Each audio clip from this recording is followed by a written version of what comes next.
In the reviews are also one fight female elite. Can you hear? Yeah. You see first in the ring, representing Thailand, Chutama Ratsa. And on the other side, her opponent, representing Ukraine, representing Poland, Nadia Vormela. Good afternoon. We're on day 2 of the Eindhoven Box Cup here.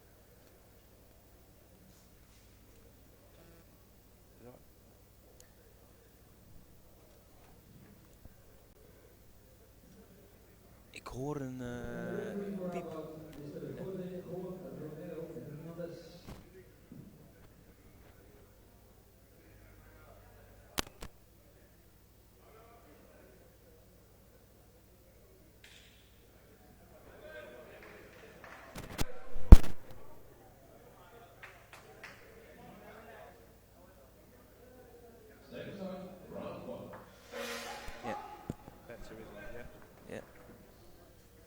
Few sound difficulties this afternoon.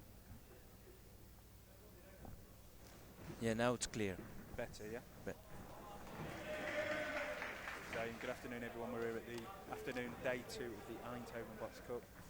Matt Robinson with a Dutch legend here, Husnu Kosjebat, who I'm sure will no doubt speak about your fabulous career as a boxer as the day goes on.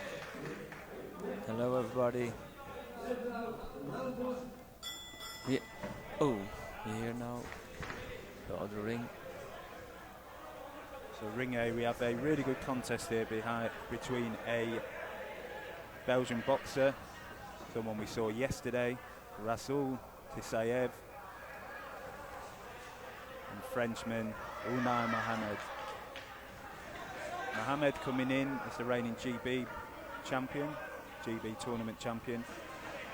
So the battle of the Southpaws here, isn't it? Yes, yes, and the Belgium is not a real Belgium. Rasul Tisayev, he's I think from Uzbekistan or Kazakhstan, somewhere from the Soviet. Ooh.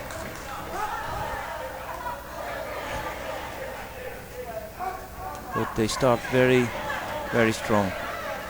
Yeah, it's a very fast start from both boxers, isn't it? Yeah, yeah.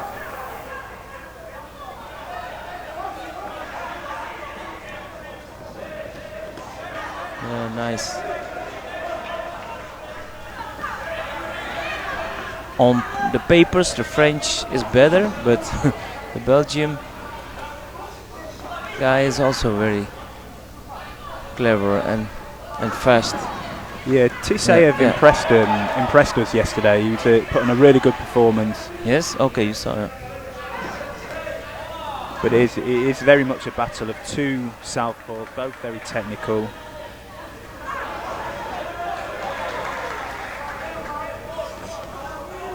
I'd probably say the Frenchman just looking a little bit sharper, probably landing the cleaner of the shots this round. Oh, nice, nice. 1-2 and step back. Oh, nice. And I think you just touched on it there. He threw some punches and he was exiting straight away. He's always looking to land and get out of there. Very quick hands from both of the guys. Misses. Last 10 seconds. And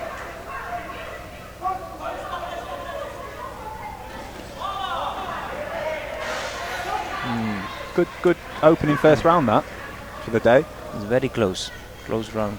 Yeah, remind viewers how international boxing is scored, Olympic boxing is scored. It's a combination of many things. Ultimately, you've got to land more scoring shots, but then the judges also factor in technical skill, technical execution, and also sort of tactical skill, fight intelligence.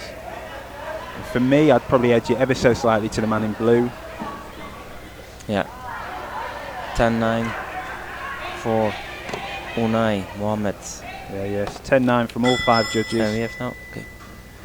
To the man in blue. Yeah. I thought it was just a little bit sharper, landed more scoring shots.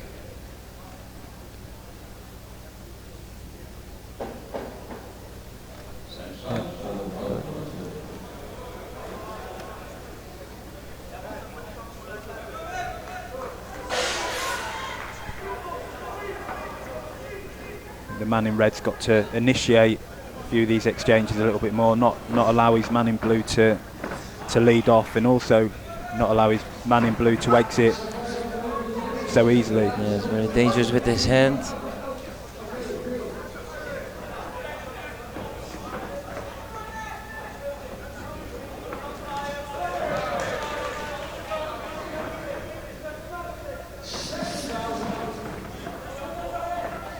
Nice with his jab, the lead hand. Oh, Heads coming together and again. head, yeah. See, there's a Dangerous, cut. yeah. I don't know if that was Clash. caused by a head clash or... Head clash. Yeah, his nose is open. You see? Yeah. That of the head clash. Was that from the head Yeah, clash? the was head it? clash. Yeah. Nose open. Okay, look.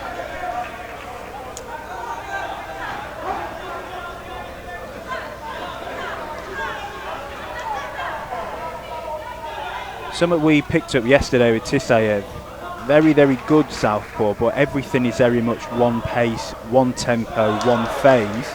And I don't think that's going to work against a man in blue. I think he's going to have to lay those attacks. He's going to maybe not land with that first phase, because the man in blue is very good on defence, whether it's tucking up, whether it's moving off. He's going to have to sort of double that up, bring another phase in afterwards. Oh, nice from both of the guys. Very good. Nice counter and back.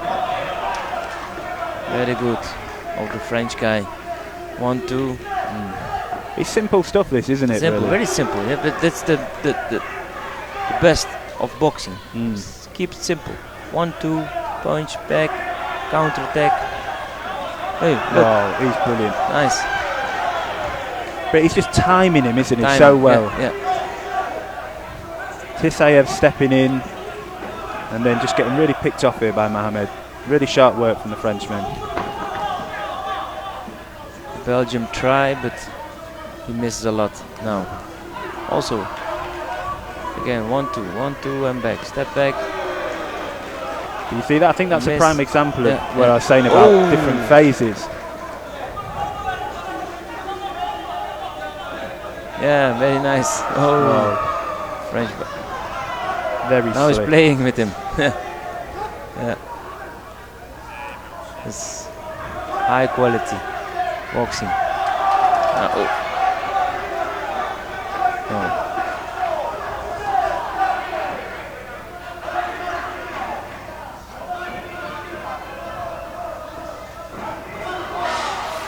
Miss a lot now, the Belgium.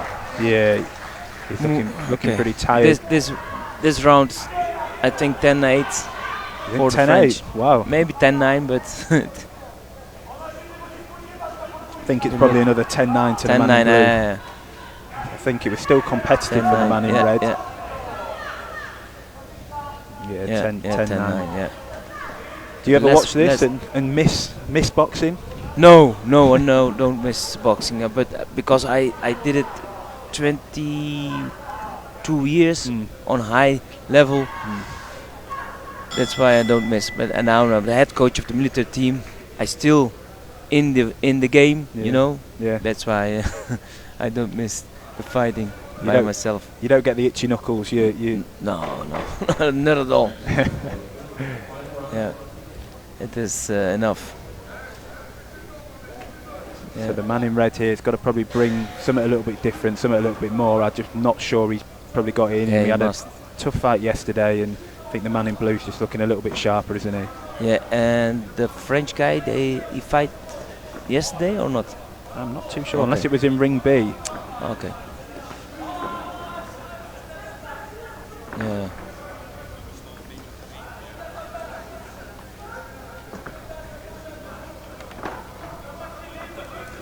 Now the first 2 rounds for the French guy. Now he controlling the fight. You see, on his feet, lead hand. Yes, that's controlling. And he doesn't need to do anything spectacular here, does the man in blue?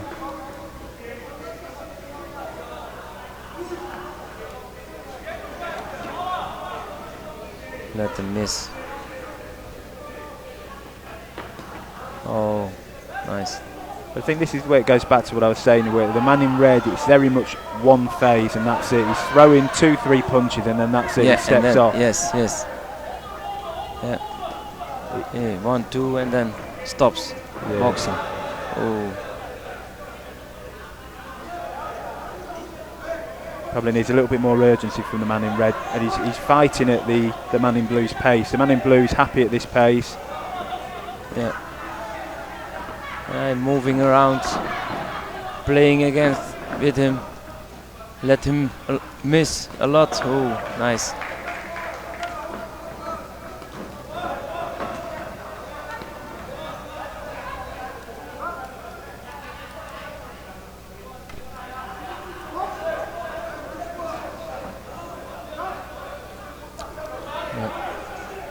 Head up.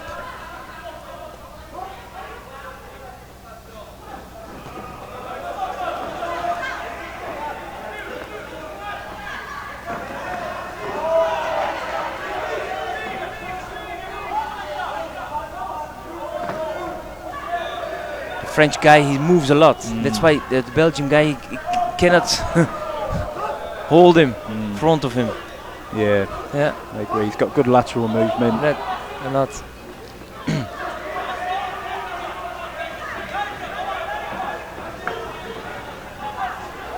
I think this is where the man in red just needs to be a little bit smarter. At times he's following him around the ring, at times he's sort of walking and cutting over, but he's not really doing anything to get the man in blue thinking. He's no feinting, no short steps. Really good performance from the man in blue, wasn't it? Unai Mohammed. Yeah. End of the round and end of the game. Nice. Yeah, I said good competitive last round. Funny enough, I'd still probably edge it to the man in blue. He starts very good in the first round, first minute. I think, whoa, that's a good level. But then you saw that he was pulling backwards. Yeah. Yeah, I mean, he did have a tough bout yesterday, so I wonder if that recovery's not quite there. Yeah, of course. Yeah. Unanimous, clearly. Nice. Yeah. Really good performance there by the Frenchman.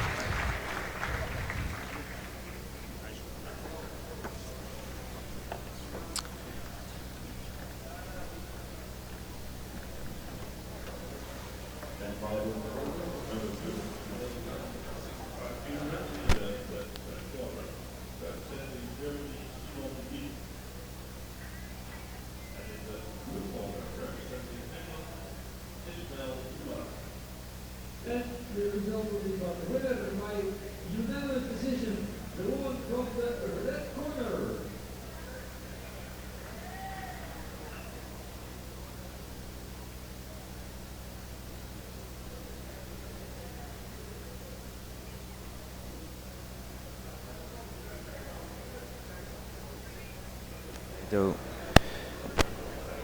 So we've got another men's 65 kilogram contest here between Germany's Simon Wright and Finland's Ismail Umar. Wright in red, Umar in blue. Oh, my German colleague, the German head coach, is also the military head coach of the military team of Germany. Yeah, Markus Abramowski. And do you do much training with them? Yeah, we train a lot. Yeah, we train a lot of with each other. And you're heading over to England tomorrow, aren't you? Yeah. Tomorrow we go with the military team to England, for Portsmouth, with a big Navy tournament.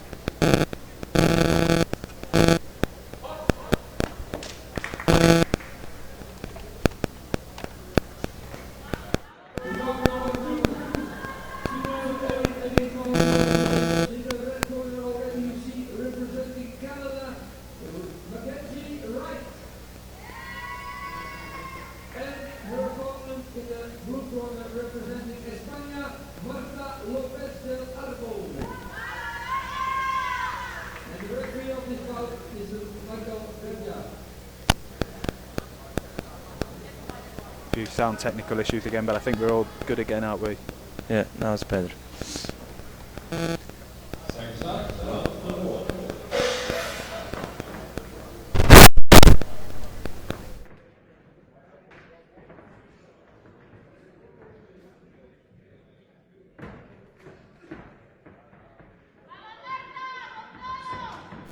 Fight.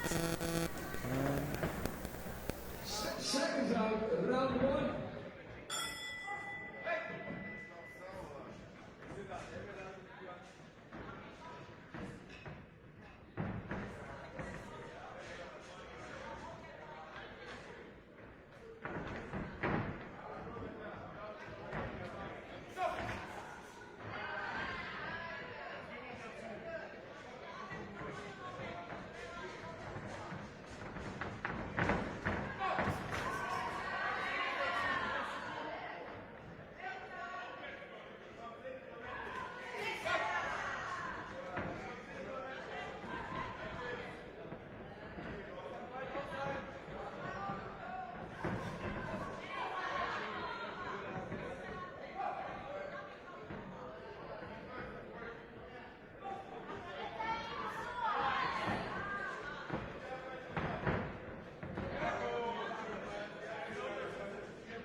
Yes.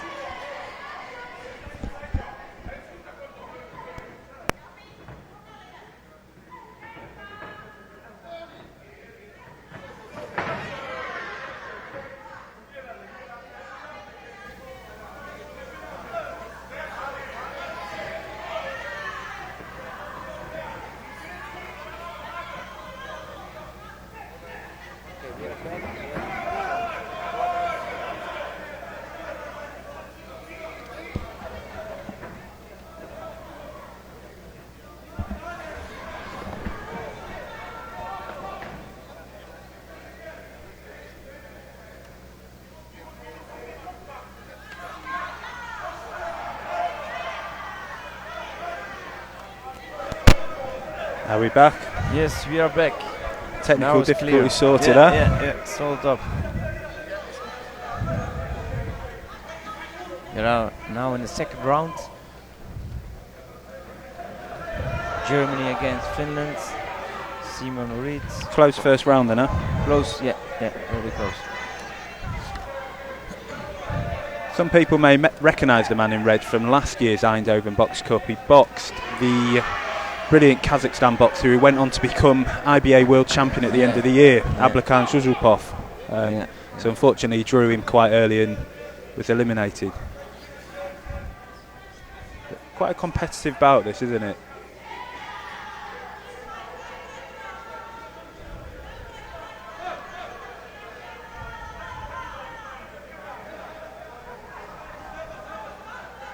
Both of them, they fight long distance. Tall guy, both. Yes. Oh. Neither of them are looking to land 3, 4, 5 punches. It's very much ones and twos, in and out. Yes, now again. End of round 2. Both raising the hands. How did you have that? I don't know. That's the problem when it is very close. Not much contact. But I think blue. Interesting. So they had, judges had, 3 of them had the man in red, 2 of them had the man in blue. Yeah, very close. And actually what that means is it is all to play for in the last round, as 3 of the judges have it equal. So it'll be interesting to see how both boxers come out.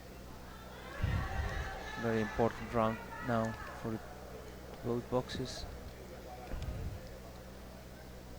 How much do you wish there was an Eindhoven Box Cup about when you were boxing? Yeah, I never boxed the Eindhoven Box Cup. Never. You sort of stopped just before it started, didn't you? Yeah. And this is, I don't know exactly.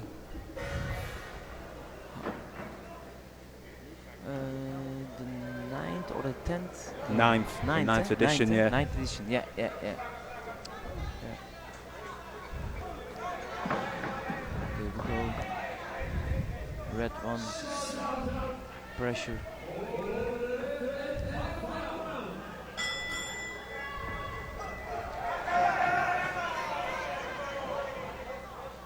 I think you can tell that both men know it is very, very close. I think both men know it's all for the taking. Neither want to commit too much.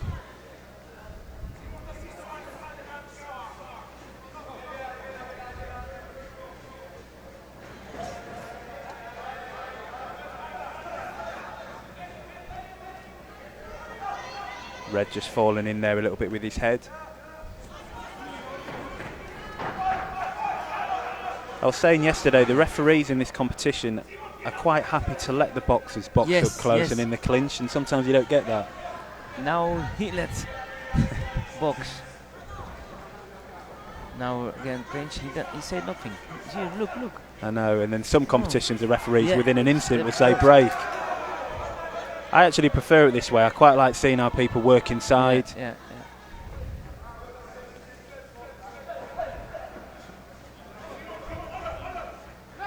No, okay, now it's a break. Okay. Back and 1-2. Again, it's a very close contest. I've not seen either of them try and whip some shots into the body. No. I think it's very much one level here. I wonder if either of them has some success touching downstairs and then coming back up top.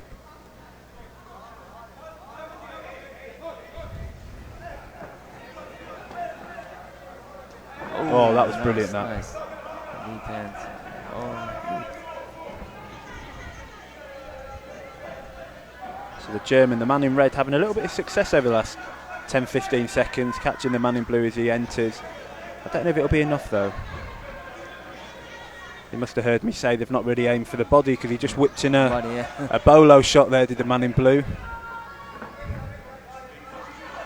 Oh, nice.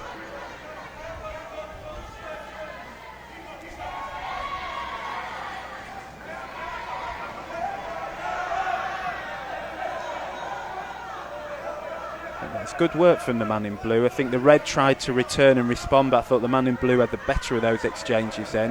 Yeah.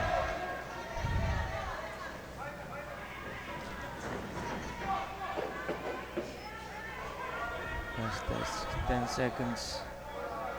Tell you what, this is a very close bout, isn't it? Very close. I'm gonna put you on the spot. Who do you think the winner is in that bout? Very close. Oh.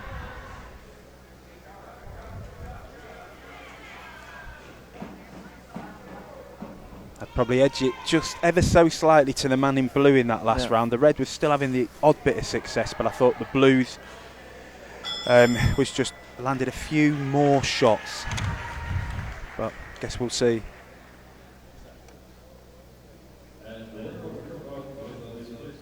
Split. Yeah, split. Blue, oh. Yeah. Blue, yeah. Must have taken that last round. Last round, yeah. But anyway, that was a really highly skilled, highly technical bout, wasn't it? Very technical bout, yeah. Man in red. On a long distance. Yeah. Yeah.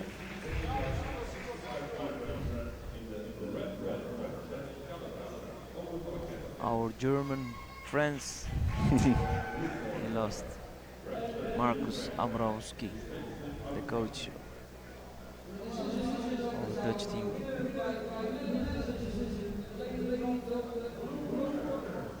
You say to me this the Ukrainian guy is a good boxer. I'll tell you what, he's a scary boxer, put it that way. I mean, physically quite imposing. I'll be honest with you, on paper, this bout didn't really excite me before yesterday, but actually, the man in red, the Canadian, Owen Paquette, had a really good performance yesterday against his opponent.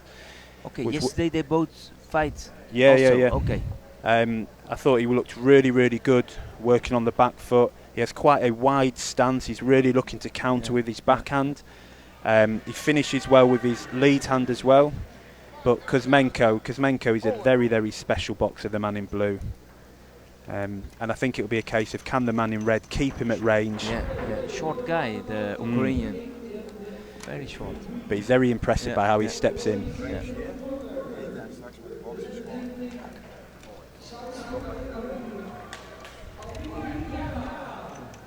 I think you'll be quite excited by the man in blue, Kuzmenko. He's when he puts it on, he didn't really get out of first gear yesterday, but when he puts his punches together, there's such variety, ferocity, placement in them. And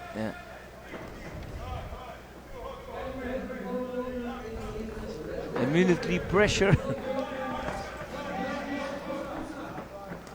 I think this is what the fight will be. It will be Paquette in the red, working on the back foot, trying to neutralise and cause his opponent in blue to reset like that, and the man in blue hunting him down, ready to strike.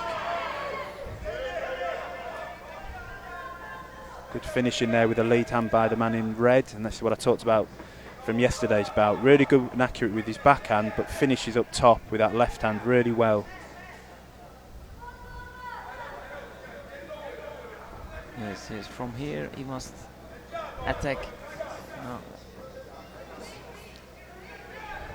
Pressure in the corner. Just hunting him down, isn't he? Stalking him. Oh, nice. He's got some ferocious combinations, hasn't he? Not all of them land, but when he puts them together, it is scary to watch.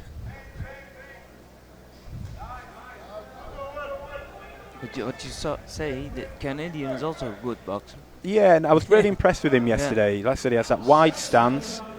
He's looking to set up that backhand, which I think is the right thing to do against a man in blue. Oh, nice. Look again, he finishes up top, doesn't he, with his left hand really well. Does the man in red. He's smiling, Ukrainian. Oh, nice counter. And I think that's because the man in red just got a little bit greedy there. Yeah, yeah. I think he should let the man in blue come on to him as opposed to trying to force it.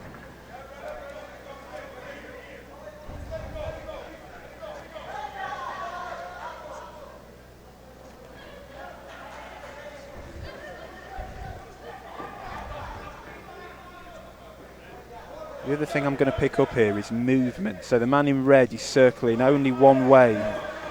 I think he needs to vary that lateral movement, not make it easy for the man in blue.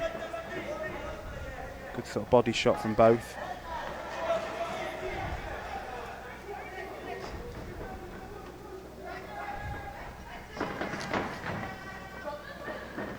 We get warned here for his head, possibly the man in red. Yeah. Moving, move. Oh. Again with his head. It's intriguing though, because it's two very different styles. A very aggressive, stocky southpaw against clearly a very tall, long, rangy orthodox. Nice. How did you score that? That was a good round, that one. That was a good round, yeah. 10-9 against Ukraine. You thought the man in blue? Yeah. I thought, I'd probably edge it to him, but I was impressed with the man in red. Yeah. Thought the man in blue was at times missed, but had that effective aggression. But the man in red was still landing. Yeah. And I guess you've got judges all around the ring who may have seen things a little bit differently.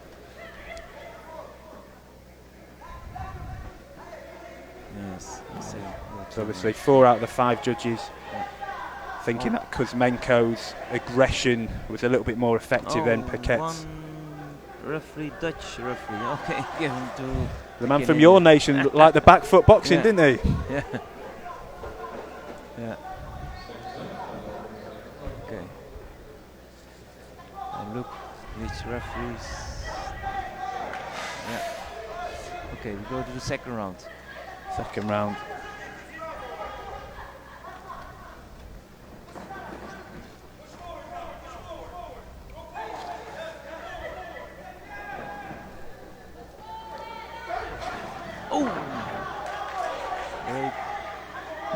It's an interesting one, that.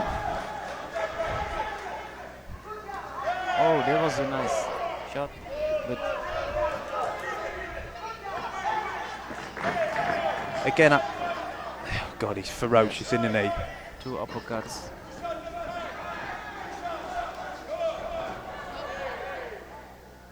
He'll get warned for that head again, and he'll get warned for pushing down, won't he? I think Paquette just needs to do a little bit more to stop his opponent coming in. He's doing nothing at the moment Look with his lead hand. Exactly. Oh. Wow, good. Okay, 8 counts. And again, we said this yesterday, and I'll say it all the time. A standing 8 count does not automatically mean a 10-8 round. So I hope Paquette doesn't lose confidence. He's doing okay against a very good, aggressive Ukrainian here.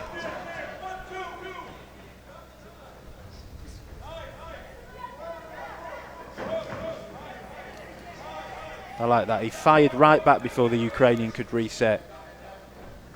Oh, nice. Body, head, body of the Ukrainian. Oh, another good shot there. And it's because he's circling out to that side continuously.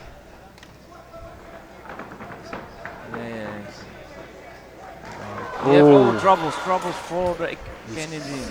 He's trying to match him, and it's not in his best interest. Here comes. Now I said standing 8. A standing 8 count doesn't automatically mean a 10-8, but I would be inclined to say this is becoming a 10-8 round now. This one. I think Paquette's struggling to keep it long. I don't know if he's holding his feet a little bit more now because he's trying to say, I'm still the boss. I'm trying to be the boss in here. Whether it's a bit of bravery or whether he's tired, I'm not too sure. Oh, nice. Again, 3 times. Third time. No. Stop. Yeah, the referee stops. It's a difficult one. I don't think Paquette was going to win that bout, and I think Even if he could have continued, I think that's the right decision. Yeah, right decision. He is scary though, isn't he? I told you. Oh, very good fighter. Yeah. Oh. European under-23 champion last year, undefeated last year. I think he's undefeated since he transitioned from a youth. He's a very good boxer. A young fighter also. Nice. Good sign of respect from both men there.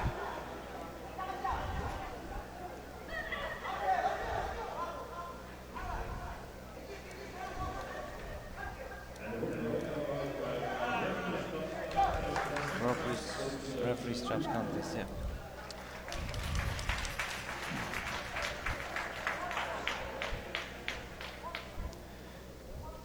Did you have many bouts against Ukrainian boxers in your day? Also a lot of bouts. Yeah. And I don't remember all the names.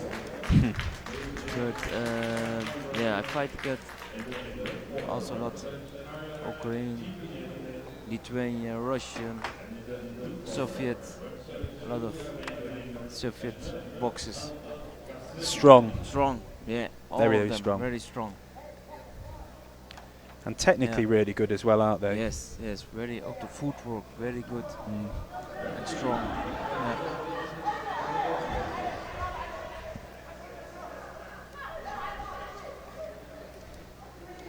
So I think this could be a very interesting bout to watch. This one, the Island. I'll tell you something, for me, boxer of the day yesterday in Ring A was JP Hale from Ireland. My God, powerful, strong, intense, works both levels really well. He had a very good contest. I mean, he must have thrown about 100 punches each round, and I would have thought the first thing he wanted to do was go back to his room, shower and go to sleep. I've seen him in the room next door doing pads for 30-40 minutes. I mean, the guy's got energy to burn. The man in red. So yeah, I think this could be very exciting. Very curious now.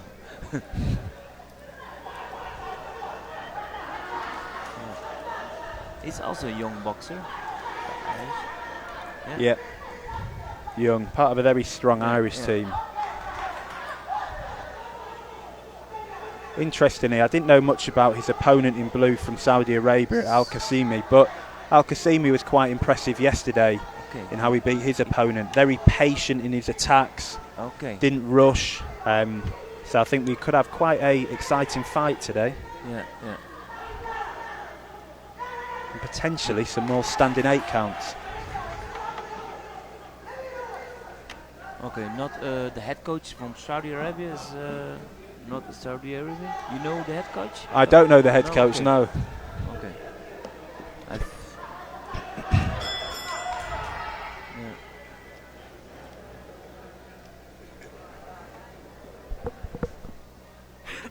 But I never see a good fight from Saudi Arabia in my time, and now also.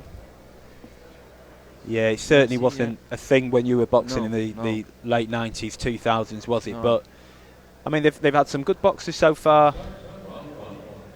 Be interesting to see how it comes along, but I'm quite excited about this.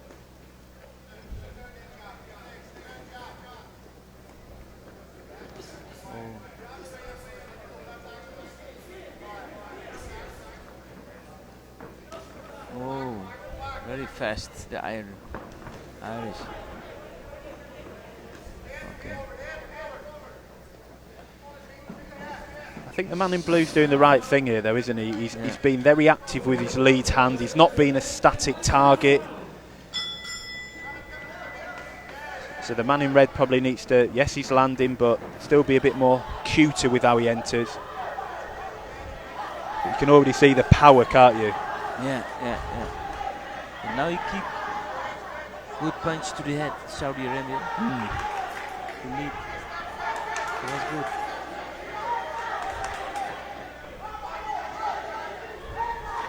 Now he's changing, now he's pressuring Saudi Arabia. But okay, it's good. Yeah, it's good elusiveness there by the man in red. JP Hale, and now he's decided to go orthodox. Yeah. Now he's deciding to work off the back foot, something that he didn't show yesterday. Really? Or yesterday he was only in the front? Yesterday, front foot, orthodox, 100 punches around. Yeah. Looking a little bit more reserved at the moment.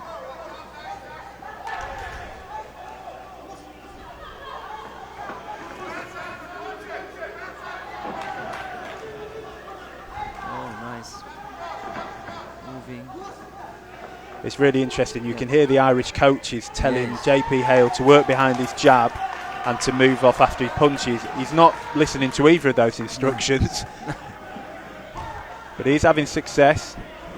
But the man in blue, I'm still quite impressed with him. Impressive indeed. Good movement, good lead hand. Oh, look. Countering very good here. Missing and then 1, 2. Yeah. Nice, nice. Saudi Arabia.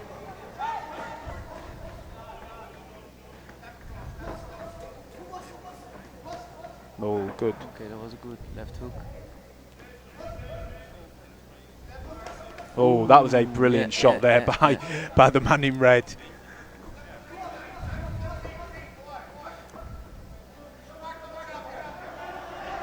Yeah, he punched very explosive. Oh.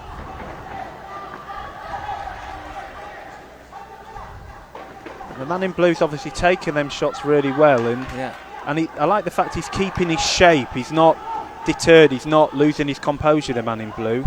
Yeah. It's a good round that. I'd still, although I was impressed with the man in blue's balance and patience, I'd probably edge it to the man in red. I thought he landed the better shots. Yeah, I think also. They can also look the points, the head coaches. I don't think they're going to be very happy in that corner though, because I could hear them shouting, work behind that jab, double jab, move off after you've thrown, and he didn't do any of that. Did JP Hale, but I guess he didn't need to. He won that round 10-9. Probably does need to do that going forward. Be a bit smarter. But the Saudi Arabian boxer fights very good. In, out, moving. Yeah. But the Irish guy is explosive. He's punching hard, and you can see that. You can tell the man in blue's got a game plan and he's sticking to it, isn't he? He's not losing that composure. He's not trying to match the man in red's power and explosiveness. Like you're saying, he's boxing and moving.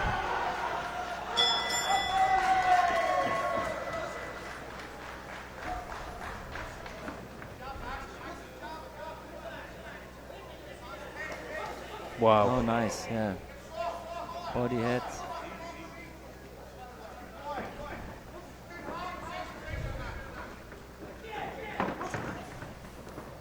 Good sort of offbeat lead hook there. Didn't expect that, given how he was moving.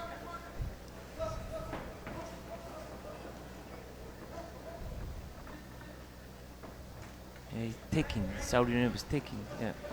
No explosive. Yeah, they're not spiteful or explosive punches, are they? The only other thing I'd say about the man in blue, it's all one level. It's very much head. Even there, 10 punches to the head. When actually could he touch downstairs to set up those opportunities upstairs?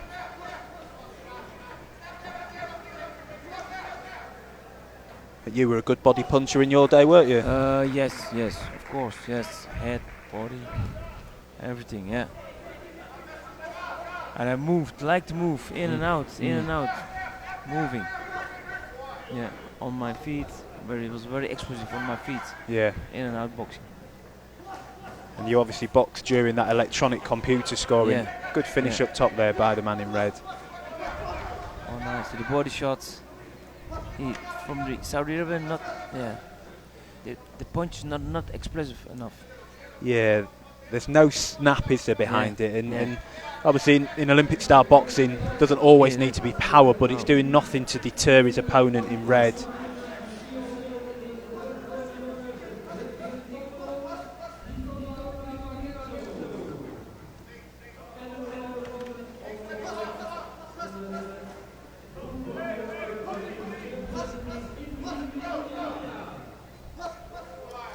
think what we could have in 65 kilograms is the man in red representing Ireland against a man who was representing us, Ukraine, in the bout before in blue, and that could be one hell of a fight, couldn't it? Nice You know?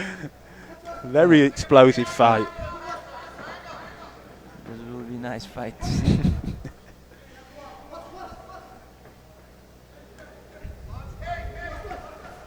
Yeah. I think the man in blue's here quite happy to just hold and not do much work, is he? Yeah, this round goes also to the Irish guy. Oh, explosive, you know? Yeah.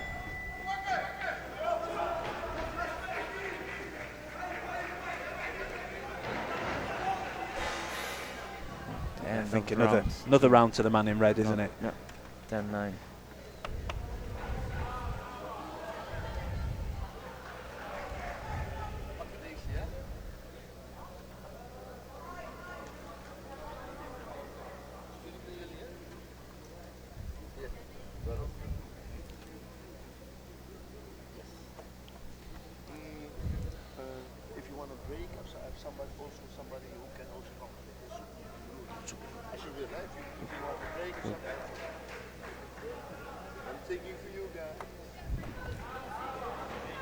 I think 10-9 again on all scorecards for the man in red. Yeah. I think the man in blue from Saudi Arabia is going to have to do something pretty different in this last round, and I'll be honest, I don't know if he can. I don't know if he's got it in him. Like you said, there's not much power, explosiveness or power.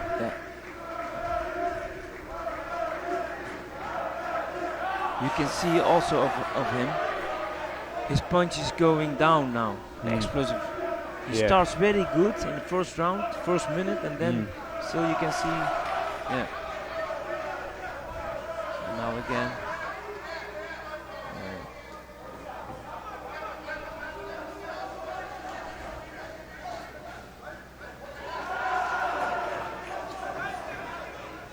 And the Irish boxer knows now he's in the front. Yeah. Now we want playing. Ooh, he doesn't need to do anything special, does he, or spectacular? But I don't know if that's his style. I think he still wants to put on a show here, says JP Hale. Yeah.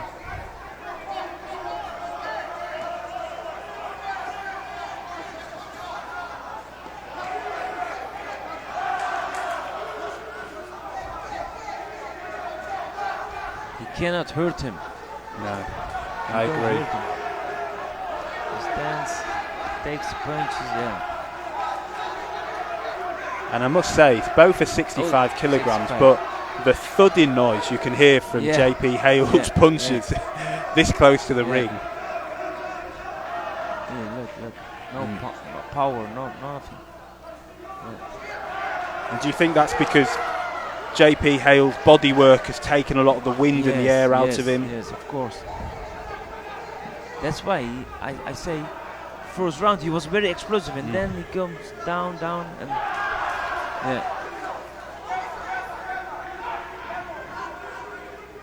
Look, you say. He's having fun in there, isn't he? Yeah.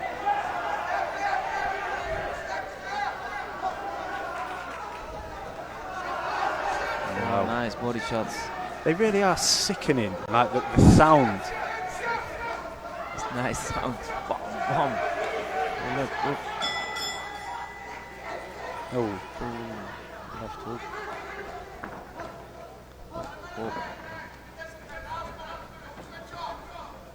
I think that's brilliant advice from JP Hale's corner. Stay disciplined, don't switch off.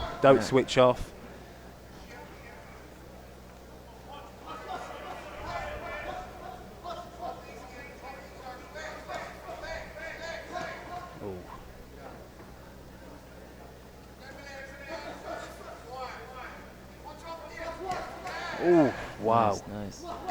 Oh. All his body. Body head. Oh. It's sort of what you do at the end of a heavy training session on the heavy bag, those combinations, isn't it? All hard. All hard. 10 seconds.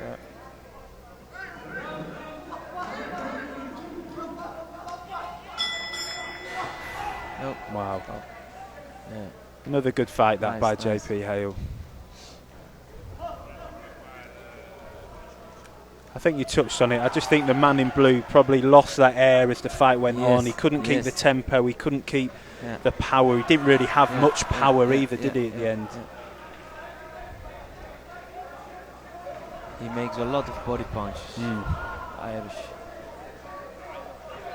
Yeah, and that you can see of the Saudi Arabian boxing. The explosivity is gone out the body. Yeah. Yeah. Clear.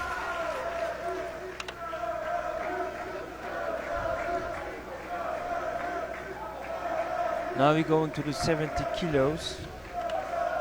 Also Saudi Arabian boxer and a Scottish boxer, yes. Scottish boxer. You know the two boxers? Yeah, so I know a bit more about Sonny Kerr, Scotland's representative. Okay. Sonny Kerr. I don't know much about his opponent though. Okay. I don't.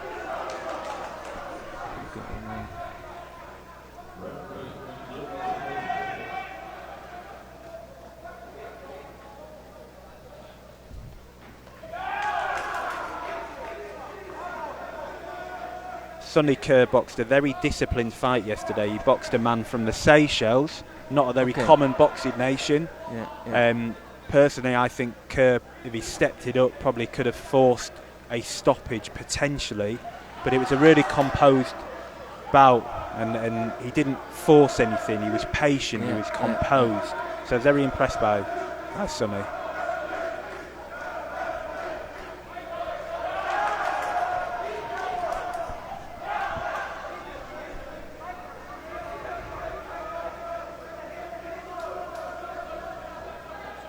So in the blue corner we've got Sonny Kerr representing Scotland, and in the red, Naif Al-Moulad representing Saudi Arabia.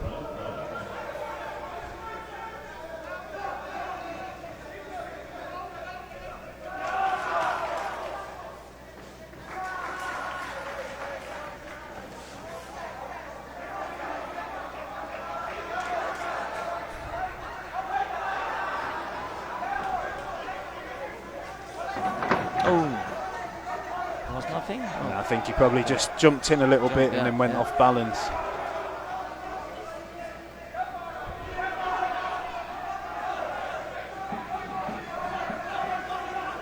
Oh, nice, explosive Scottish. Sharp combinations that, wasn't it? And obviously both getting their lead hands going very early.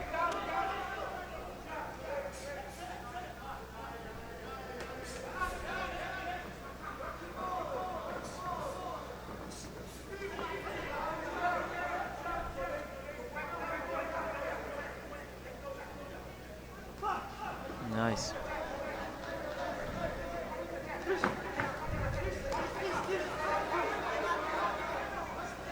Quick sharp hands there by the man in blue.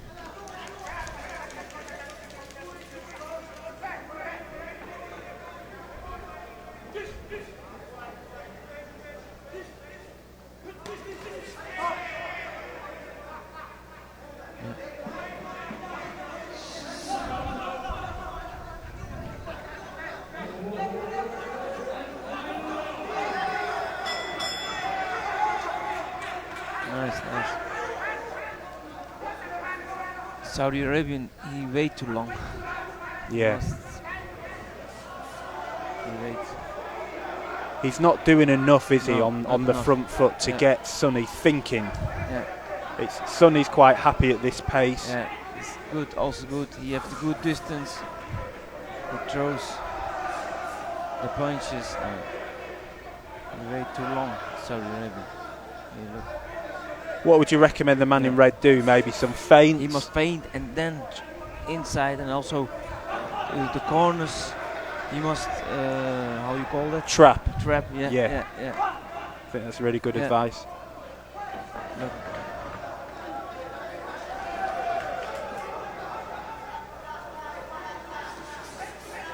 Let him work, yeah.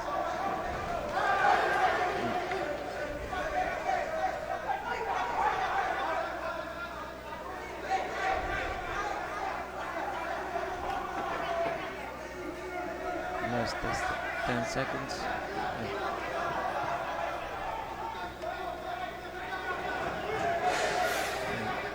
Good opening round that from Yeah, the man in yeah. blue. I'd be very surprised if it wasn't No, 10-9. it's 10-9 for him. Yeah. I think you're right though, aren't you? The man in red, he needs to cut off the ring Cut off the better, ring, yeah, yeah, trap, cut off, yeah. feint, maybe work behind a double jab as he More. steps in. Yeah, more punches.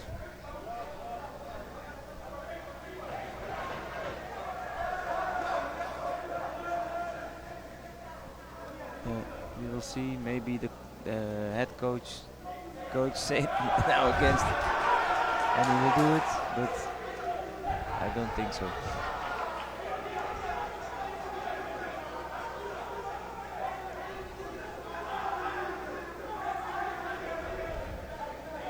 Yeah, I'm not very good at reading body language or No. instructions, but I don't think there was anything in there around cutting off the ring or No. throwing a jab. So let's see. Okay, we go to the second round. We'll see.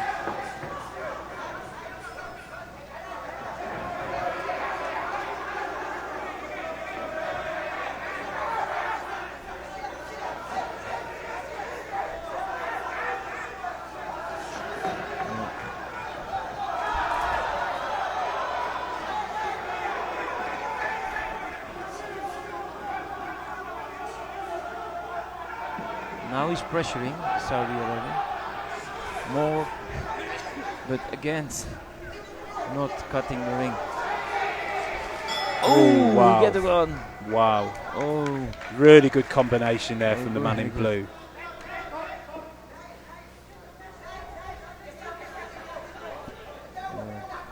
screen.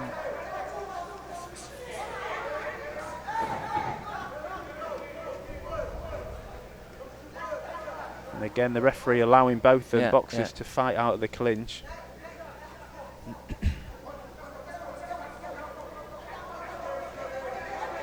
Hey, look. Straight to his opponent. Okay.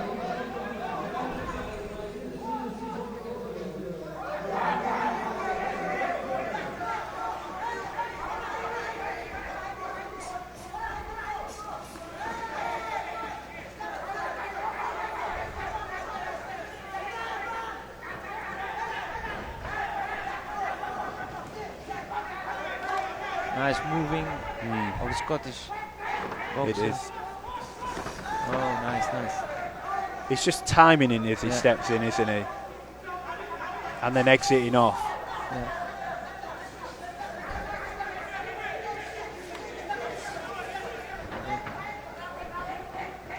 Holding now. But yeah.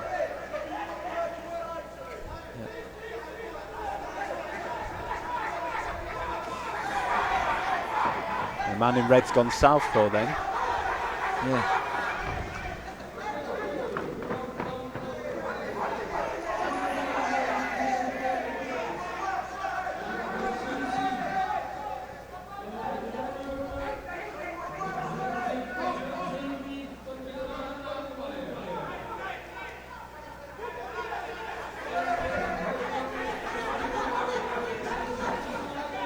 So I think Sonny in blue's been warned 2 or 3 times now for holding, Oh, yeah. and had quite a firm warning then from the referee hitting at the back of the head. It's quite difficult though against an opponent who's quite rugged and falls in, and is also probably holding a little bit himself as well. I think that's another round for the man in Yeah. blue. Yes, of course. Also 10-9 for blue. He tried more, the Saudi Arabian, but still not enough. I think you touched on it Yeah. during the round. He was giving the man in blue exits. He was Yeah. giving him the room to Room escape. To escape, yeah.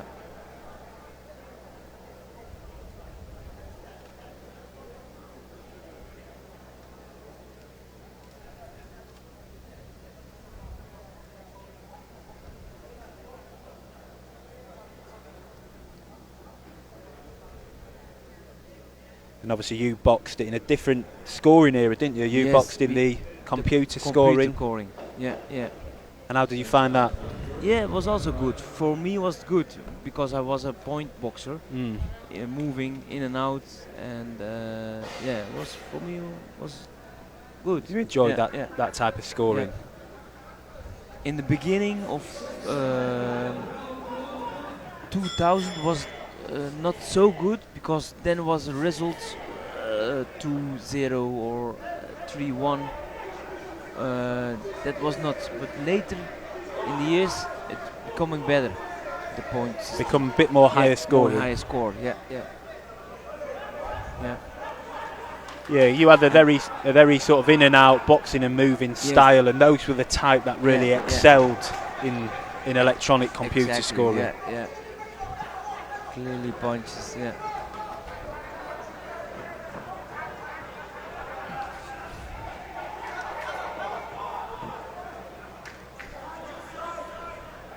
Yeah, the Saudi Arabian boxer, he knows now 2 rounds he lost. He must now do everything, but got to step on it a bit, hasn't he? Yeah.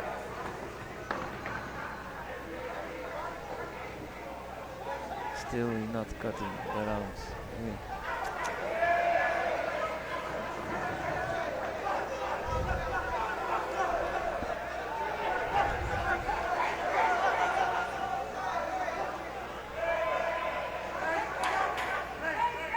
And the referee gave him about 10-12 seconds there, didn't they, to fight out the clinch, which I really enjoy. I think that's good. That's good for the boxing. Every time, let them do it. Moving rounds.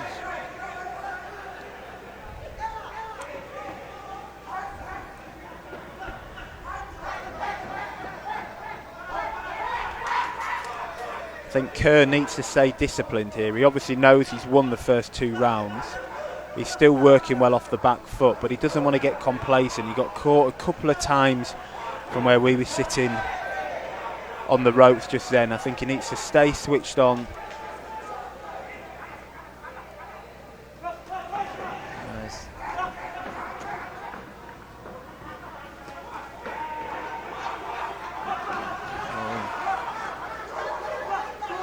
Might get warned again there for hitting behind the head.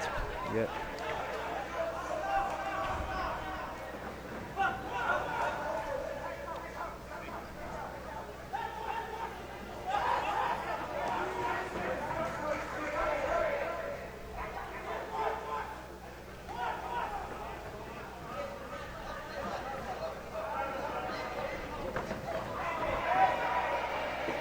Last test, 10 seconds.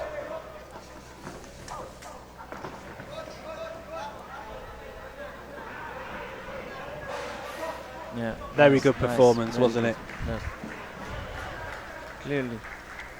The Scottish guy. Sony Kerr. Unanimous decision. Nice. Good composed performance, that. Yeah.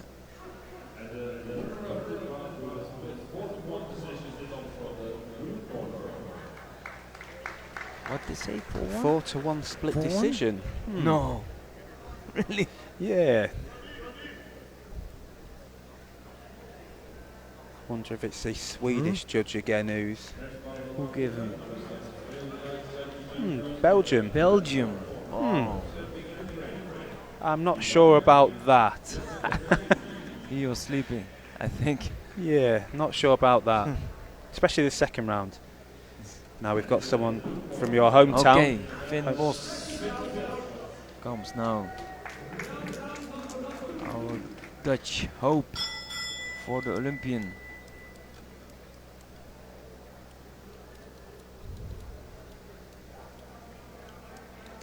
Finn Bos against the Ukrainian Ivanyuk Yevgeny.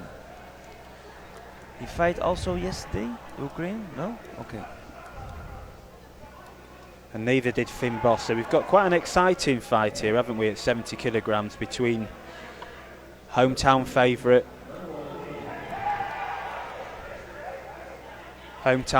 in blue, Finn Bos, last year's Eindhoven Box Cup champion, Yes. a man who had quite a breakout year last year, even at the World Championships. He put in a good performance against Torokan Sabir Khan, had a good win against the Indian boxer Hitesh, so it'd be good to see how he does today. Against Ukrainians, Ivanyuk, Yevgeny. I've not seen much of Yevgeny. I think he, what I have seen, he's boxes orthodox, can be quite aggressive on the front foot. Okay, he's a little bit taller than Finn. We've got an exciting contest on our hands here.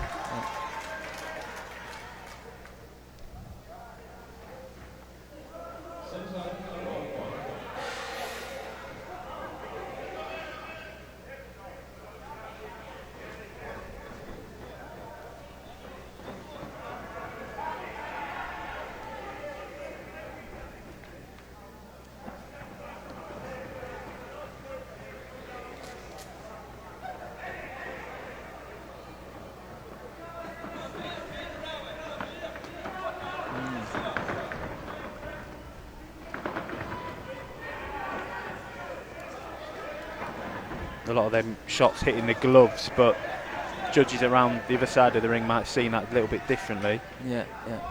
Very cagey, very twitchy, both of them. Fainting, twitching.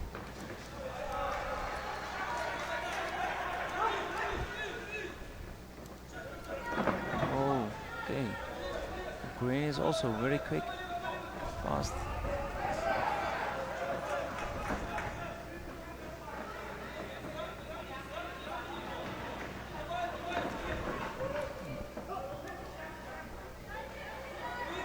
This is a men's elite 70 kilogram contest.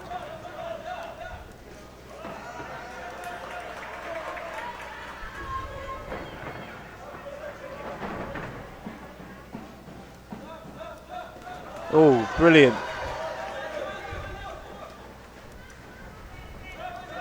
Brilliant defence there by the man in blue. Made his opponent in red overreach and came back with a really good counter with his backhand.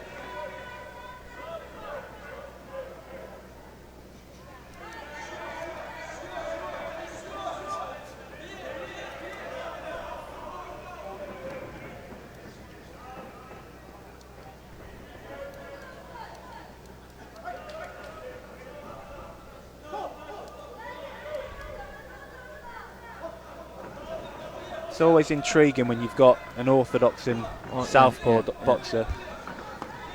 Very difficult, yeah. Holding.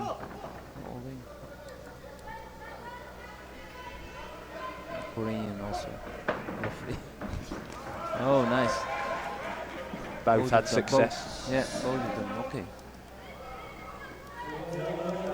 Yeah, he's a little bit difficult for Finn Boss, Ukrainian, I can see. Yeah, he's not having it his own way. No. Normally he fight more better.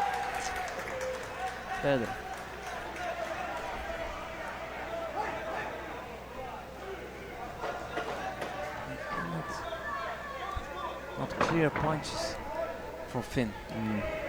He misses a lot. Normally very difficult. Close round that. Close, yeah. I think both had success. Yeah. But I think they give him to Finn. You give it to the man in blue. Yeah. But it's very close. And Finn have troubles with him, I can see. Normally he is, clear with his punches. I think you're right there. Yeah, Giving it to the man in blue. I think if I was being fair, he probably did land more punches, but not a lot landed. And like you said, he missed quite a lot. Yeah. I think there was a couple of body shots that went in from Finn in that round, which I thought were good and probably scored. But it was a close round, wasn't it? Close rounds, yeah. Okay. And now, second round.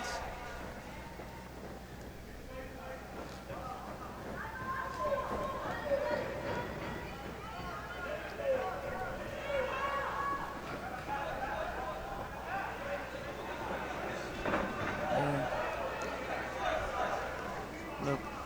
Okay. Ooh.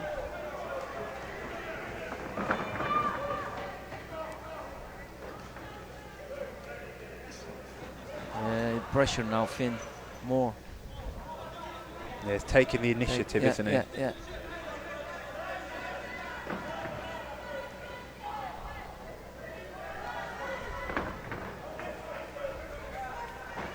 Yeah, but the Ukraine is still moving.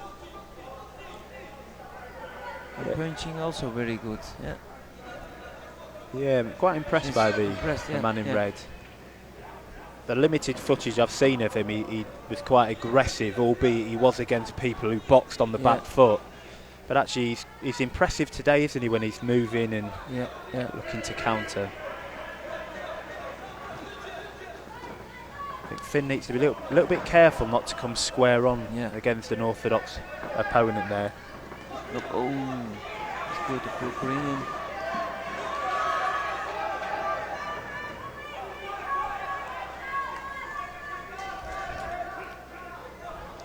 And do you guys do much work with the national team, the Netherlands Navy? Yeah, sometimes, but not so much. But we're going to work. Now we are both at the training camp in Spain in July. Nice. We go together. We go together there. We work then also in Spain together. So you'll be training with the Spanish national team and the Spanish military? Yeah, yeah, military team also and the Spanish national teams. Oh, brilliant. And that'll be a good experience for many of the boxers. Yeah, yeah, also for the preparation for the European Championships in September. Yeah. And will it just be Netherlands and Spain, or will there be other? All countries. Yeah, Nice. yeah, a few countries. They're coming also there. Germany also. Yeah. I think Finn's having a bit more success now, and the crowd are getting into it. Yeah.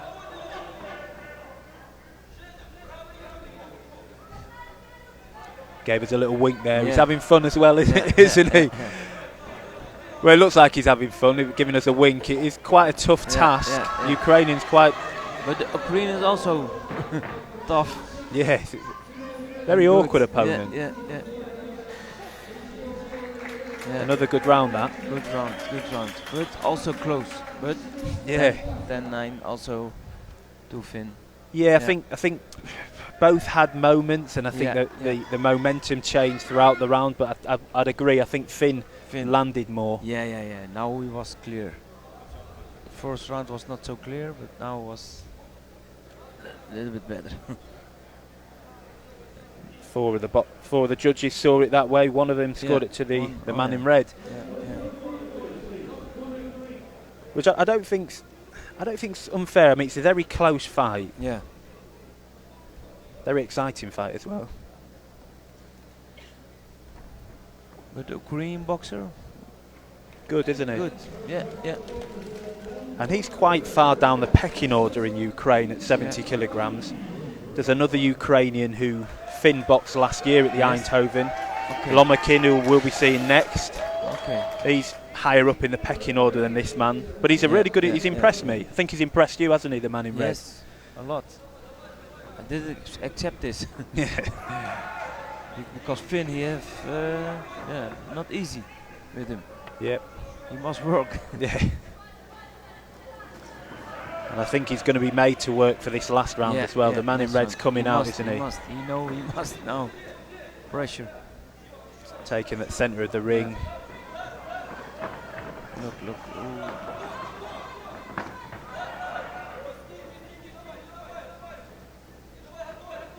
Yeah, the coaches say, davai, davai.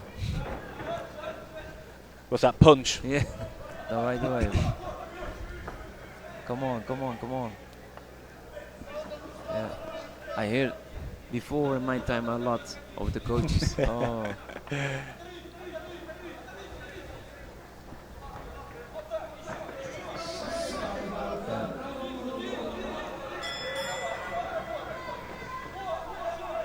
Now he's controlling, the bout. Oh.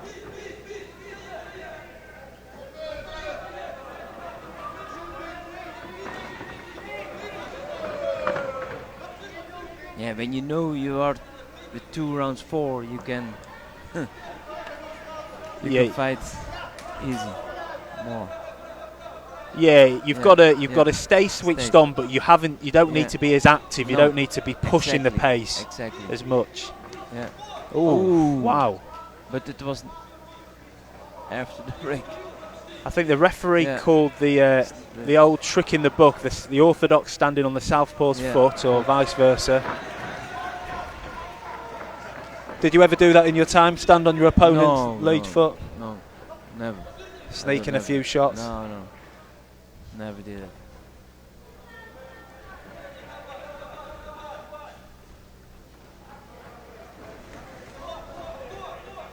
One of the oldest tricks in the book, that, but the referee wasn't having any of it. Yeah.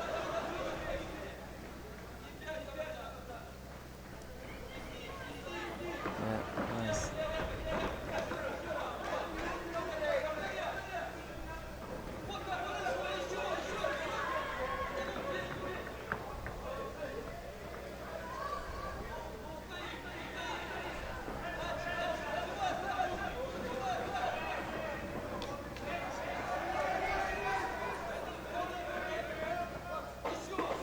Just 10 seconds.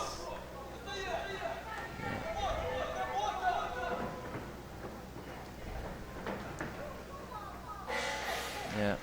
Nice. I think the one judge who scored the second round to the Ukrainian will probably score the third round to the Ukrainian. So we might hear a split here, but I do think Finn Boss is the winner. Yeah.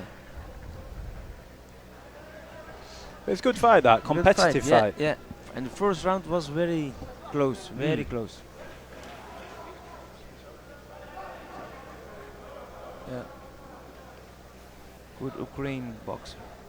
But he's Ukraine champion, you think, or the second one? I don't know too much about the Ukrainian. Split decision, yeah. I think unanimous, wasn't it? Yeah. I think I heard unanimous, but it was a good fight, that, and yeah, you heard. Oh, unanimous, yeah. Yeah, unanimous. Yeah. All judges scoring the last round to Finn.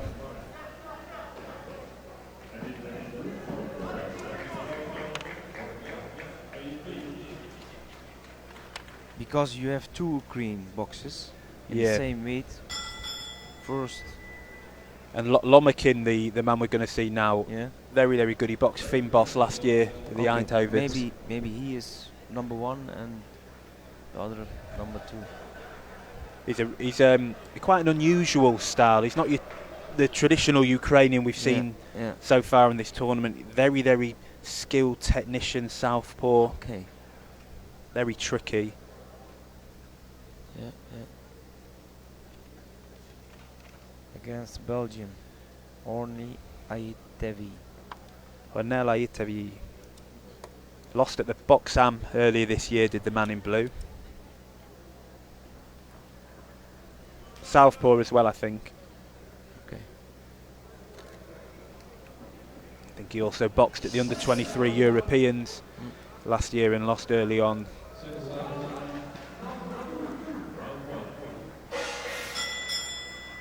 Orthodox against southpaw. I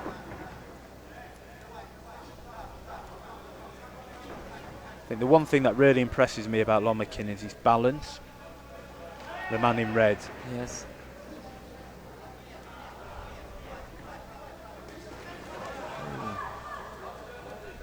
And actually yesterday, and I'm sure he'll do this today against his orthodox opponent, the way he targeted the body with his backhand, the whipping bolo shots, really impressive stuff.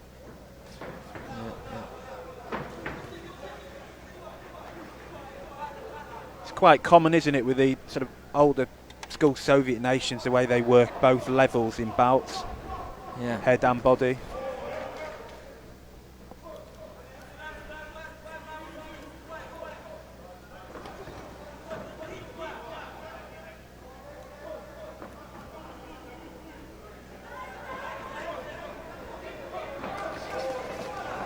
But the Belgium is very dangerous, the hands down. The hands are very low. It's interesting. He's switching stance a yeah. lot as well, isn't he? Oh, Oh, what a nice, shot! Nice, nice. Oh, it was very quick. Wow. Very fast. Lomachenko has to stay switched on there. That was a brilliant shot by the man in Yeah. blue. Went from orthodox to southpaw, back to orthodox, and then Yeah. landed a cracking right hand upstairs.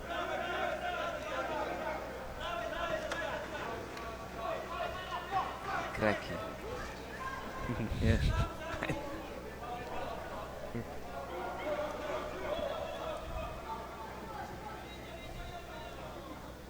Geil.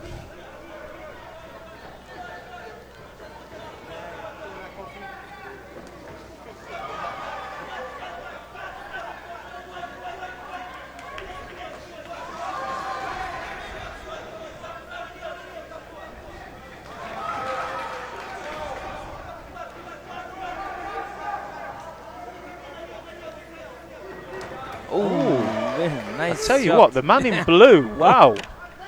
He's landed probably the two best punches of the whole round, hasn't he? Very fast.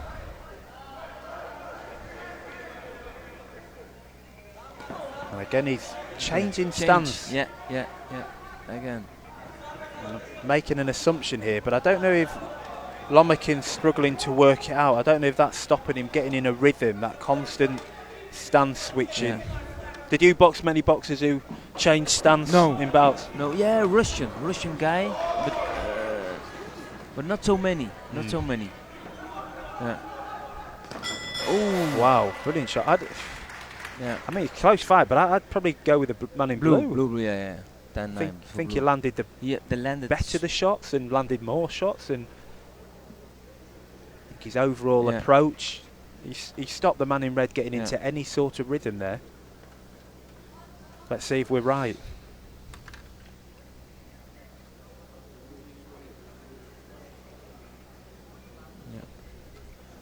Yeah, the man in blue got Yeah, the 10-9. nod on all five. Yeah, yeah. Yeah, it was very. Thank you.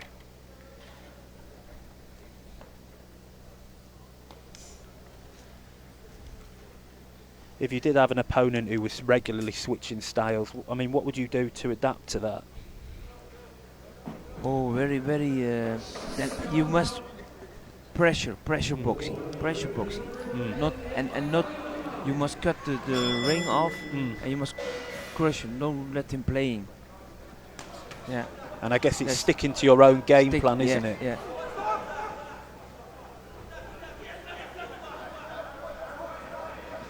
You boxed a lot of good Russian boxers in your day, didn't you? A lot. We were talking earlier, the likes of Tishchenko, the likes of Malakbekov. Malabekov, Aleverdiev, also Olympic silver medalist. Yeah, a lot of boxes.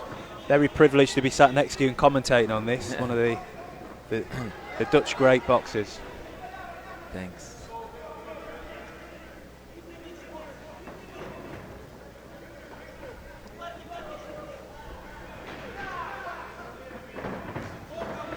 It's quite interesting here, and I think man in red, the Ukrainian, has to be the initiator here. He's sort of waiting a little bit too long.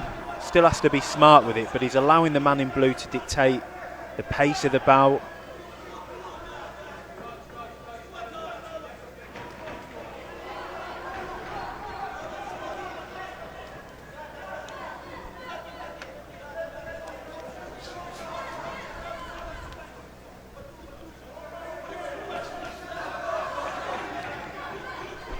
Good short combination there. Oh, brilliant that. And now green.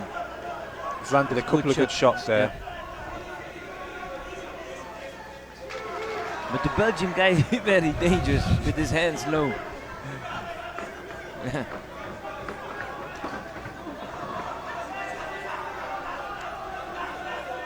See, Very Yeah, relaxed still. is the man Yeah, in yeah, blue with yeah. that low guard. It's very, very difficult to see the punches coming, isn't it, from a low guard? Yeah, yeah. Oh, nice body head. Ooh, wow. Both landing good shots there.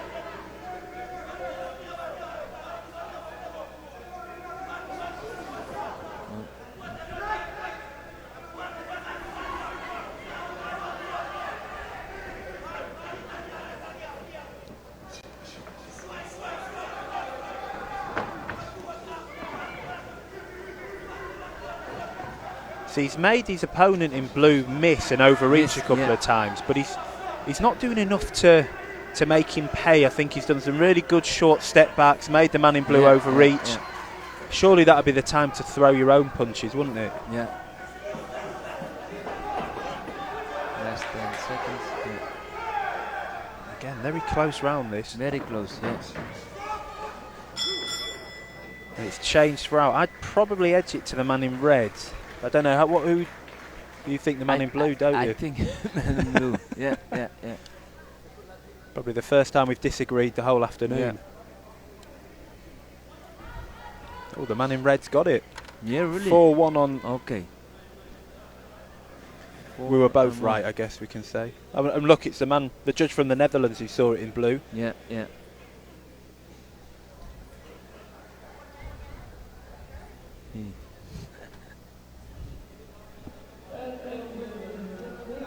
Is that the man? The man, the referee, the Dutch referee. Compatriot seen it for the man in blue. Yeah.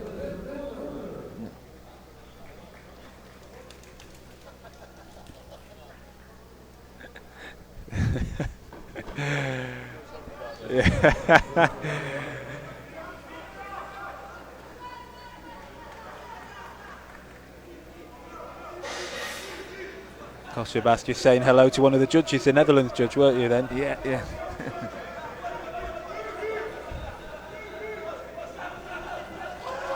Telling him you agreed with his scoring. Yeah. But I think the Ukrainian 4, he's better. He's also good, but I think the Ukrainian 4. You think the Ukrainian before this one? Before this one, yeah, he's better, I think. Interesting. Oh. I think he's... See, I really rate Lomakin, and I think probably what offset him initially was the constant switching of stance and the speed. Yeah. But I think as he's settled into the bout, he looks more of himself.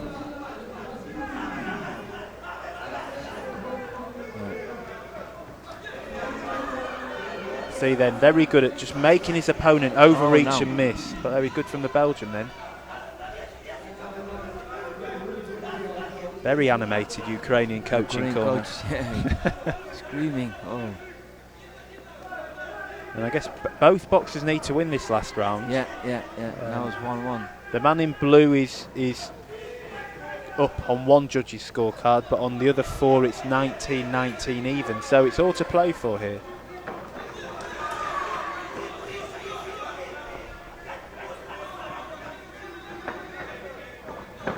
A lot of twitching there. Just waiting. Oh, nice.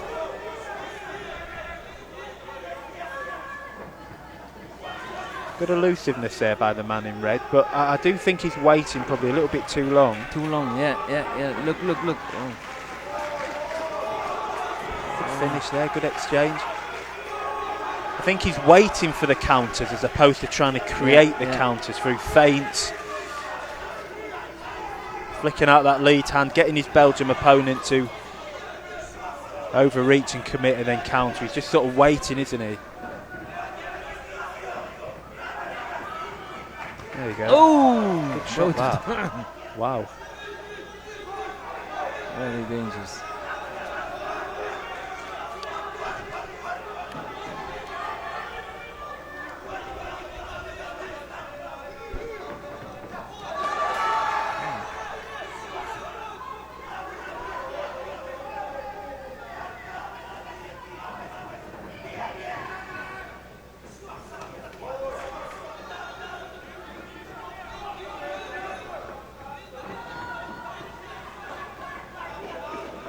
Seconds. Oh. Got to finish strong here. Wow. Oh, what a fight. What a fight. What a fight. Very technical, that. Yeah. I'll tell you what, the man in blue really surprised me. Like I said, he was unsuccessful in the box jams and the under-23s, but he looked like a new man in there today. Very impressive. This is one very close fight. Now. It's going to be a split, isn't it? Split decision. Oh. Wow. Blue corner, yeah. I think that is one of the upsets of the day so far. Yeah. Maybe one of the upsets of the tournament. Wow. Yeah, the Ukrainians are not happy, the coaches.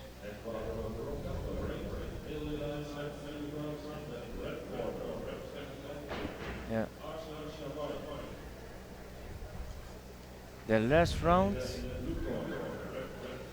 No, not be given. Oh.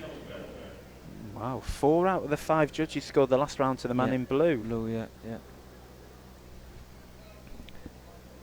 It's quite a tricky one, that. I mean, it's a close fight, and I don't think either corner can be too unhappy with winning or not winning that. But I was a surprise.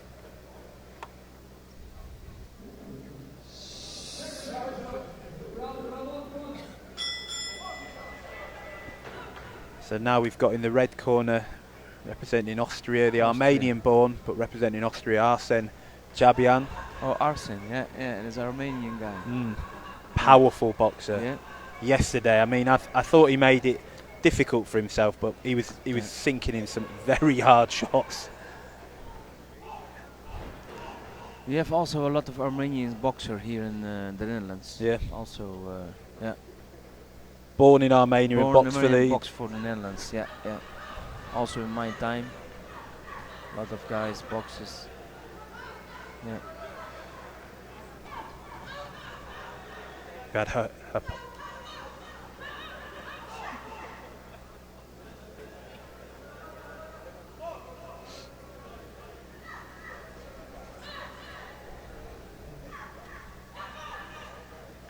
very powerful boxer with Chabian.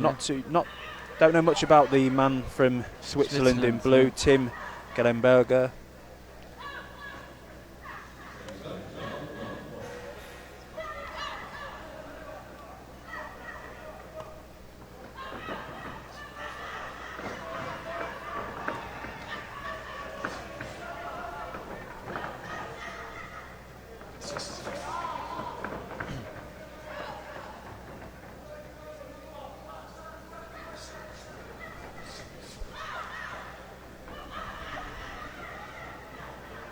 I think the man in blue's got the right idea, not to stand in front of the man in red.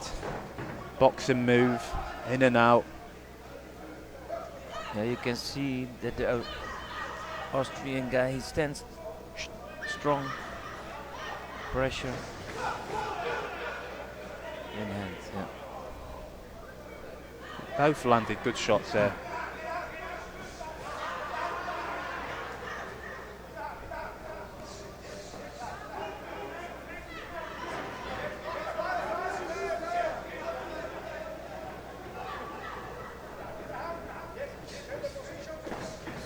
Austria in red, Switzerland in blue.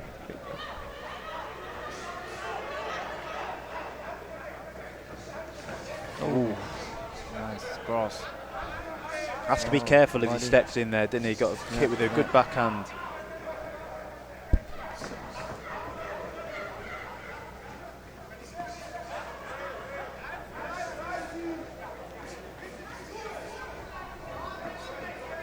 It's really interesting. The man in red, from what I've seen of him, not just here but in previous competitions, when he wants to box, he's a brilliant boxer. But I think sometimes he knows he can hit hard. He gets carried away with his power, and then he sort of puts his boxing skills aside and looks to really land heavy shots. But when he actually boxes and sticks to it, he's a very good boxer.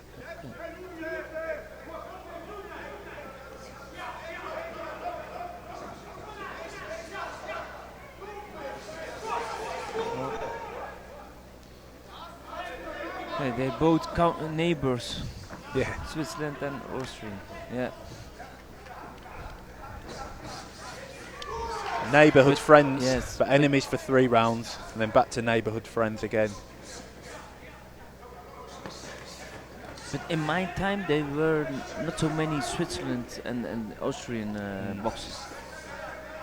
And now I don't know. Not so much. There's certainly more coming through. I think you're right. When you were boxing, it was the other nations, wasn't it? Other nations, yeah, Soviet. Ukrainian, Belarusian, Lithuania, Letland, Romanian were very good, Bulgarian. They were. That's some brilliant boxers in Romania. Romania, Rastag, Rastag, yeah. Simeon brothers. Simeon, yeah. Diriol, Simeon. I think probably the man in red probably just edged that a little bit. But, and so did the judges saw it that way. Yeah. Did you used to sit down in between rounds or did you used to stand up? No, I sit always. Yeah? Yeah. I always sit down and that bounce in the front. Then, it was for me better. Yeah. I don't know, yeah.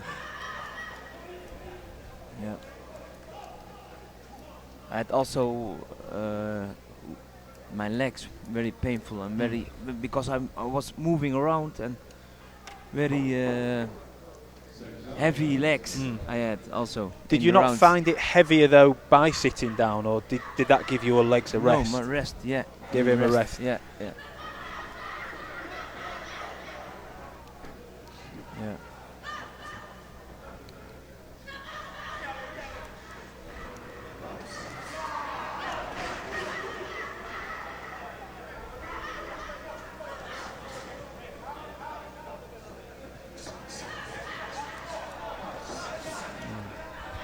So I think the man in blue's been caught a couple of times here when he's thrown his lead hand. He's been a bit slow with bringing it back. He's kept his head there. Chabian's timed him a couple of times over the top with his backhand, so he needs to be a bit careful.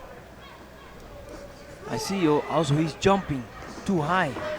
Man in blue. Man in blue, yeah. There's also a lot of energy is going on, go away. Oh, wow. That was good in it, yeah. I couldn't quite see whether that was a jab or a screw shot. The ref was blocking the view, but you could hear it. Again, he's punching in hand. A lot.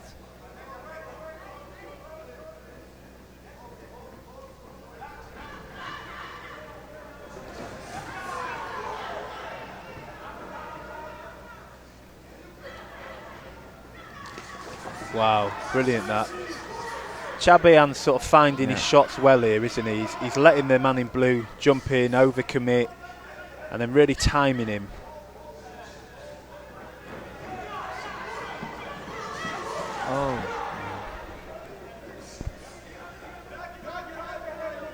And the judges will see that. The judges are seeing that the man in red's having the last word of these exchanges, having the better of the exchanges as well.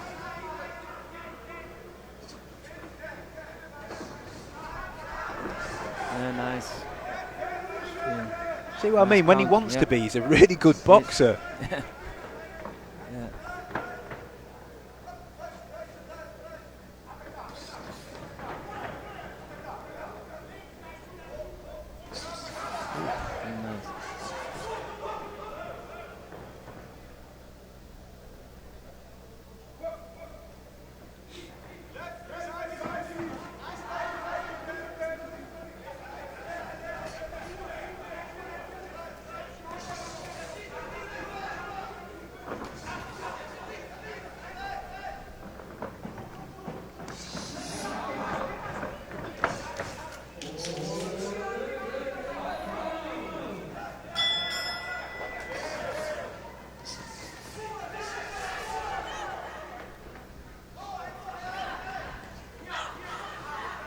I think his punches are looking a little bit laboured and tired now with the man in blues, and the man in red just looking a bit sharper. Yeah, this round also for red, for the Austrian boxer. Yeah, I agree. I think that should be 10-9 on all. 10-9, Oh, wow. The French judge saw it 10-9 to the Swiss boxer. French. And we're trying to find out where the French judge is, aren't we? And what corner of the ring he's on to then determine what he saw. Yeah, I'm not too sure how he saw that in the Swiss boxer's favour. I'm not saying the Swiss boxer's doing much wrong or doing anything badly. It's just I think the man in red's just that bit sharper, that bit quicker, that bit better, really. Better, much better.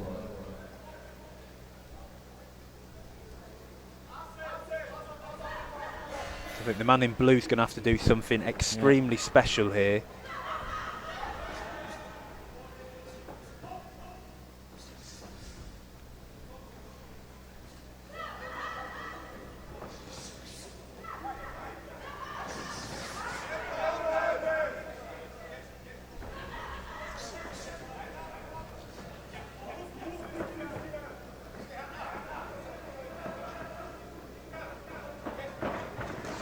Oh, Nice. good shot that.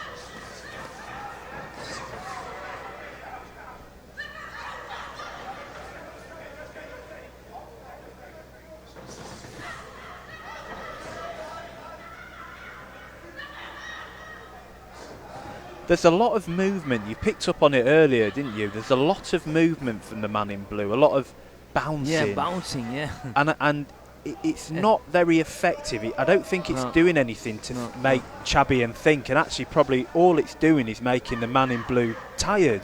Yeah. Yeah. Exactly. You picked up on that earlier, didn't you? Yeah. Not effective.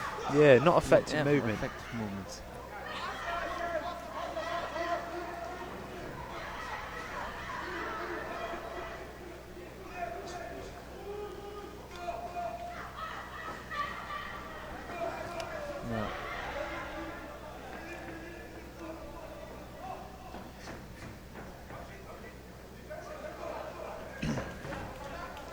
And he's starting his attacks from way too far out. You'd think those sort of springiness in his step, he'd be moving forward slowly and slowly to cut off the ring, but he's not.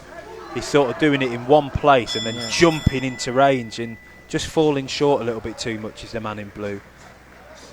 Yeah, look.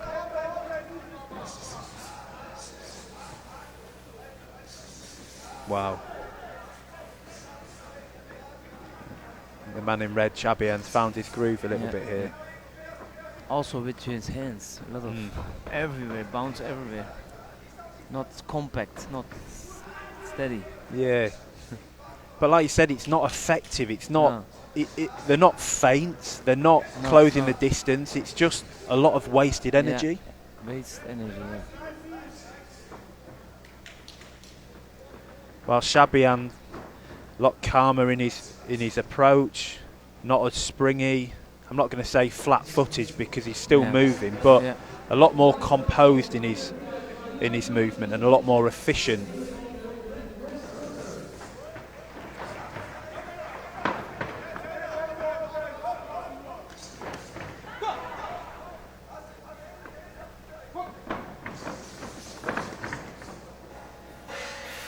That was a really good performance by the man in red. Nice.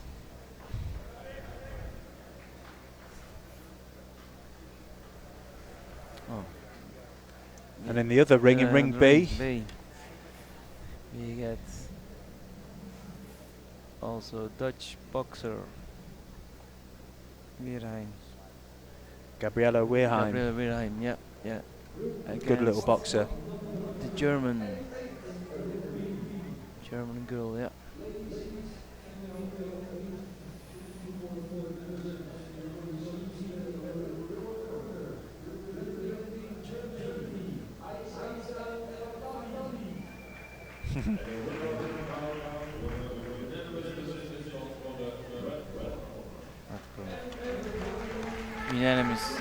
Unanimous decision. Austria.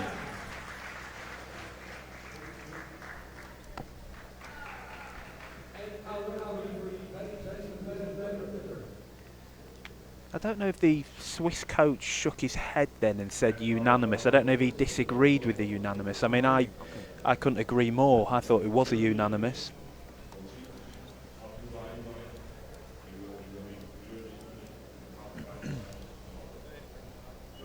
Yeah. Oh, now we get Zion Martina against Curacao. Yeah. Curaçao. island of the Netherlands. And in him corner is the coach.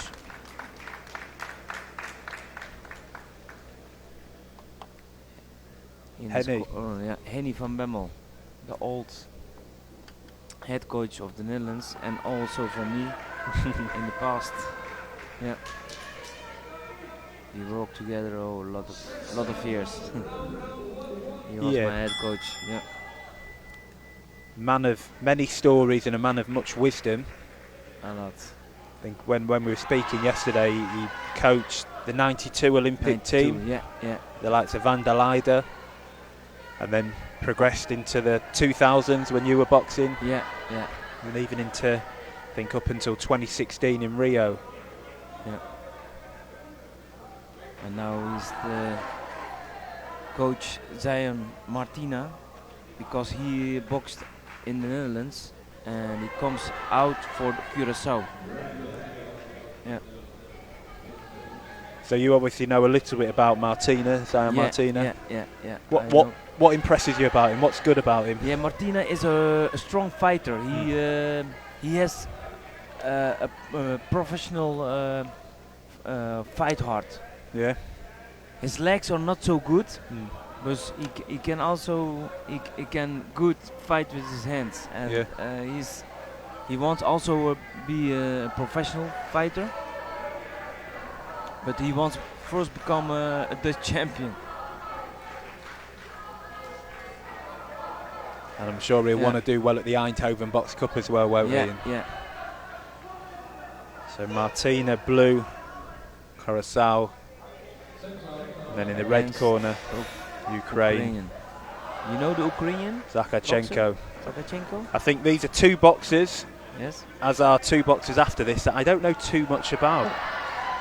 And I think that's what makes it really exciting, this tournament. There's a lot of new people that we're not seeing. Yeah.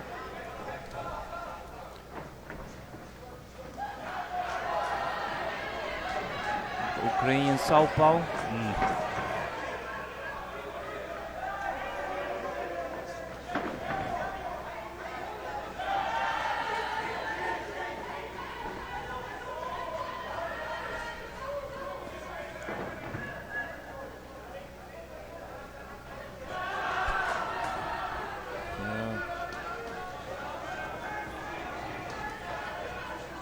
You can see the man in blue stalking his opponent down. But he's not moving with his head. Steady. One direction. He must move. Yeah, now it's a little bit still steady. You make pressure, but in one line. Straight lines, straight line. That's because he's moving also the Ukrainian moving around. Yeah, good lateral movement, isn't it, from the man in red? Yeah.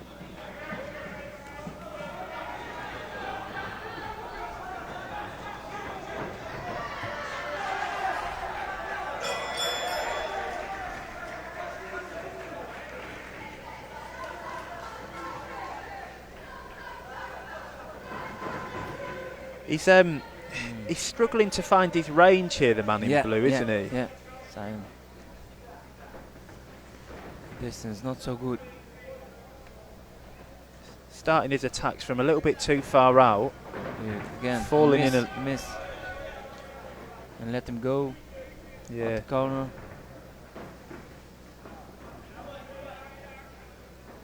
I think the man in red's quite comfortable here, allowing the man in blue to just sort of overreach like that, counter and then move off. No. Oh, good shot that. Yeah, it was very good. Sort of long yeah. hook, wasn't it, with the backhand? Sort of offbeat, not an expected shot.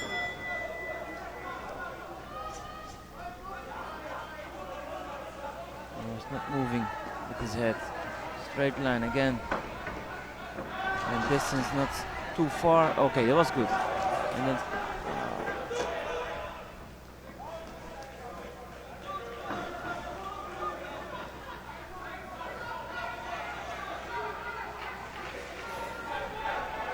I think the man in red. Oh. I'd be surprised if the Yeah. man in blue gets that. I think the man in No, red. Red. Yeah, 10-9 for red.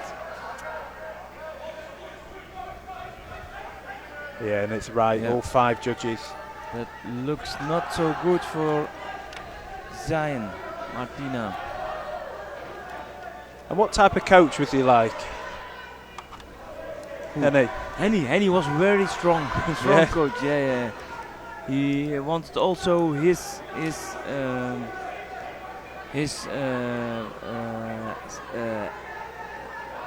way, and he was also very strong in it. And you must do it like this and not other way.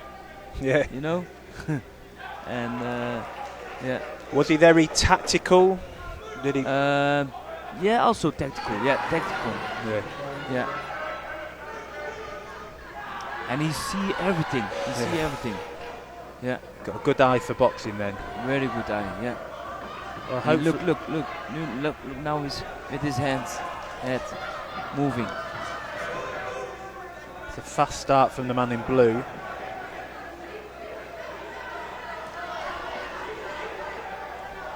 But the Ukrainian have very good eyes. He jumps back, in, out. Miss him. Look. Very good of him. Oh, good shot that. Body, yeah. Yeah. Oh. Gabriele Weerman. Opponent is going down. Yeah.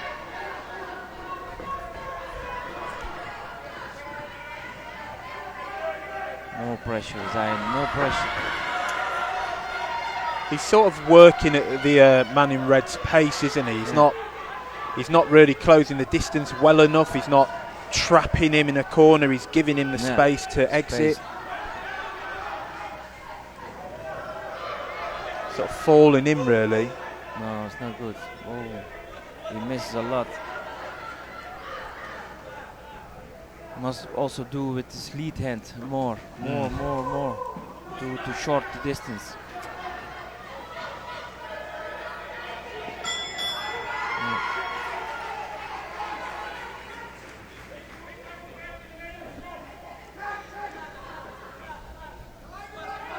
I mean, as a coach yourself, what would you be telling, and a previous boxer, a very experienced boxer with more than 200 bouts, what would you be telling the man in blue if you were in his corner right now? The lead hand must more with lead hand, make pressure, make fend the how you call this? Feints, and also make more punches, not 1-2, 1-2-1, more punches. Put him back. He now this. He wait too long. I think you've touched on a lot of good points there. Feints is so crucial because he's doing nothing to get the man in red to think. Also the head movements are very important for. I think he shook his head there because he knows he's struggling to get the distance right.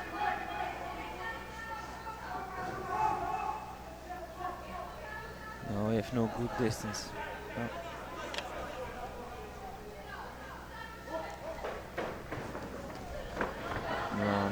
But I think the other thing here, though, is the man in red is boxing a really good fight. Yes, he's really good at managing range. Yeah. Again, I think that's got to be the man in red. Yeah. I see the looks of Henny van Bemmel, the coach of Zion. That's no good. Oh, he looks. He's red. It's giving you flashbacks.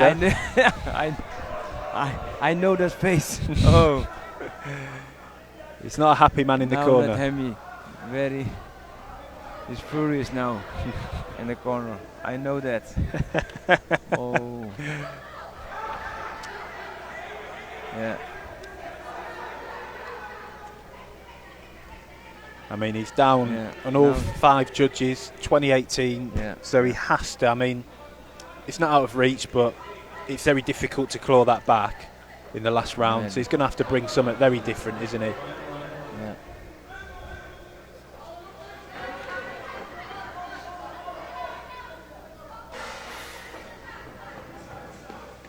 Good.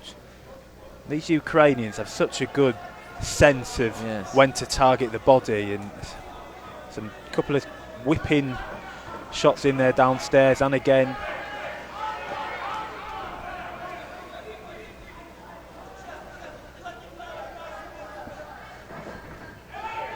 That was a good one. Fine. Oh, no. I think there's an element of good movement from the man in red, but I think those are really crude entries, aren't they? You could see that from a mile off. Yeah.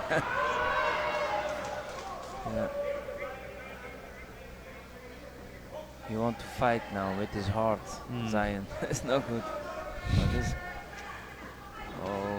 Yeah, you can tell he's quite frustrated in there, isn't he? Yeah, you can see that now. He must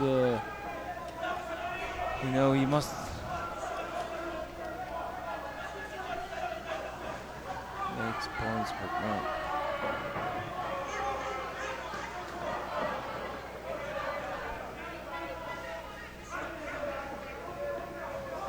But I think it's like you said, isn't it, in the round before, the round after. Feints, get the lead hand working, move your head. Look.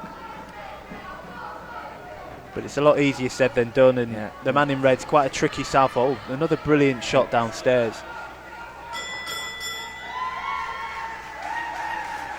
And what those shots downstairs are doing, they're causing the boxer in blue to constantly have to reset. They're scoring, but it's sort of neutralising him. He's resetting. He's not able to build a rhythm. Again, oh, he hurt him there, didn't he? He's hurt. Yeah. They are powerful shots. Yeah. Also, we're looking here. Yeah. Oh, I thought 8 counts, but no. Oh, again. He's hurt. Yeah. 1 minute left. I hear it of the coach. It's going to be a long minute, this. Long minute, yeah. He must watch out because he get 8 counts. Oh, I think that was low. That low wasn't blow, it? That was very low. Yeah. I'm surprised he didn't get a warning at least. Oh, that was a good punch, Zion.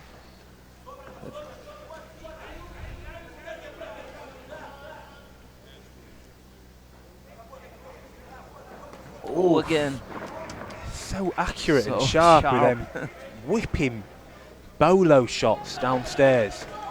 The bolo shot obviously made famous by a lot of them old school Soviet nations. Yeah. Such an effective punch. Wow, good fight that, and good performance by the man in red, really good.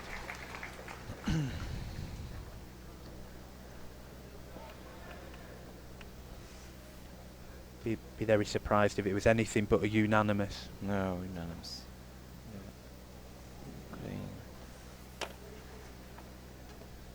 No.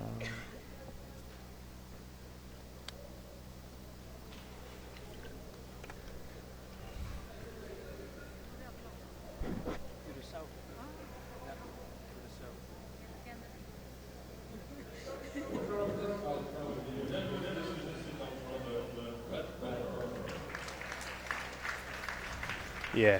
Unanimous. 10-9, 10-9, 10-9, and every judge's scorecard every round. Yeah. I was surprised, if I'm honest, that wasn't a 10-8. I thought that last round could have been easily a 10-8. 10-8, yeah.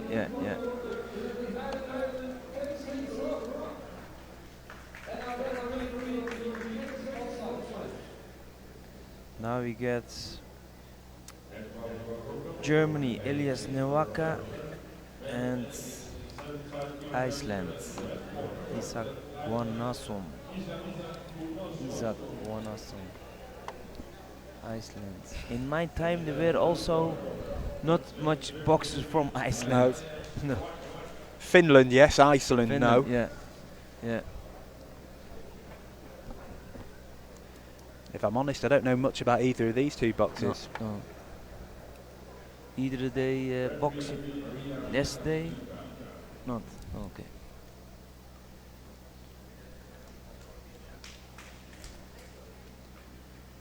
We've seen a variety of German boxers this tournament so far. We've seen ones who maybe aren't that technically savvy but have a lot of energy and engine. We've seen ones who are quite technical but then struggle with pace in a fight. So yeah, it'd be interesting to see what boxer we have here, what matchup we have.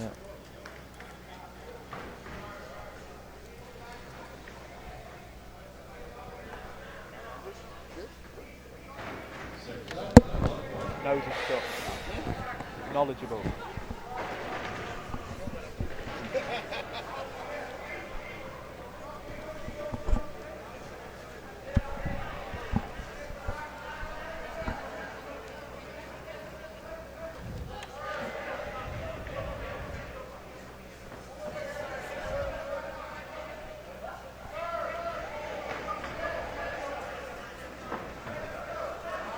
I'm trying to work out if there's a slight height difference. I mean, everyone looks very, very tall when you sat down here, but I think the man in red probably has a few inches height and possibly reach on the man in blue. Yeah.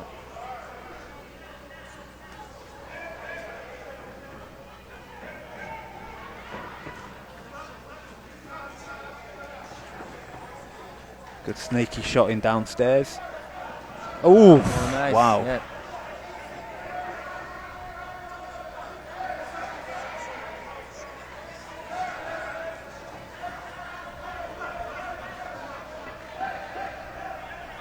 It's been a pretty fast start this, hasn't it, from both boxers? Oof. And you can sort of see that backhand coming from the man in blue. He's 1-2 from the blue. Nice. Oh. He's noticing, if you look at the boxer in red, when he dangles out that lead hand, his head's there for that sort of backhand over the top, and the man in blue's timed it a good couple of times now.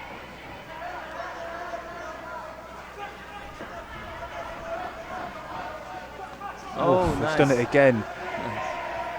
Over the lead hand. Over the lead hand. He's just dangling it a bit too much.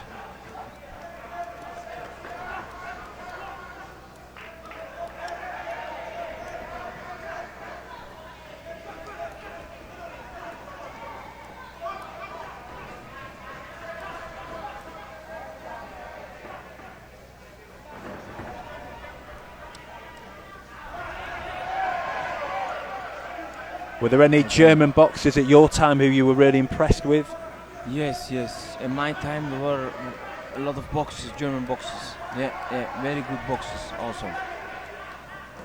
And also I fight also 8 years in the Bundesliga. You know, the competition, high level competition. You're at your first Liga, second Liga, and there was a high level of boxing competition. And of the club you can only get one different boxer of other country to fight for the club. Right. Yeah. And it was a Russian boxer, of Turkish, of Dutch. So it was a sort of league format. Yeah. It was high level. It was very good. It was very good competition, and it was a good competition. You get also good paid. Yeah. Yeah. But very professional. We go with the plane, or sometimes we go with the bus with all team to the first. We train, and then we go to the hotel. We sleep there, and then the next fight we fight competition, and then we sleep, and then we go back with the other team. Got it. So it's sort of like a professional type. Professional time. Yeah. And then you get exposed to a lot of different nations and a lot of different styles. Yeah. Oh, very fun. Yeah, that was very good. I think the man in blue probably edged that round. I thought he landed the better shots. And so did the judges. A 4-1 split. 4-1. One judges. The man from England scored it 10-9 to the Icelandic boxer. Yeah. Yeah, Germany have always had an incredible history of boxers. Probably just a little bit before you started competing internationally, you had the likes of Andreas Tooth, they had Andreas Zulu, and many others. Yeah. Henry Mask. Yeah, I know. Yeah. Some brilliant shots going in here from both boxers. Is the Bundesliga happening now, or is that now? they have it, but not so high level anymore. Right. You have now 4 clubs, and they have no money anymore. Right. No. Yeah. I- They have it, but it's not so big anymore. And I guess there's a lot more competitions now, isn't there? Yeah, Like international yeah, competitions. international competitions, yeah. But before Henry Maske, Oran Delibos, Arnold van der Leijden, they fight all in the Bundesliga. Mm. All in the Bundesliga. Wow. Yeah. All for the good same clubs or for different the clubs? different clubs. Right. Yeah. I fight for 2 different clubs, Bayer Leverkusen and Velbert. Right. Yeah. Last year for Velbert, and the head coach was Henny van Bemmel from the. Right. Yeah. Henny van Bemmel, they hire him from the German club to coach the German boxes. So he coached the national team and the Bundesliga. Wow. Yeah. Yeah, that was good business. Yeah.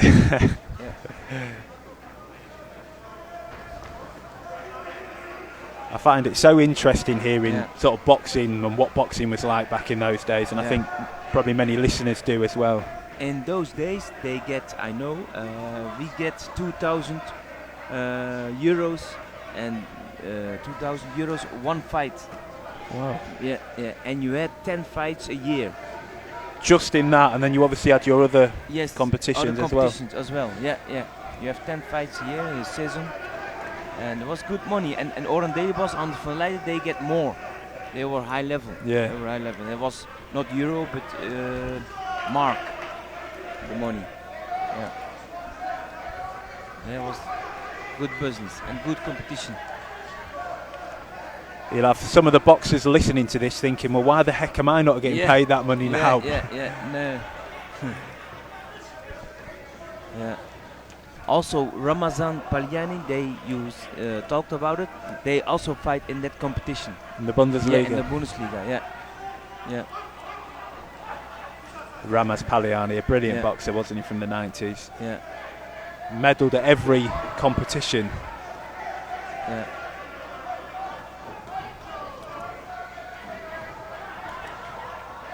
I mean, this is turning into be a very interesting bout. Again, I'd probably edge it to the man in blue, but I mean, there's some good shots going in from both. Yeah, now both, yes.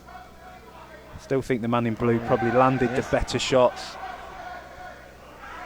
But the man in blue looks absolutely shattered. Oh, it's a 3-2 close. split. 3-2. Yeah. Oh, last round is now ready.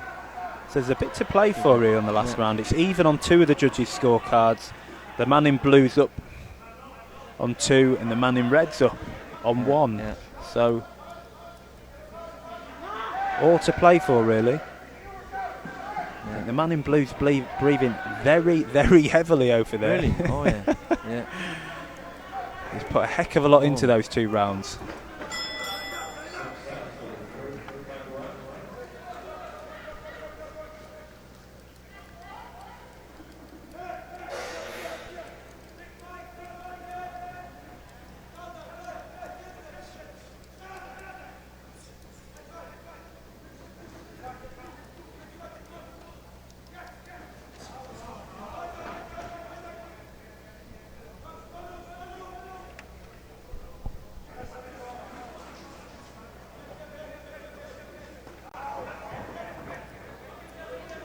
I mean, not every punch is landing in these exchanges. No, well, I say that and then he's landed 2. Right. Oh, that was miss. But I think what the judges will be seeing here is there's one person who's bossing the exchanges, and it's the man in red. So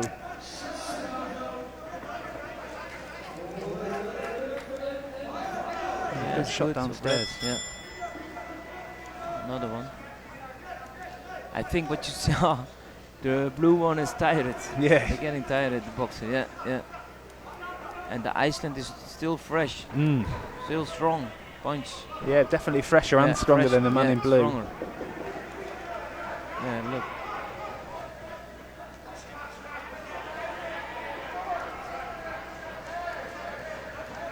Yeah. Missed a bit wildly there. Yeah, nice. Iceland.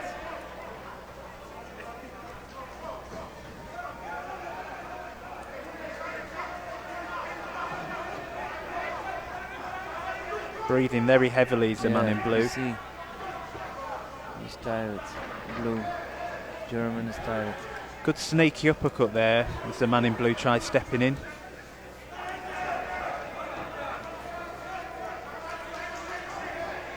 Yeah, the Iceland stronger now. He is, and for the most part he's initiating these exchanges, and I think he's probably having the last word, although he's been clocked there a couple of times as he entered. So he still needs to think about what's coming back.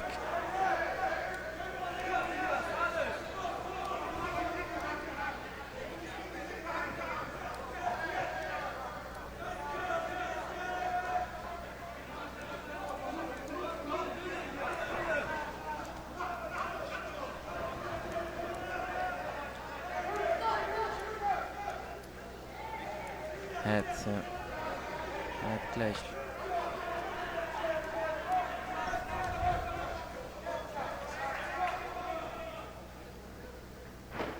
Last 10 seconds. Yes. Yes. Good fight that. Yeah. I'd probably give it to the man in red. The Reds. I give it to the Reds. Yeah. It was difficult though, because there were definitely still openings there. He was still dangling that lead hand. He could have been caught, but the man in blue, I think, just ran out of energy in the end, didn't he? Yeah. You can see that. Yeah. Yeah, and he's still explosive the third round. Yeah. Sharper, explosive. Still had a bit of power, didn't he? Yeah. And the German was the power get out.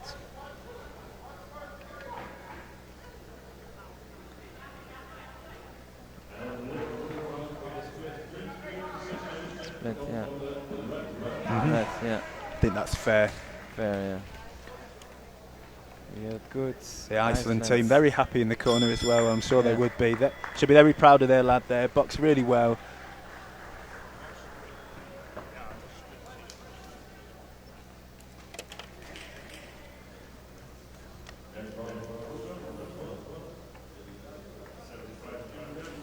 $75 kilos still. Another German and a Belgian boxer. Timon Wonderlich, Cliffy Idris. Yeah, Timon Wunderlich in red, representing Germany.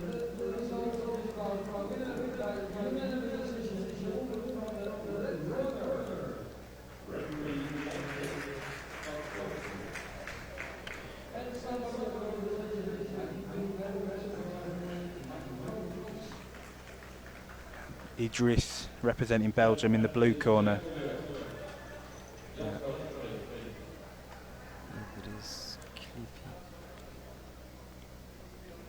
I think I saw Idris in the under-19s. It was either last year or the year before. So he's a very young boxer. Okay. Good boxer as well. I don't know much about the German, so. German, I don't either.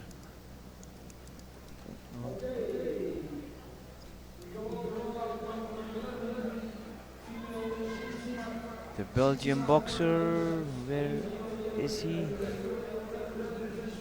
He's either got lost on the way or he's decided not to box.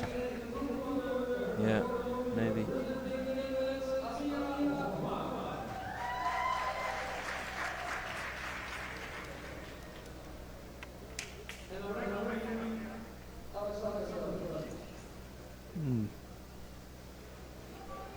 Still not there? Belgium? Still no Belgian boxer in the ring. See.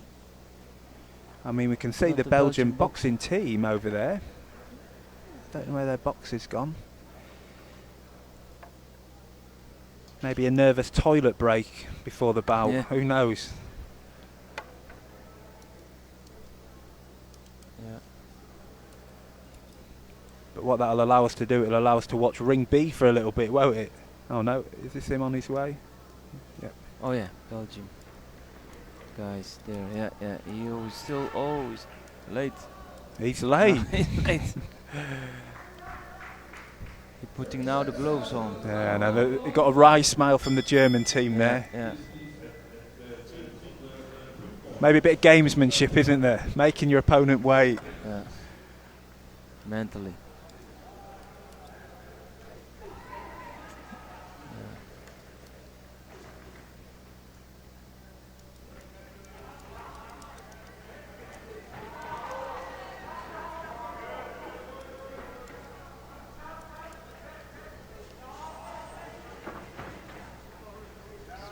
Yeah, say sorry.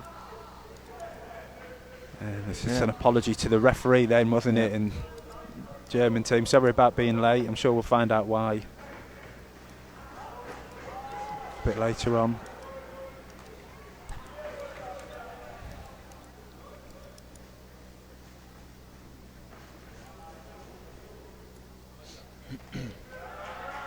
The boat didn't fight yesterday. No. Okay.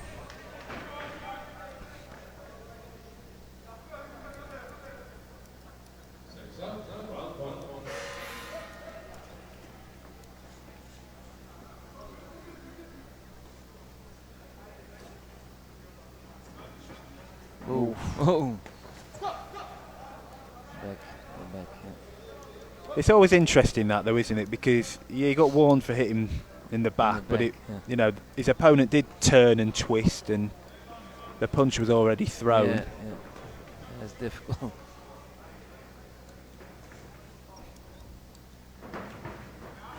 Also very low guard.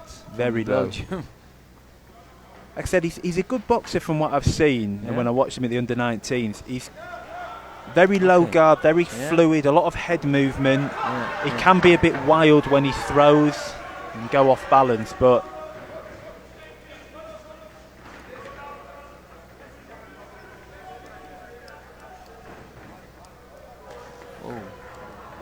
sort of throws shots from all these different angles. Yeah,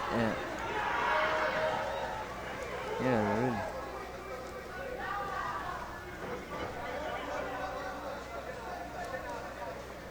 Like Nassim Ahmed. You want to look like that, maybe. Oh, that was a good one. Shot that. Nice. Right hand.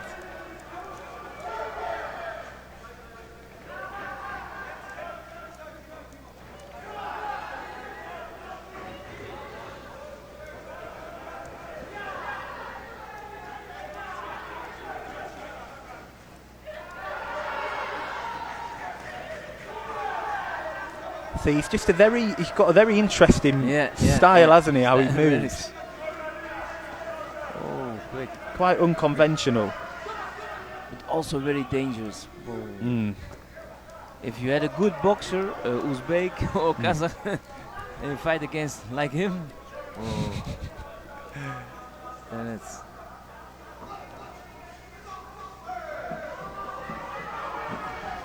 Now the German... So.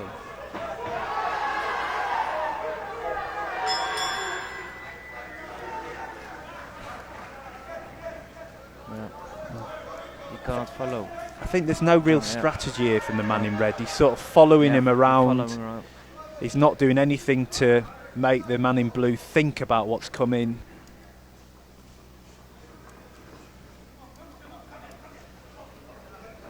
Letting him escape, letting him move off. Body shot.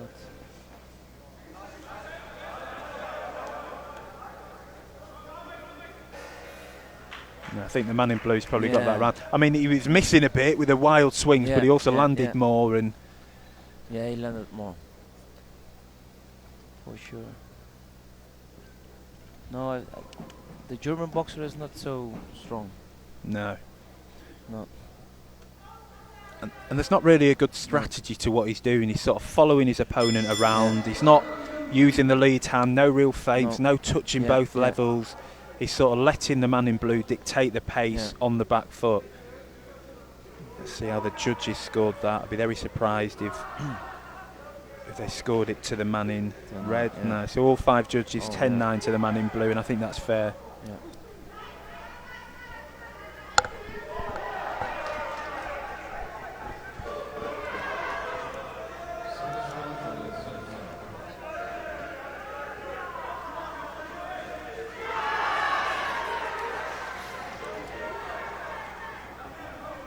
Cliffy Idris, the man in blue representing Belgium. Timon Wunderlich, man in red representing Germany. Cliffy Idris. I think a Moroccan guy. I think a lot of Moroccan people lives in Belgium. And German Timon Wunderlich, yeah, that's a real German name. Yeah.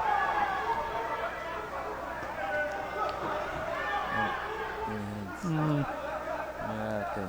Thought that was borderline. I didn't think there was anything wrong with that, but.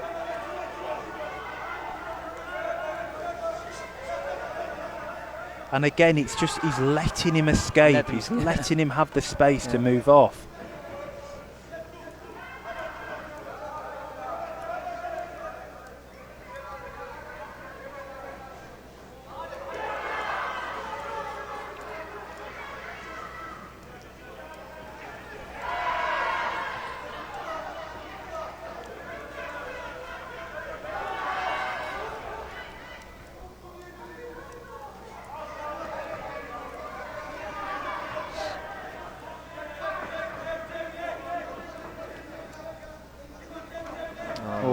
Again, another sort of very awkward, unconventional punch. Hey, moving good, now showing.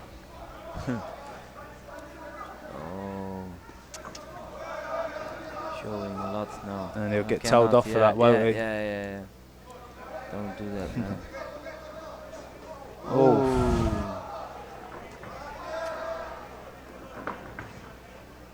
I think he's finding his rhythm and his groove here. Yeah. And I think he's unsettling the man in red. I think technically the man in red isn't that great either, but I think the posturing's probably getting to him a little bit. He's trying to let him posture show, well, I'm going to do a bit of posturing as well. I'm going to do this. Actually, what he should be doing is sticking to his game plan.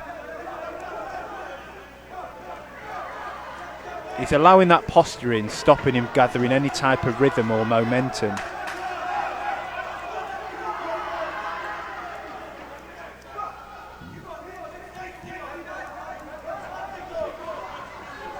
Yeah, the German corner very vocal about what they want their man to do. The supervisors say they get the coaches of the German team something, but I don't know what.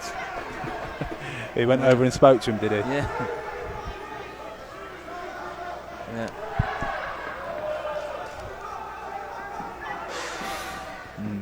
Another blue round to the blue there. No showing anymore, I think. Yeah.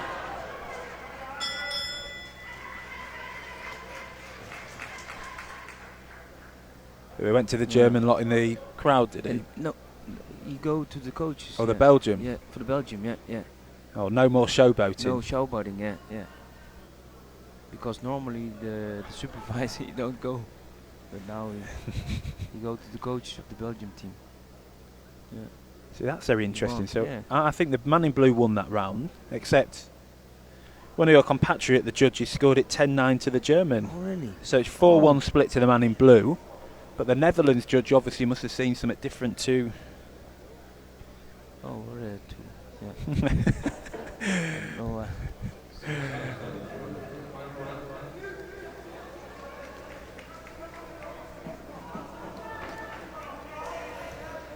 think the referee's just told him there to stop the showboating as well. Yeah, they don't like that.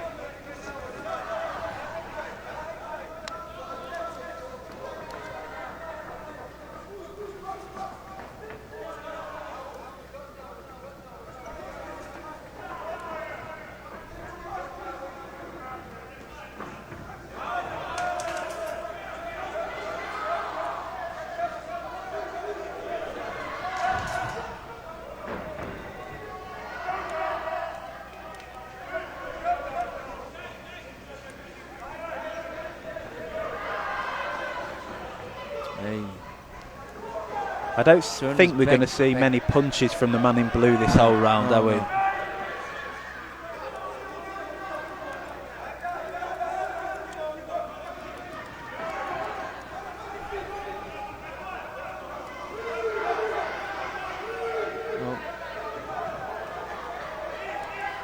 caught with a good shot there, though. And she'll go out.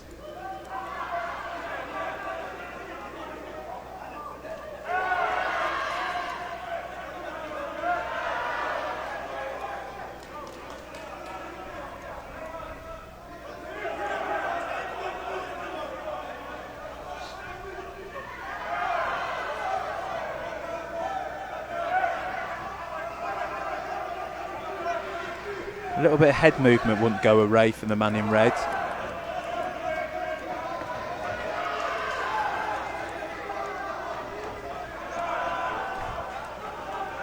No.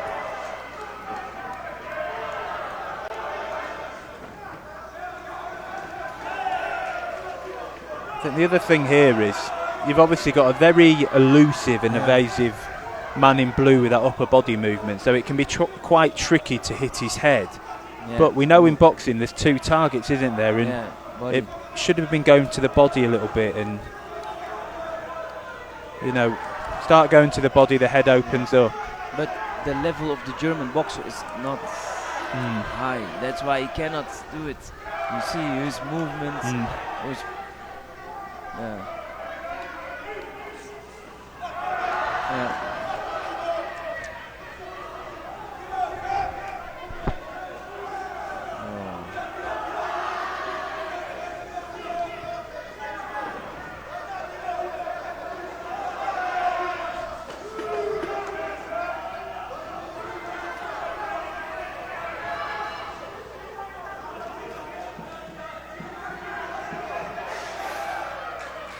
The man in blue's probably won that, hasn't he? Yeah.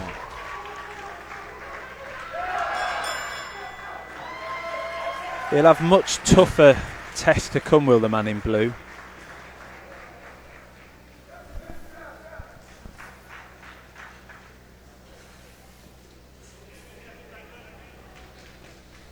Now we go to the super heavyweights. Oh yeah, the fun stuff.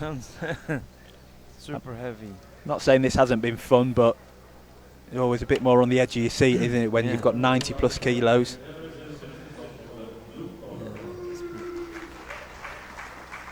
Unanimous decision.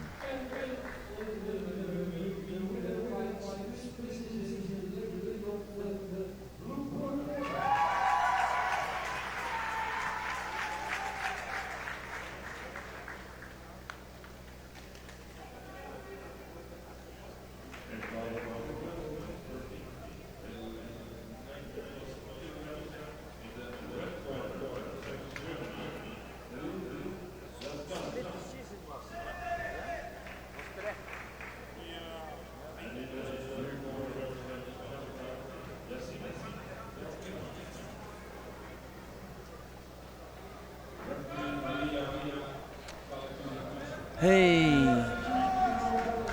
the old head coaches of Germany, Valentin Slagi and Zoltan Luka, very German.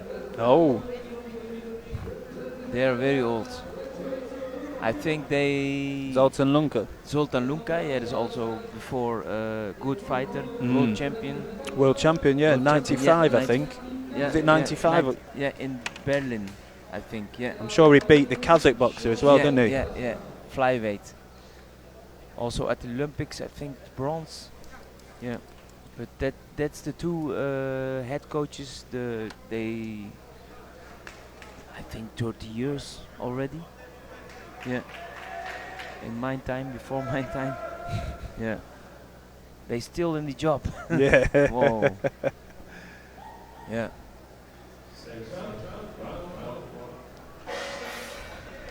Got a 90 plus kilogram super heavyweight contest here between in the red, representing Germany, Delil Yazgan. Yazgan. It's a Turkish. I know. That's Delil Yazgan. And the other one is Yasin Belmeki. Is I think in the blue for Canada, yeah. Yeah.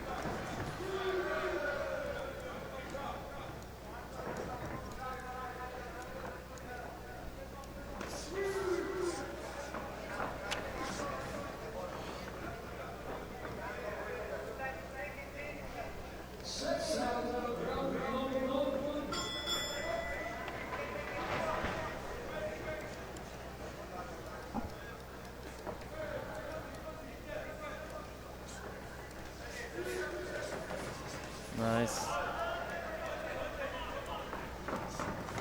Oh.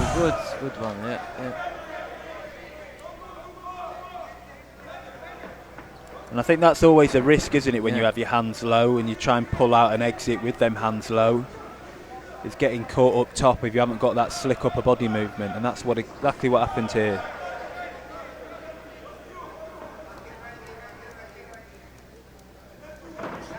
Yeah. The head coach say you must go in front, make pressure. He say. Valentin Silagi. He's also an old European champion. Valentin Silagi.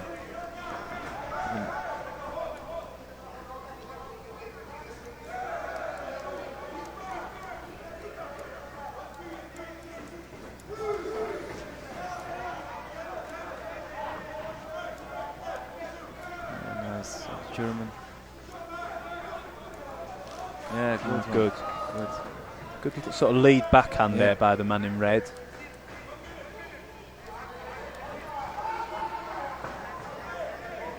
Yeah, nice. You let him miss and then counter. Yes, good.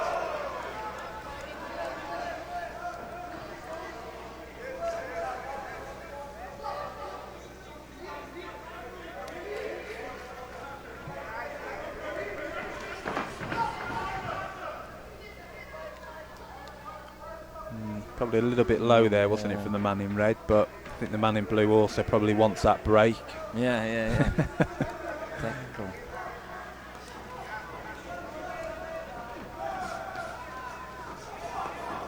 Oh, good. He's got quite quick hands, hasn't he, the man in red from Germany for a super heavyweight.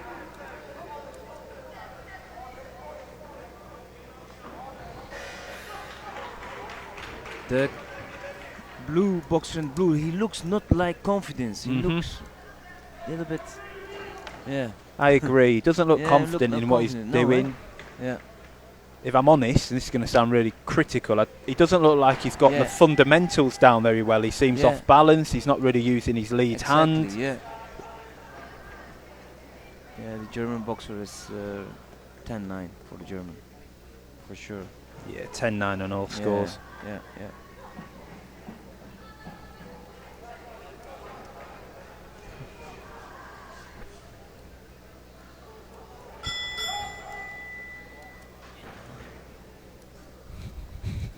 This really old co-commentator getting a picture of two with the German. Great, sir.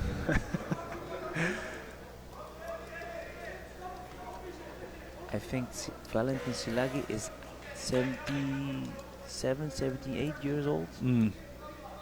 Very old.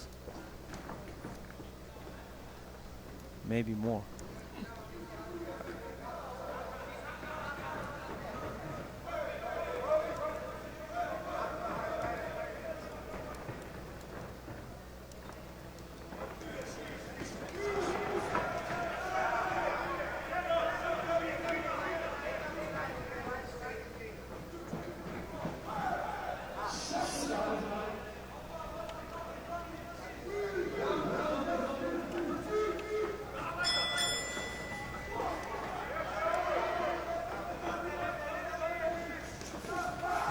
Big shots landing there from both.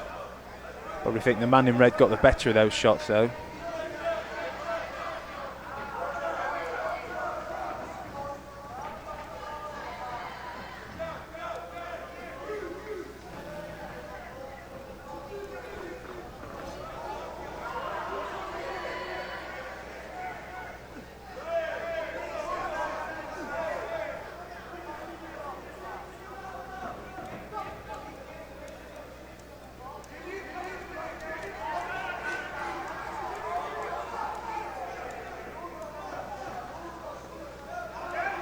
And again, getting clipped over the top because of that, how he holds his lead hand very low. Yeah, very low.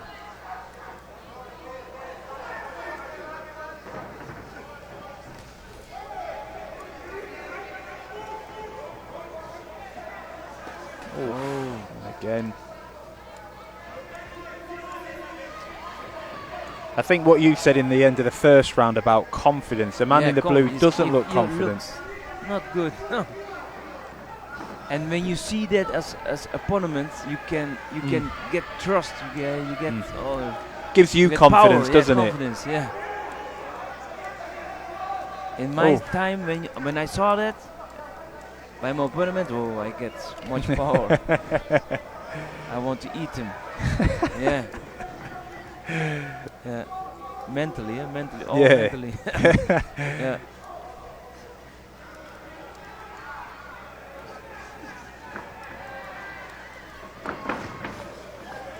And the man in red's just a bit more sharper and a bit more quicker with his shots. Now he missed a lot, but. And the execution of his shots as well, he's still quite balanced, while the man in blue looks very wobbly. Yeah. 10 seconds. Oh shit. Oh,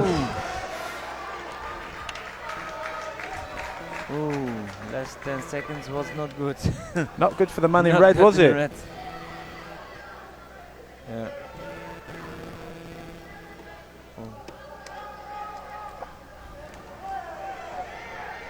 And now 10-9 against again for blue of red Germany.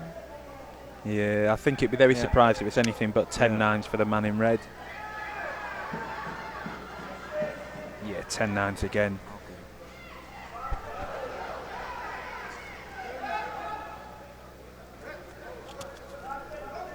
So the man in blue has to do something very different, doesn't he? But he probably hasn't got it in him, or at least he's not showing it so far. No, the boat, not high level.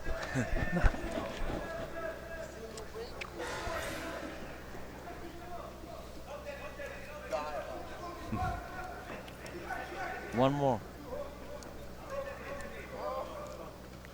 So last round here, all 5 judges scoring at 20-18 so far to the man in red.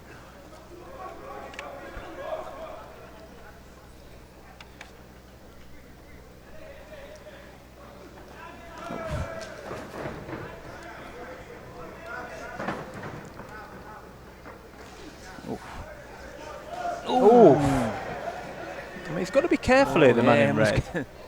I mean, they're both landed some heavy shots there.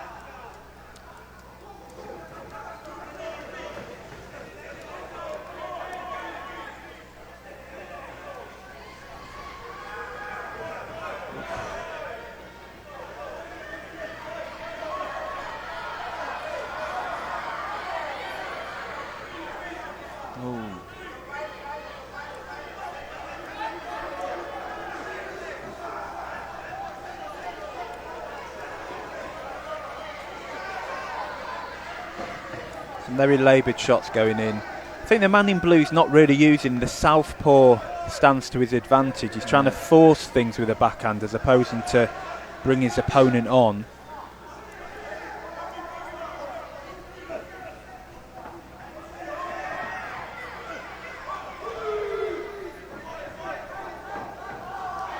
Oh, they miss a lot. Huh?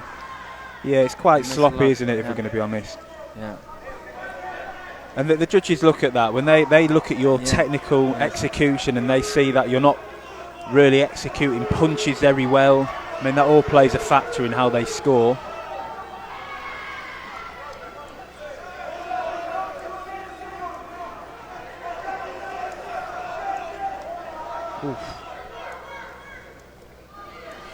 Oh, wow. Nice. Oh, 8 counts. Yeah.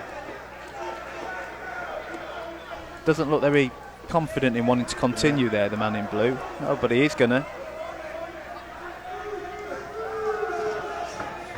Oh, nice body shots. Yeah. Working both levels there again, which is good.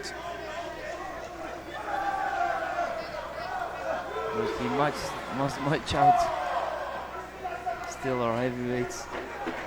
10 seconds. I think it'd be a good learning fight for both. I think the man in blue needs to take a lot from this. Yeah. Some heavy, heavy shots there.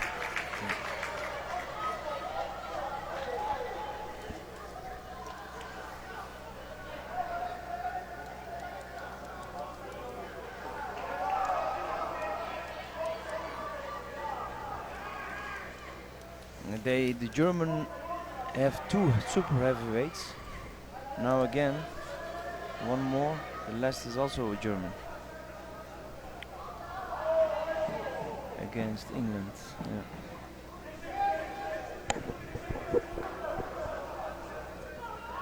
So I think this is going to be unanimous, isn't it, to the man in unanimous. red? Yeah. The man in blue just need a bit more confidence, a bit more Yeah. technical execution, a bit more ring smartness. Unanimous. Yeah. Red corner. Yeah. Yes.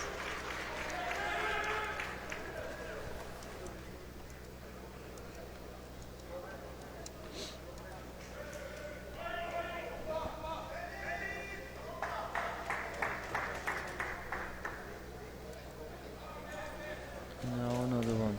Now we've got another super heavyweight.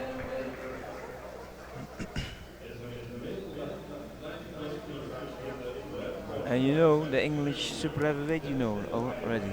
Yes. Good I boxer. do. He is. He's got a very unique style.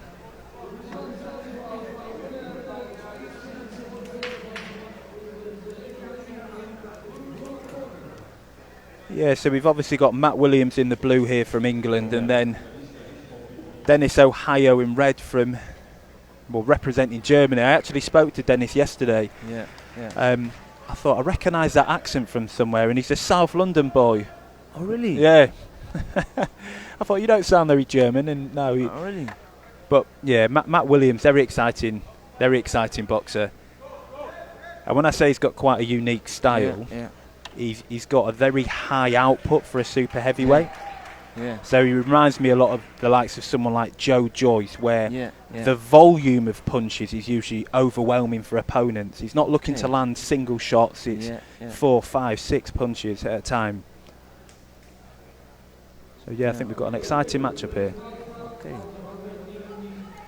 And Dennis, he fought yesterday already. Or not? I think this is his first bout First today. bout, I think it's both of their first Both, bouts okay. today.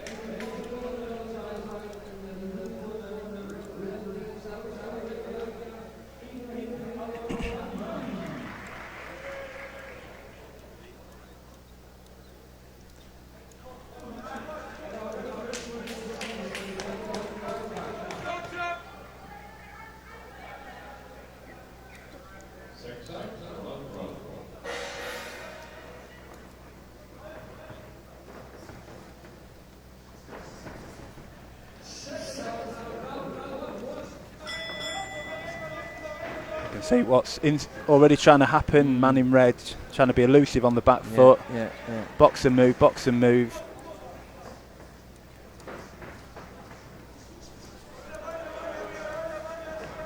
Oh, nice. Couple of good super heavyweights for England. You've got Yeah. obviously Matty Williams here. You've got Damar Thomas, big southpaw. It's very interesting. Interesting times. Dennis Ohio's looking pretty sharp, isn't he, in the red already? Yes. He moves very nice for a super heavyweight. Yeah. Okay.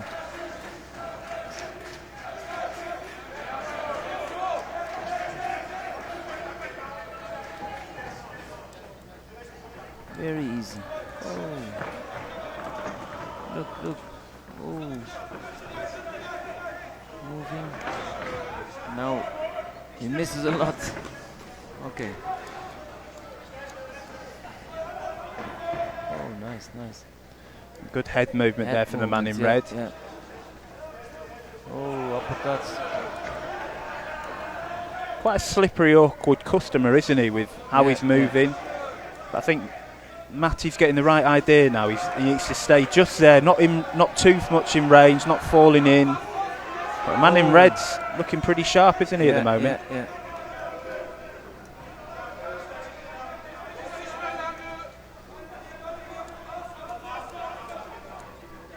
Yeah, this high level. And obviously the man in red's not the... maybe he is the top super heavyweight in Germany. I know Pulitov is there. Actually, it's Pulitov, isn't it, at super heavyweight? Nice.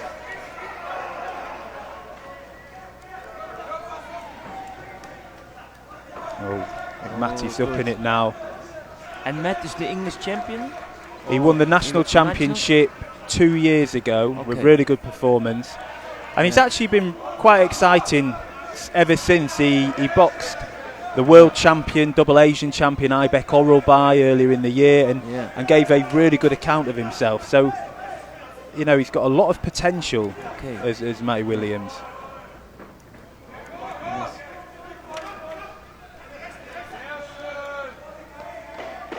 Oh, last 10 seconds.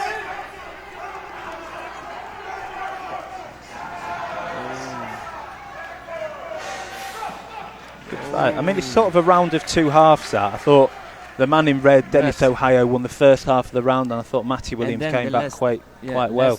Last minute is for Matt, Be interesting to see how the judges score that. I wonder if we have a split. I know, all 10-9 to Dennis Ohio. Red. Yeah. Okay.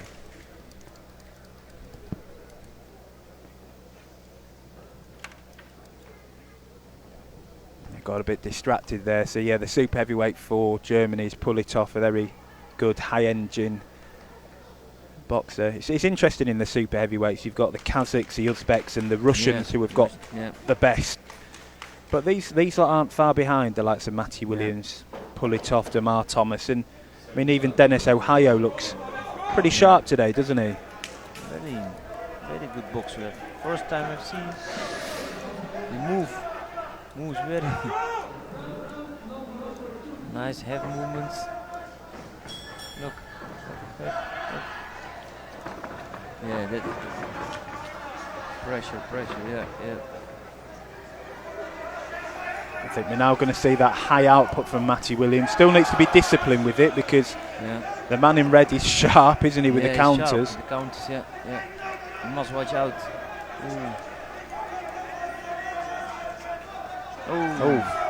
Especially that backhand over the top.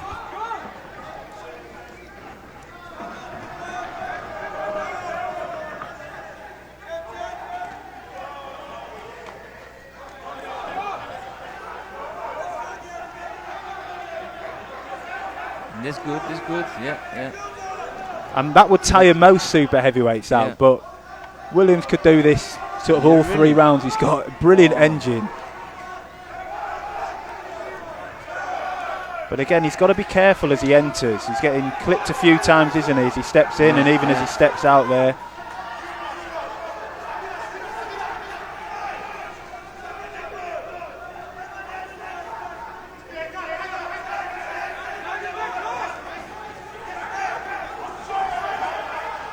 I'll tell you what, this is one hell of a fight. Yeah, nice.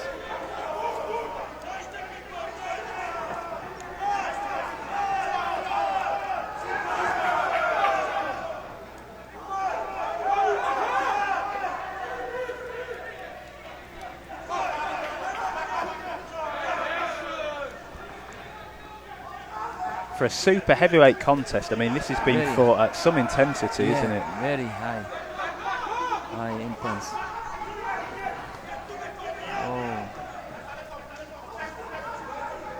And it's not the snappiest of punches from Matty Williams. It's just the volume, isn't it? It's the continuous punches. Probably the man in red's got the snappier power and speed. But he's getting now a little bit slowly. The German. You see? Look, My look, God, look. I mean, it's Matt's going. brilliant contest, this, isn't it? Matt, he keeps going. He keeps going. Look. Wow. I don't think he will hold on, the German. This tempo. This. Oh. And I think that sort of speed in reflexes has gone a little bit now. The man in red's looking quite tired, isn't he? Yes. He's tired. Last 10 seconds. Ooh. He cannot hold the pressure. Oh. What a round. I mean, it's got to be the man in blue, that. Now, yeah. And if it is, that's last probably... 2 minutes is for blue, but let's... Now I want to know. Okay, so the Netherlands, one of the Netherlands judges 10-9 to the German, but the other 4 10-9 to the man in blue. Yeah. So we've got a fight on our hands, haven't we, in the third round? Very important round now. But I think he's gone. Tired. He's tired. Man in red. And he's not fresh. He's still fresh. Matt is he going. Tell you, he's got a fantastic engine, hasn't he? Yeah, for a super heavyweight. Fantastic. He's tired. No. And I think what gave it for me to blue was the momentum change. He came out much more aggressive, much more higher output. Didn't allow the man in red to exit and get a breather and reset. He's still fresh. He is. Not breathing heavy, is he? I think first minute still the German, then. Wow, some heavy shots going in here, isn't there?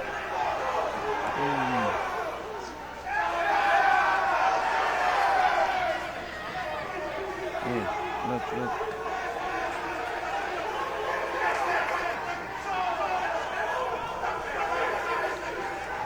I mean, what a way to end the afternoon session, and this is fun as anything, isn't it? Nice. Wow. Matt. Wow. What are you doing? Listen, 22 punches. I mean, that's incredible. 8 counts. Referee. Wow, I'm surprised there's been no count. Wow. And the German corner egging their man on. Oof. But even after them 30-odd punches, Matty's not breathing heavy out of his mouth. German looking a bit more tired. He's tired.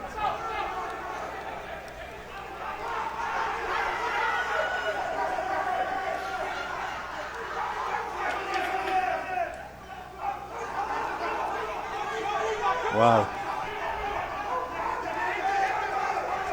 I think you're right, weren't you? The German good first 30-40 seconds of the round. Is finished. Matt's going now. Matt have good endurance power. Up, boom. Whoa. Wow. Tell you what, this is a contest, isn't it?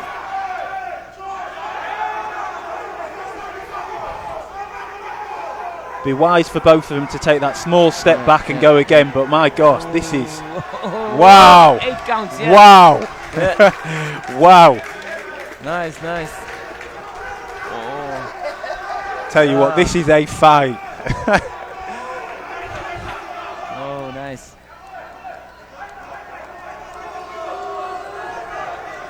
Look. Tell you what, both men here have shown some minerals, haven't they?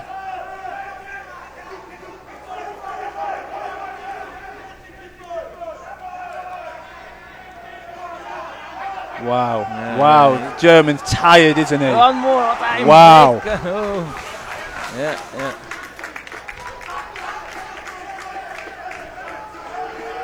What a turnaround.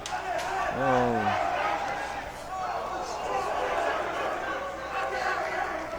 Lost the first round, won the second, forced 2 standing 8s in the last. One hell of a fight. Best fight of the afternoon. 100%. 100%. Wow. Yeah. I think fight of the afternoon and probably one of the fights of the tournament, that. Yeah. Wow. Even the referee, even the referee acknowledged how good of a contest that was. I think both men deserve credit there. I think even the Yeah. German, who was tired, to stay in there and Yeah. still try and give it a go.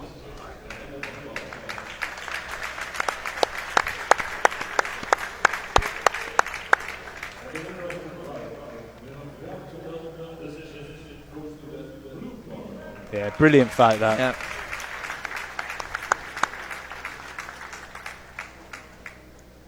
Like I said, that output for a super heavyweight is just absolutely incredible, isn't it? Wow.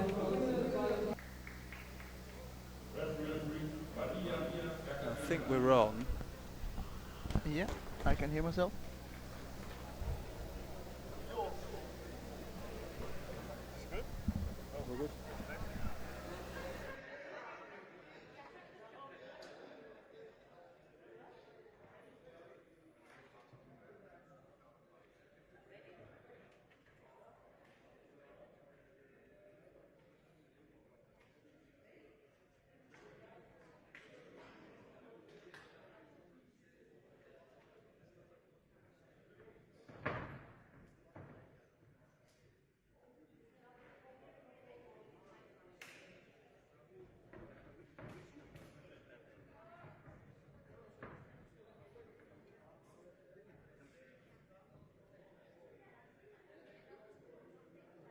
Sixth round, round one.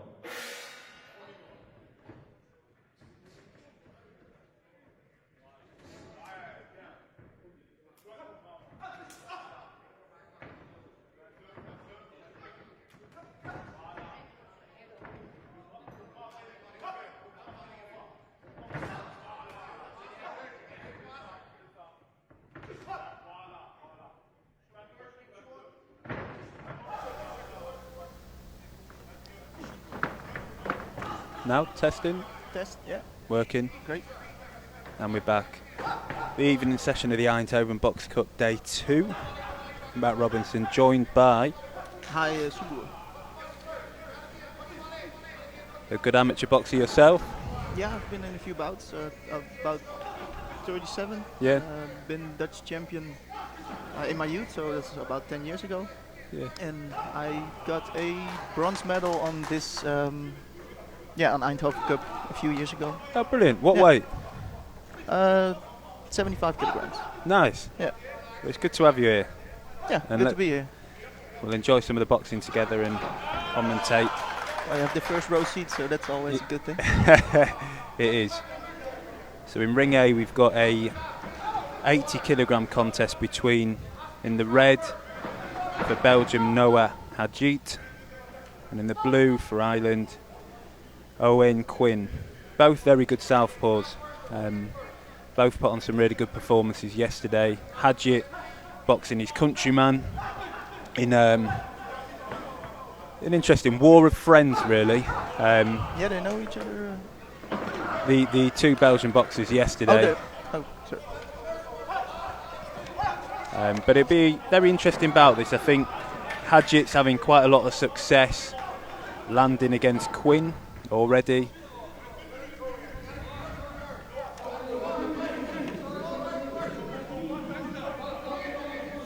I think it always looks a bit weird when they're both southpaw. It's because I'm orthodox myself, so Yeah. if they're both southpaw, it's always like Yeah, I used to hate. Never had the experience you did as a boxer, but in the very few bouts I had, I used to hate boxing southpaws. I never really thought about the disadvantage that you have. I boxed a few southpaws myself, but I always just tried to punch them as hard as I could. It's always a good attempt to doing it. Always. Yeah, that was always my game plan.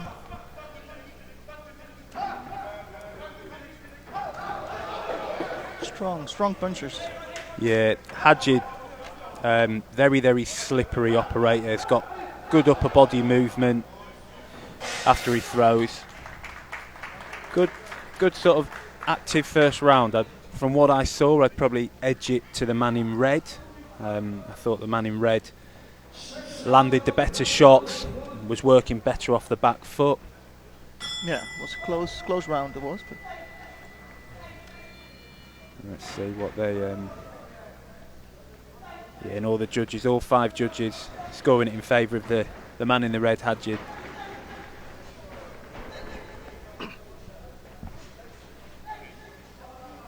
So obviously it's really important in amateur boxing to win the bout, but I think what it's more important to do is treat each round as a new round. Go out and win each round individually, so not get too disheartened when you do look at the scorecards and you see that you've lost the first round. Yeah, you can still get a comeback for the two second rounds. Exactly. And the judges look at that. The judges are looking for a combination of many things. The tactical aspect to things like how you adapt, how can you shift that momentum, and I think it's really important that the man in blue comes out strong and with good spirit, yeah. Exactly, and changes things a little bit.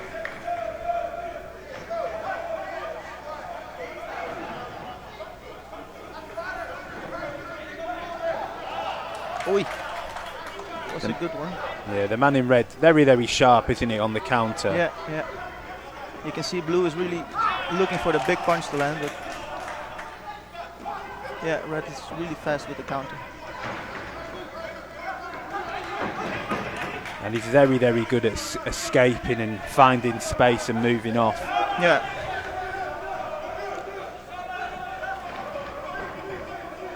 It's always nice to see somebody aggressive fighter, but fighting backwards. It's always, yeah, impressive to see, I think. I agree. Oi. Very, very sharp. And a lot of people have the misconception that coming forward and being the aggressor in Olympic boxing automatically means you're the winner or the judges favour that, and that's not the case. No. Then again, it's easier to fight forward for most people than to fight backward. But the man in red is really seeing to, controlling the fight, even going backwards. It's, impressive. I think that's a fair assessment. He's dictating the whole pace of this fight. I'd love to see the man in blue, Quinn. Maybe people have heard me say this already. Sort of layer the attacks. It's very much one phase. You've picked up on it, looking to try and land these powerful shots. Actually, probably be much better if he had more build-up in his.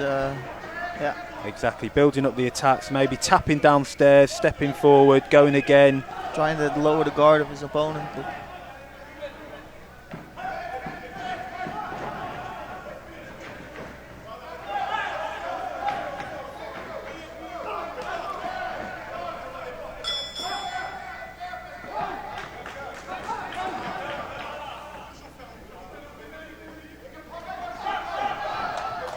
Red staying sharp on the game plan. He is very sharp, isn't he?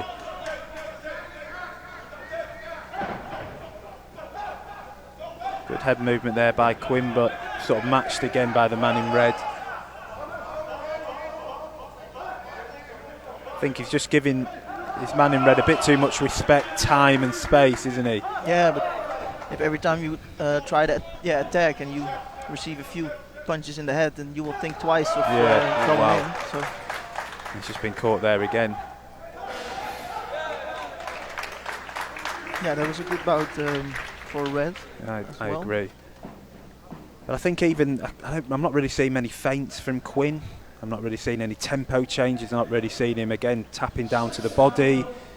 It's very much one phase, one pace, and keep getting countered. Yeah, exactly. And it plays into Hadjit's game plan all day. He'll love that. He'll want an opponent just to sort of spring in once. Yeah, you can see that, and he's really working him for that. So yeah, for the final round, he should have the blue Quinn should. He has to win this on a knockout, because otherwise. Well, he has to do something special. So again, round 2, unanimous to the man in red. 20 points to 18 on all 5 scorecards. So it does make things very, very tricky for the man in blue. He's going to have to win a very, very, very dominant maybe round. With a knockdown, but we'll see.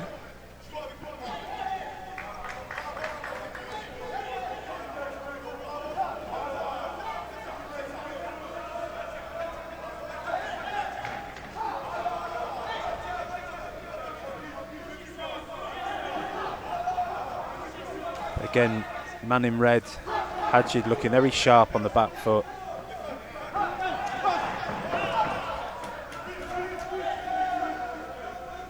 Yeah, still even in the third round, he's countering very sharp. Yeah. Normally I'm in the third round, I'm already passed out, so the sharpness was already a bit gone by now, but he's really keeping it up. And I think it's credit to their fitness levels. I mean, both had very tough bouts yesterday. So for both of them actually to still be working at this level, this pace in the third round of this fight. Yeah, so that's impressive. Red just changed to orthodox stand. But I think this is where I was talking about the feints. You look, there's absolutely no feints whatsoever from Quinn.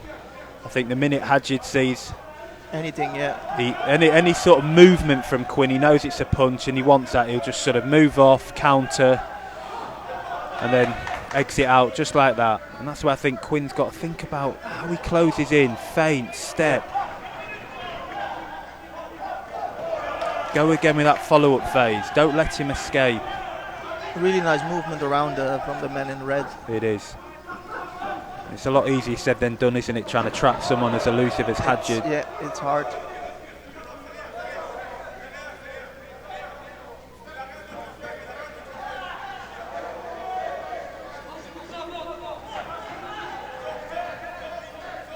Still impressive for Quinn, just keep moving forward.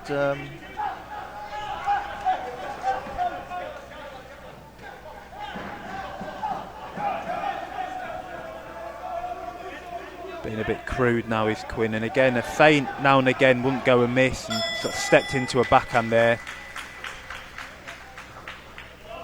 And get warned here for back of the head shots, I think, Quinn. Yeah. I think it's probably a sign of frustration as well, is that? Yeah, it's understandable if you're trying to walk somebody down for 3 rounds and he just keep getting away. That's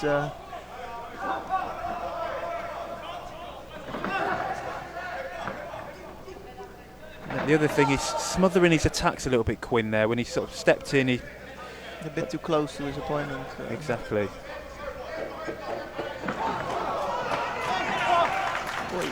Brilliant head movement. Like I said, you picked up on it. The fact that he's still doing that slipping upper body movement in the third round. Impressive. Good fight, that. Good fight. Both great athletes. I'd be very surprised if it wasn't a unanimous to the man in red. I thought that was a brilliant performance. Yeah, yeah.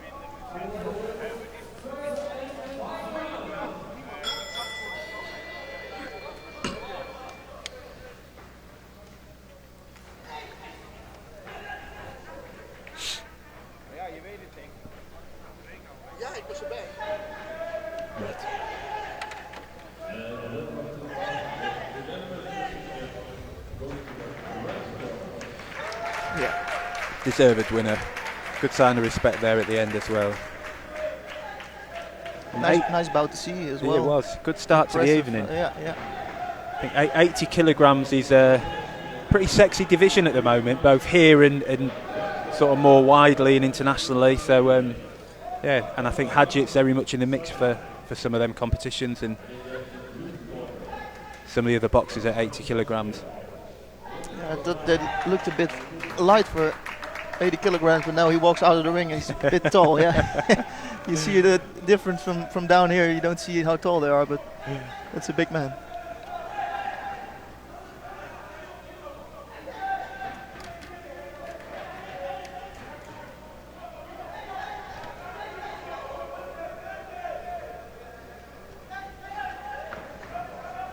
We've got another male elite 80 kilogram bout here between in the red.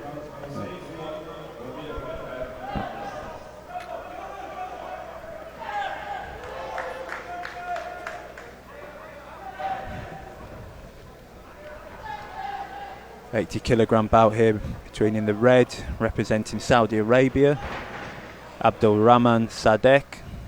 In the blue, representing Austria, Lucky Osaro Amufua. I hope I've said that name right. If I haven't, I'm sure people will say I haven't. Saudi Arabia have brought quite a strong team to this competition. It's not a very renowned boxing nation, but speaking to some of the coaching teams earlier, they're talking about their plans for the future and hopefully setting up a proper national training squad and really developing the talent. Some Saudi Arabian boxers have impressed so far, some maybe haven't, but that all comes with experience at top level of international competition.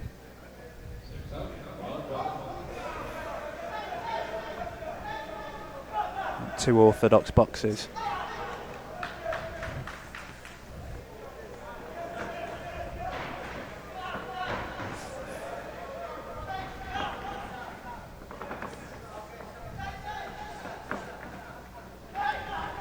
Good feints by the man in blue. Very good, yeah. Very twitchy. Ooh. Good counter by the man in red there.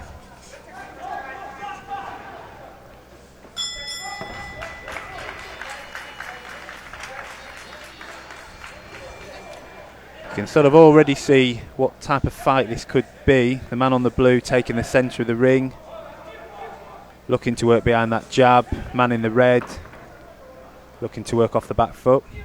Man in the red is taking a lot of punches to his guard. I know that takes a lot of energy. Yeah. Oh, wow. That's a good liver shot. Brilliant shot to the body there. I don't think he's going to get up from this. Corner is shouting him to get up. I Yeah. think if he could get up, he would get up. Now, the liver shot is it hurts so much. Wow. I mean, he was touching downstairs with the man in blue. And like you picked up on it, a lot of it was landing on the guard upstairs. And actually, how do you then open up those opportunities upstairs? You go downstairs, and what a And hell he of a did shot it. that Yeah, was. it was a beautiful liver shot. Right in front of us as well. And we heard the sound of it as well. It was a very thudding, Yeah, powerful shot. really into the body. That's I always just rather have a shot to the head than a shot to the liver because they were shouting "get up," and in your head you're like, "No, Yeah. I'm not getting up." Yeah. It just hurt so much. It's interesting hearing that corner saying get up, get up, get up, and like we said, I'm pretty sure if he could, he would.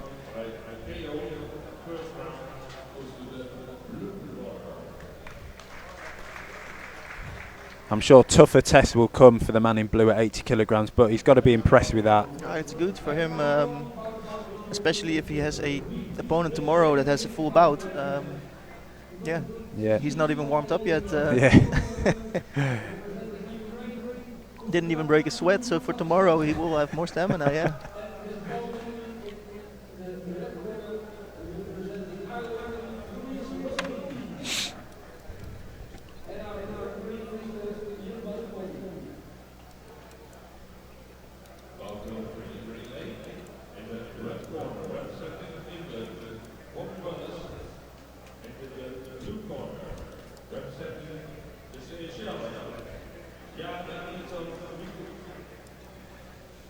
This will be a very interesting bout. So, obviously, coming from England, I know a fair bit about Bobby Wallace.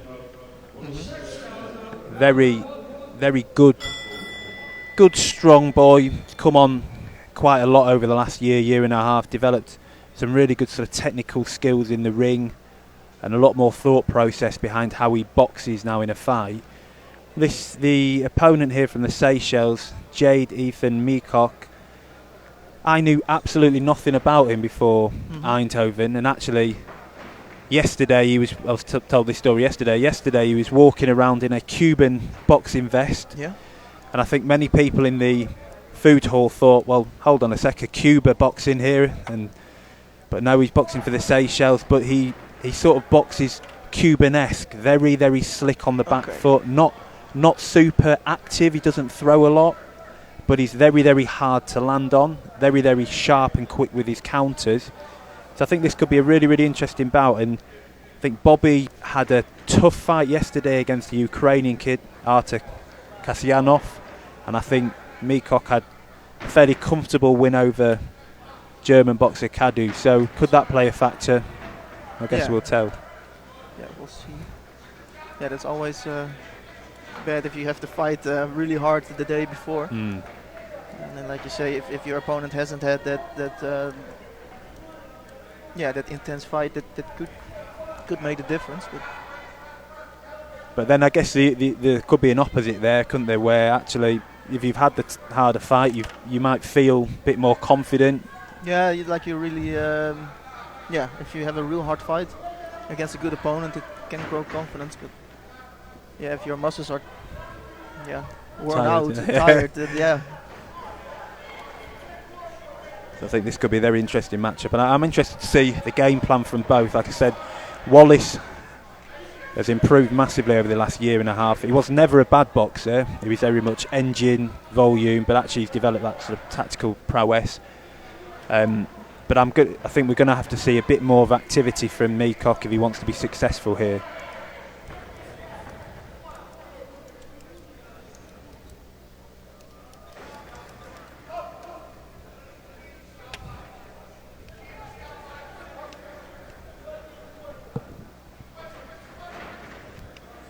And Seychelles, similar to Saudi Arabia, not a boxing nation.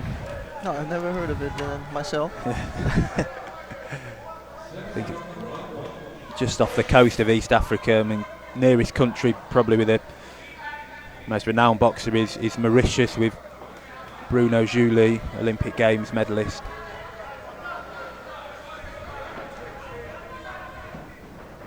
Front hand low. Yeah, very relaxed on the back foot is the man in blue.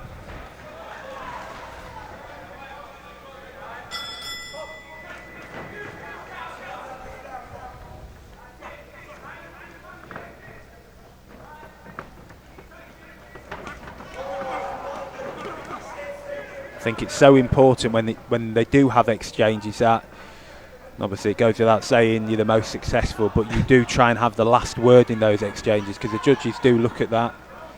Yeah, it looks better. Yeah, also.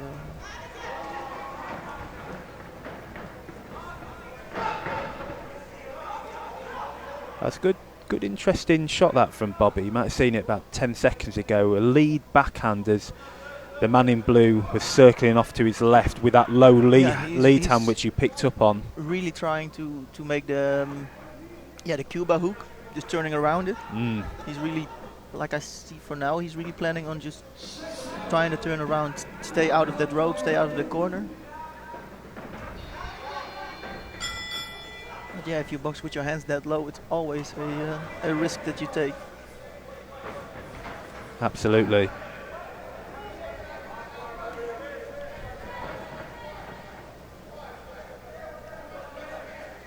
I think this is good work from Bobby though. He's not sort of falling for the posturing from the man in blue. He's clearly got a game plan. He's trying to bait him, if he stands in the corner, trying to bait him to go really hard and then countering it. Yeah, that's very good from Bobby to not take that bait. Absolutely, yeah. Really, really well explained that. The man in blue is trying to set traps on the back foot, and actually real composed aggression here by the man in red, Bobby. And I really like how he's using that lead hand, fencing with it, feinting. Yeah, really trying to get the distance. But he got clipped there though on the way and did the man in red. But this is a really engaging, intriguing fight already, this.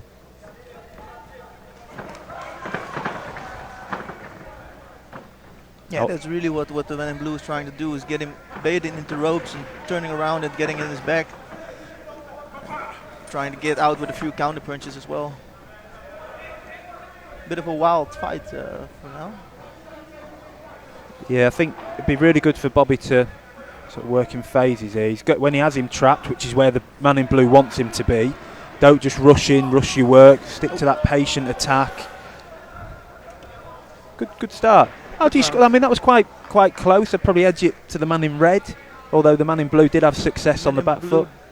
Did have some more counter punch. I'm not sure. Close, wasn't it? Close one. But we'll see.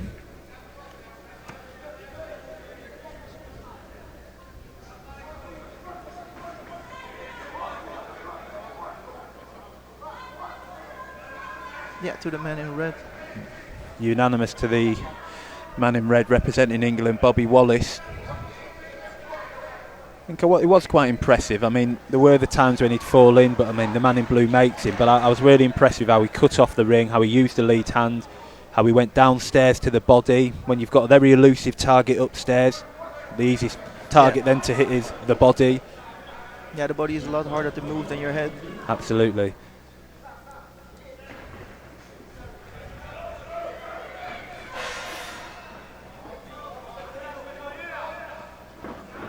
Nice jab.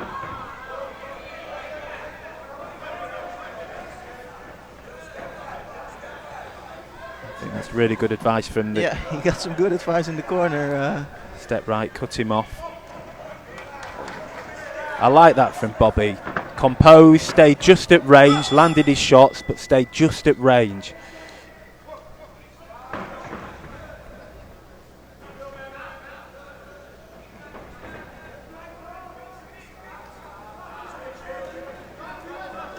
Speaking to the man in blue yesterday from the Seychelles, Meacock, he's one of the very few boxers from the Seychelles who has the opportunities to train outside of his country. He boxes in London, at a club in London called All Stars, so he gets a lot more exposure than some of his compatriots and teammates do.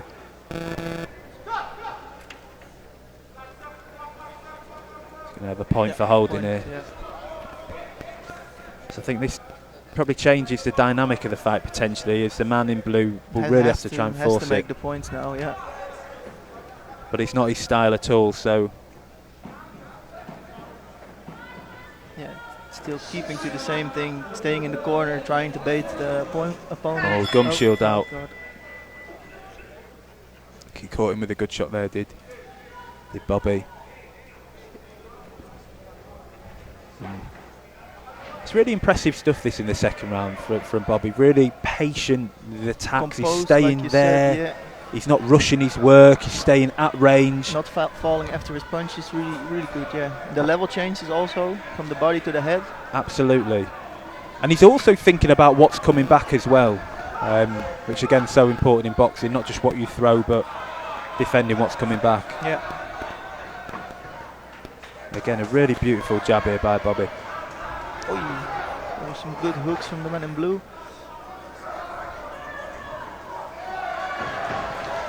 That's good advice again from the man in red's corner. Go to the body, work both levels.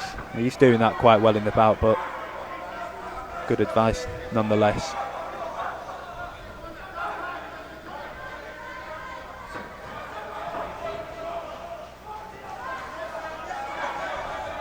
Man in blue trying to taunt him a little. He just is. so he gets the bait maybe when he gets a little smile.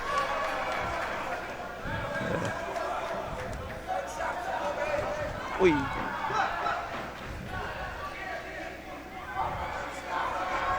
A little wry smile from the man in red there as well, saying, all right, yeah, don't worry, I'll bring it on. Stiff jab from... It is a brilliant jab, that, isn't it? Yeah. Oh, wait. I think the man in blue needs to be careful though. Obviously he's slick, but as he's spinning off to his left side, his head's still in the air, and Bobby's caught him a few times with that backhand. Yeah.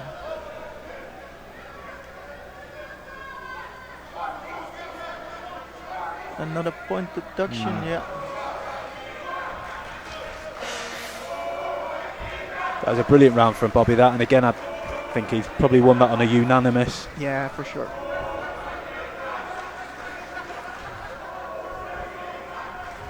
Yeah, also 10-9. unanimous from the man in red. I mean, what? You've got a boxer in blue there who's lost the first 2 rounds unanimous. Doesn't really ever box on the front foot from what it looks like. What are you telling him as a coach, really? Oh. Yeah, that's a hard one. I think that he still believes that he maybe can counter the left hook. And if that lands flush on the chin, there's always a possibility that somebody will get knocked out. But for this situation, I give him a real small chance of succeeding. Yeah. I think there's a very, very, very slim, if little to no chance for him getting this. He's had 2-point deductions. He's lost both rounds unanimous. Yeah, and I don't see Bobby being degraded or tired. He just keeps on with the stiff jab. He keeps his distance good. He's not, the blue guy is trying to get him a bit agitated, but he's not biting for that. So if he just keeps on, yeah, I think he just has to box it out just easily, and then to tomorrow. Yeah. Yeah, and I think that's really reasonable and fair advice. Maybe just sticking behind that lead hand like he's been doing. Don't overforce any work. No, but like you see right now, the man in blue boxes backwards. It's its style. So as long as he doesn't really go forward, it is a very a low effort last round to box out, I think. But maybe I'm wrong and he just got knocked out within a few seconds. Yeah. I think for the man in blue, it's about trying to be aggressive whilst on the back foot, not just looking for single shots, but sort of 2s and 3s if possible. And as he spins off before Bobby resets and comes again, trying to land another phase. But that's just not how he boxes. It's very much single shots, counters, and completely moving off, isn't it? Yeah.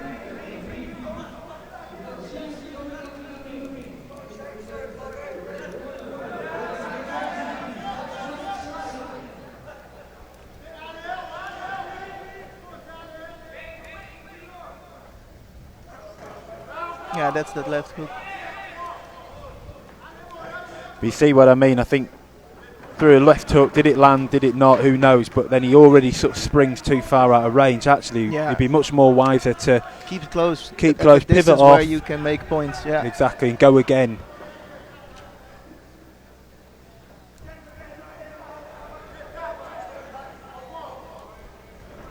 Oh, it's a brilliant backhand, that.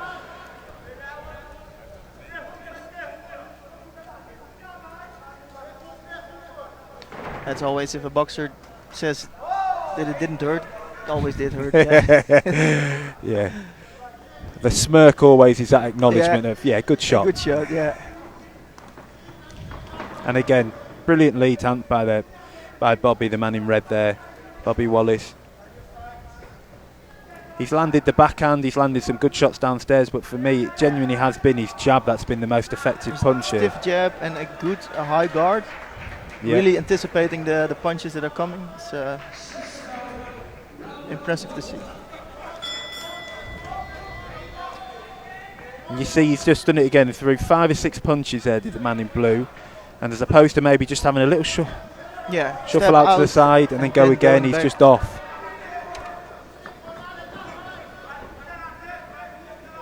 But again, I think this will be a lot of good experience for the man in blue. Good fight, really mature performance by Bobby Wallace there in red. Red. Yeah, really good fight, really good performance by Bobby.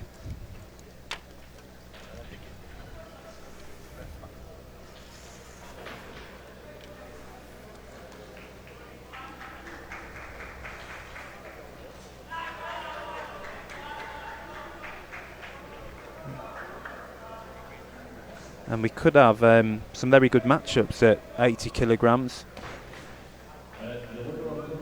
There's a lot of 80 kilograms. Yeah.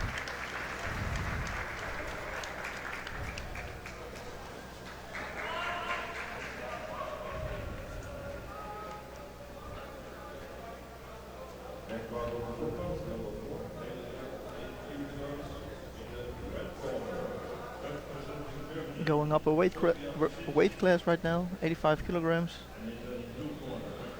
Now I think we've still got one more at 80. Oh yeah, I did wrong. Still one more at 80, yeah. Very good kid, very good boxer. Okay.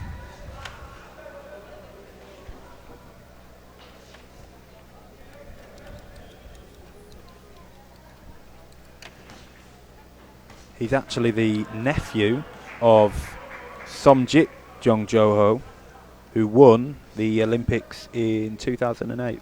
Okay.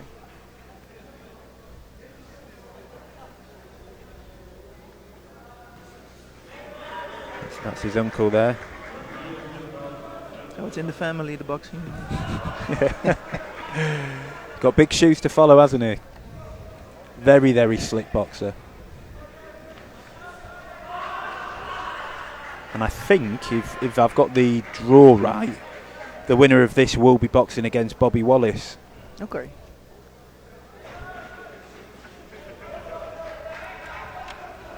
Yeah, for the semi-finals in tomorrow. the semi-finals. Yeah, Hard boxing so many days after each other. it is. Yeah, and actually, I think some of the timing's been quite interesting. So, boxers who had quite a tough bout yesterday night have then boxed in the earlier Of the day. Yeah. Yeah. Don't have many rest. No. The most fights I have done were 2 after each other. That was hard enough. I Yeah. thought, yeah. Yeah.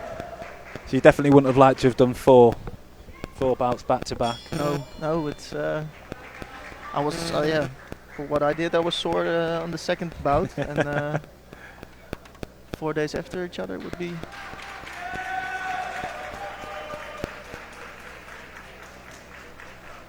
No, 4 days after each other would be hard. Yeah. Yeah. But all these guys have a real team with the physio, with the masseuse, so Yeah. I think that's also different. There's so much into it, isn't there? Fitness, strength and conditioning, diet, recovery protocols. So we've got another men's elite 80 kilogram bout between the man in red from Germany, Sofian Bizit, and the man in blue, Wirapon Jongjoho from Thailand. Jongjoho, the nephew of the man who's got the claim to being one of the greatest ever boxers from Thailand, Somjit Jongjoho, Olympic champion, world champion, amongst many other accolades. And he sort of has his uncle swag a little bit in the ring, just at a heavier weight. Real confident.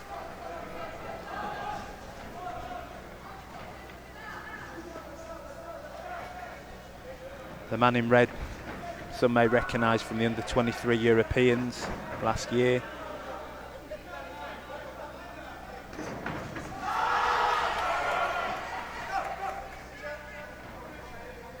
Got quite quick, powerful hands as the man in red. Slick head work, Wow. head movement. And he'll want this, will the man in red? He'll want tough, rough fight. Just a brawl. And the man in blue wants it at his pace.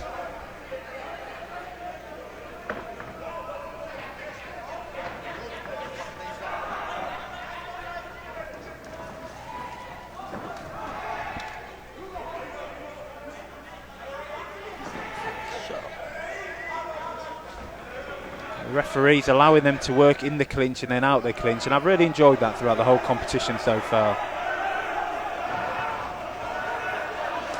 The man in red is strong with mean intentions. It's all power. He is. I think he has also got to consider he's in there against a man who's been there, seen it, done it, a lot more experience, will pace the bout well. And what you don't want to do is put everything into your punches in the first round. Yeah. And gas out, yeah. Exactly.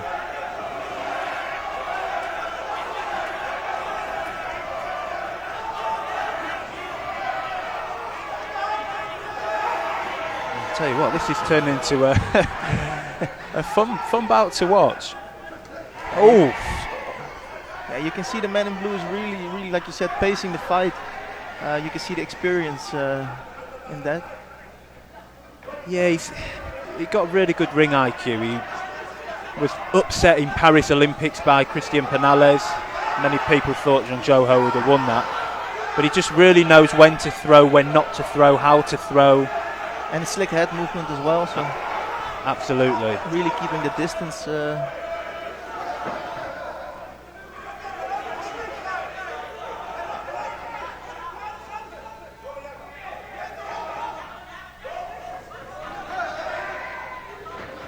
I think Red has been jumping in a bit too much and really not being on the good distance to make your punches really pop. I mean, there's four stiff jabs there, weren't there, from the man in blue. Just neutralising his opponent in red, forcing him to reset. Oh, and really trying to stiff jabs, like you said, yeah. Wow, couldn't even hear the bell to the round. I mean, that was an exciting first round, wasn't it? Yeah. I think it goes to the man in blue. Yeah. I think he had the cleaner work, the better work over the course of the round, but very impressed with the man in red. But I guess the question is, can he keep that? Keep this up, yeah, because the man in blue is really composed. But yeah, fighting like that takes a lot of energy. And he's got a good corner team, is the man in red. Some may recognise the small, bald man, Zoltan Lunka, world champion from 95, I believe. So we have a split. Three judges going for the man in blue, Jong Jo-ho. 2 obviously liking the aggressive work from the man in red. And it was a close round, wasn't it? Yeah, it was a close round. And I think, yeah, the man in blue is really trying to save some energy for the later rounds. But we will see that right now.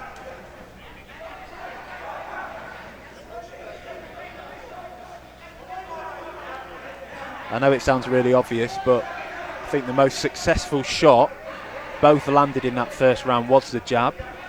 Yeah, just like that again, just stiff left jab, like you said, just stopping your opponent in the tracks, really forcing them to reset. Oy. And it just sets up opportunities for the other shots, doesn't it? And Jong Jo-ho using it really smartly there. Pops, got the German man to bite, and straight backhand down the middle.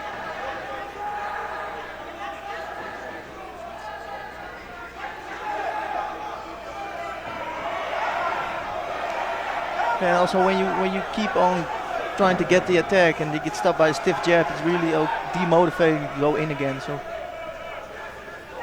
yeah, and it just completely disrupts your rhythm. And when we look at sort of how Olympic boxing, amateur boxing scoring shots, clean shots to the target areas, technical execution, but the sort of tactical element are things like ring generalship and are you able to disrupt your opponent's rhythm? And one way to do it, like we've talked about, is a stiff jab. Oh God, stiff, yeah. Gone boxing to wrestling.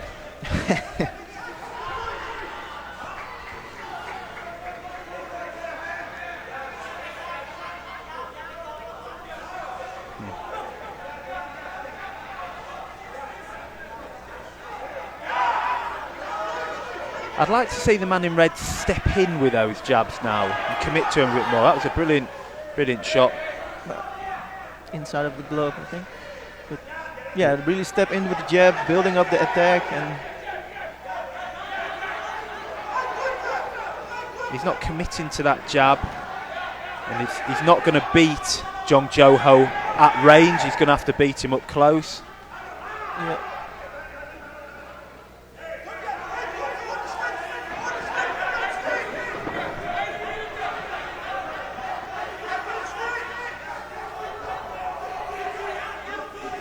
Oh, brilliant that. Just timed that backhand as his man in red stepped in.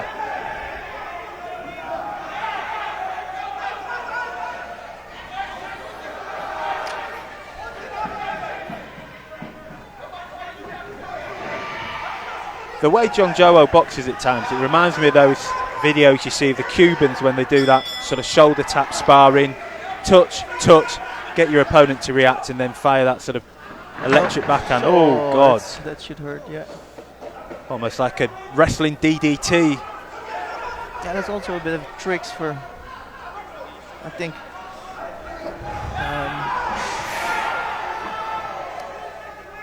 No love lost between either of them two. There's also, you can see that he has a lot of experience with small things, getting once they clinch, getting the inside of the hand on the mount and in the face of his opponent, and also in this clinch here, just throwing it on the ground. I don't know if he did it on purpose, but it takes a lot of energy out of you if your opponent does these things. Yeah, very crafty man, and I think I'd probably edge it again to the man in blue.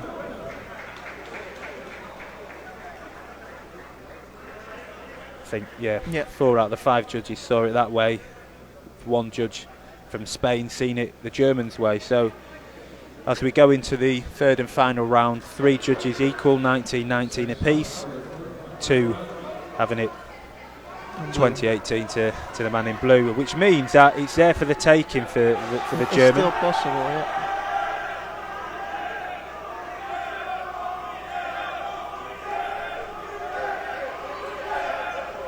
Brought a big fan base. Yeah, the man in red, yeah.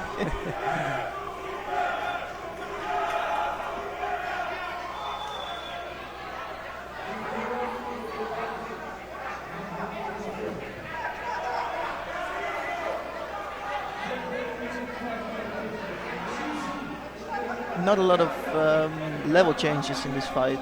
A lot of headshots. Yeah, I agree.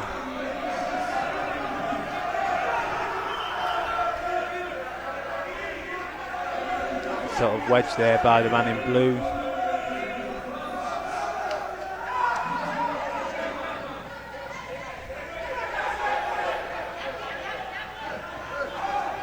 Oh, nice right hook there from the man in blue.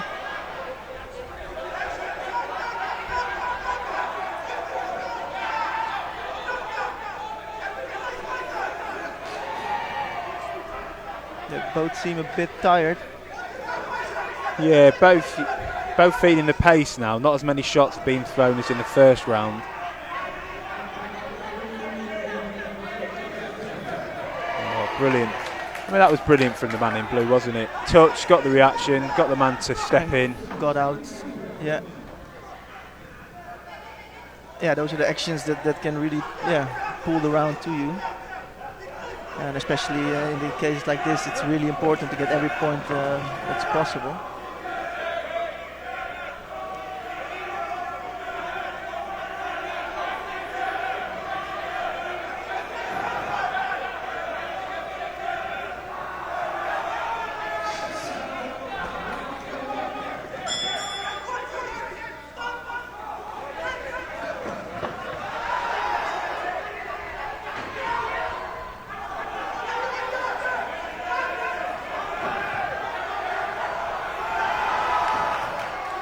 Really good sort of elusiveness by the man in blue there. It didn't look like many of them punches even landed. And again, judges will see that. I mean, it depends where you're sat. Some may see it and think actually the man in red's landed, but actually where we were sat, it didn't really look like it. But yeah, good elusiveness from the man in blue.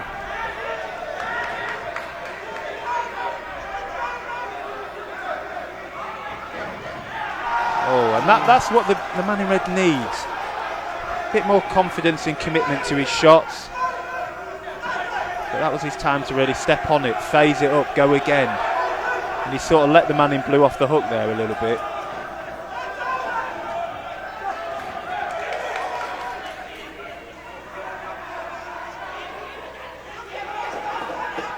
final 10 seconds. Red really going for it. That's, I think, also something that judges want to see. If you have the final 10 seconds, really have the spirit of a warrior. So I do not know which one. I don't know who's won, because from where we were sitting, I thought John Goho, Thailand in blue, landed some good shots, but I also think the man in red was trying, was trying to shift the momentum his way. Had a really good end to the round, and was also landing some good shots. So they're interested to see. Probably be a split either way. Would not want to be the referee of the judges in this round, because he's. Wow. Okay. Wow.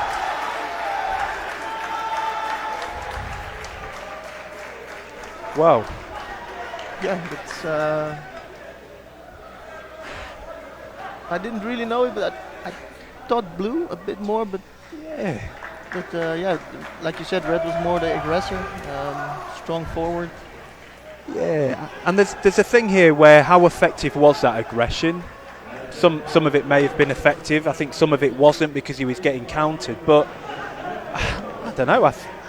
I think the man in blue lost that more than the man in red won that. I think he probably a bit overconfident in that third round. That he thought, this is easy, I've got this, and actually needed a little bit more from him. A little bit more, yeah. I thought it as well. Yeah, it's a bit strange when you're looking on a scorecard. There's a split decision, and then the third round, I wonder how they scored that third round. Let's have a look. So actually, 4 out of the 5 judges liking what they saw from the man in red. So, wow. God. Yeah. I think that's one of the surprises of the tournament, is that? I've been raving about Jong Jo Ho to a lot of people, but yeah. Yeah, he was slick, but yet just not aggressive enough, I think. Yeah. And for me, I think that's where the corner should be telling him, listen, you may be up on 2, but actually it is fairly even going into this last round. Don't take your foot off the gas. Don't get complacent, but you still need to land, you still need to work.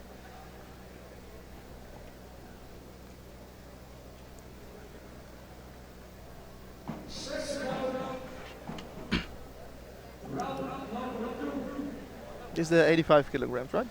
It is the 85 kilograms. I always think it's funny when you go up in the weight classes. Eventually, if you go to the heavyweights, also you can really feel the punches if you're so close to the ring.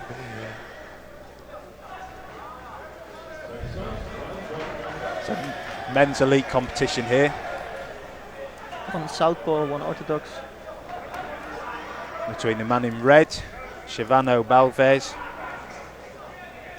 from Suriname. And in the blue, from Austria, Michael de Ruche.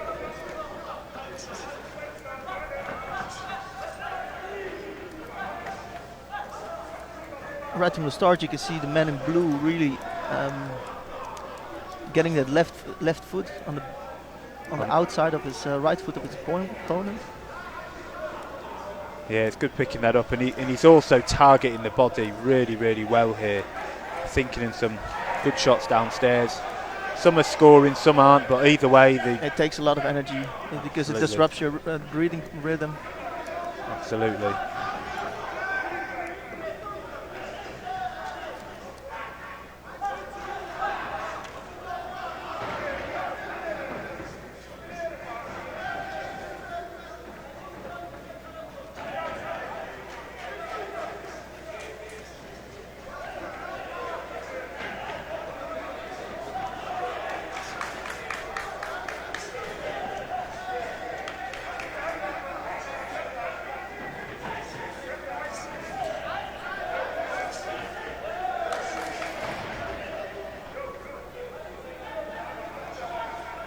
Some may recognise the man in blue from some of the world boxing competitions this year and late last year. He boxed recently at the World Boxing Cup in Brazil, boxed at last year's World Championships in Liverpool, got drawn against the Uzbekistan boxer and lost before the medal round, so probably a lot more experience than the man in red. You can sort of see that already.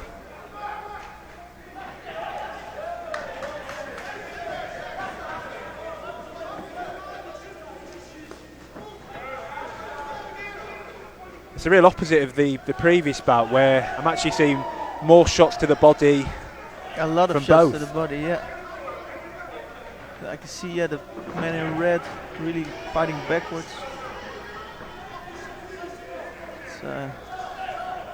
It's hard getting so many punches to your stomach.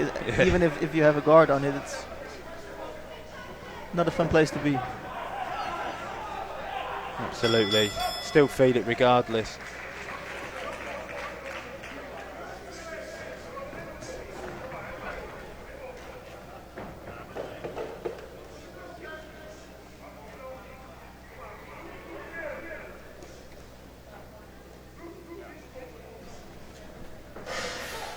Oof, caught after the bell, but yeah. These things happen, don't they?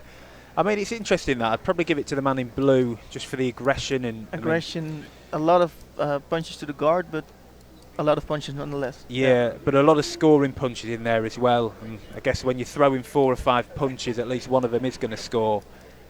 But I wasn't unimpressed by the man in red. I think he would benefit from just sort of stepping off, pushing off, and then going, as opposed to letting the man in blue just unload. Yeah, but maybe that that will be easier in the later rounds, because if you blew that a lot of punches. I know getting punched takes energy, but throwing punches also takes a lot of energy. Yeah, I agree. So judges, all 5 judges seen it to the man in blue, which I think is probably a fair assessment of that first round. But I think the man in red can take a lot from that. I think he probably just needs to be a bit more active. He still looks relaxed, so He does. Maybe get them feints going. Mix up his movement. It's a good start there.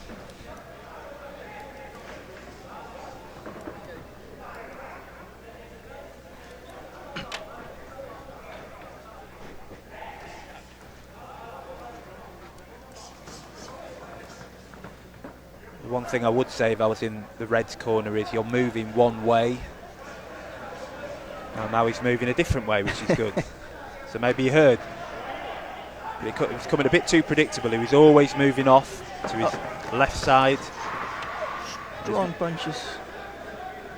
Gum shield's out. No, it's a No? rubber band or something. From his hair, I think.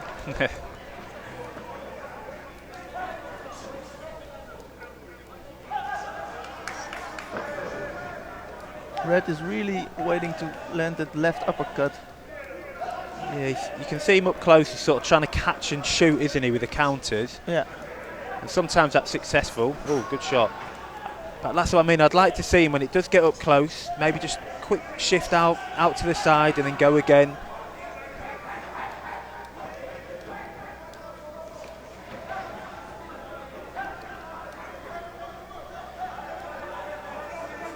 I think the one thing is he's not doing enough to deter his opponent in blue from stepping in. No He's feints. not really punishing also. Yeah, he's a bit. Yeah, he has free room to just get in there and really throw those punches. Yeah. Yeah, if you really stop your opponent with like a stiff jab or hard, like really hurt them, Yeah. they will think twice about really getting into that pocket, and that's not happening from Red at this moment. Absolutely. He's sort of just going into his shell and is he adopting a high guard and just letting himself get punched. Again, not all of them are going through, but you feel the effect, and some are going through. Probably just needs to try and stop his man in blue from closing the distance. Really trying to land the left uppercut.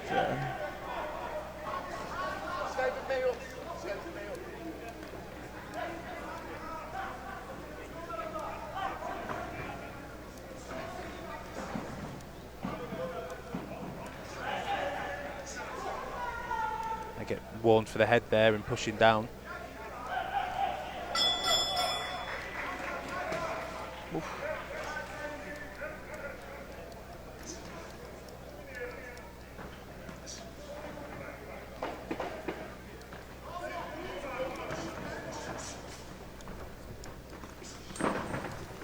Needs to be careful, does the man in red, when he pivots off to his right hand side, because he does so with his chin in the air, unprotected, and he's been caught probably about 3 or 4 times in that round with the same shot.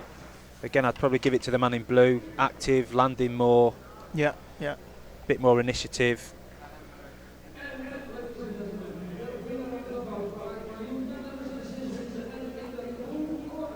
And actually, one judge, German judge, gave it a 10-8 round. Oh. So he clearly thought it was a dominant round. Very dominant round for the man in blue. Yeah, it was.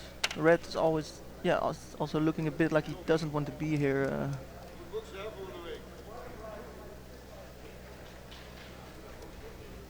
Yeah, head down in the corner there. I mean, he didn't look fatigued in the round, in the fight. No. But I guess it's quite disheartening, isn't it, when you've got someone who's just relentlessly coming, thinking in them body shots, and you're not really doing much to stop him. Yeah, and then you have to go the third round knowing that you're behind on the scorecards. So it's a bit.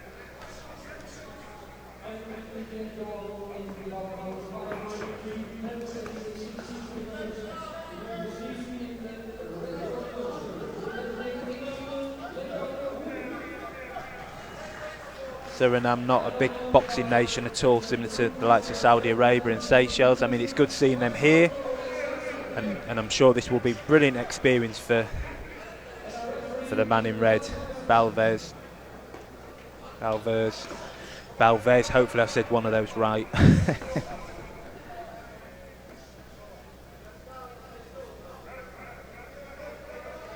Again, he's just sort of waiting in, isn't he? And you've picked up and he's trying to sort of whip in that left uppercut. Left uppercut, but you don't wait for it. You know, initiate it, trigger something from the man in blue to create that opening. Don't wait for the opening to come. Create it yourself. Yeah, pushing the head down a bit. Oh.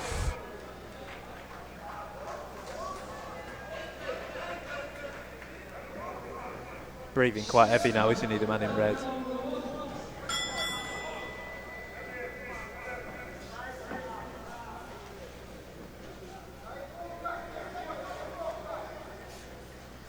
Yeah.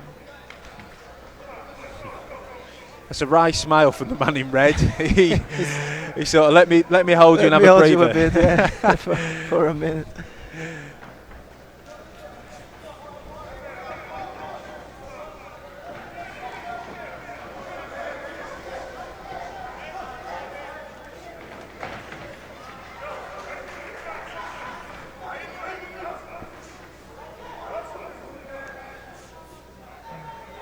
It's hard knowing that you're behind on the scorecards, getting battered and Given a standing count there. It's a difficult one because I've seen counts get given for worse, I've seen counts not get given for worse, but he wasn't really throwing much. He wasn't really thrown off, but maybe the referee tries to really protect him also because he is getting a lot of punches to the head. And yeah, like we all know, every punch to the head is one too many. Absolutely.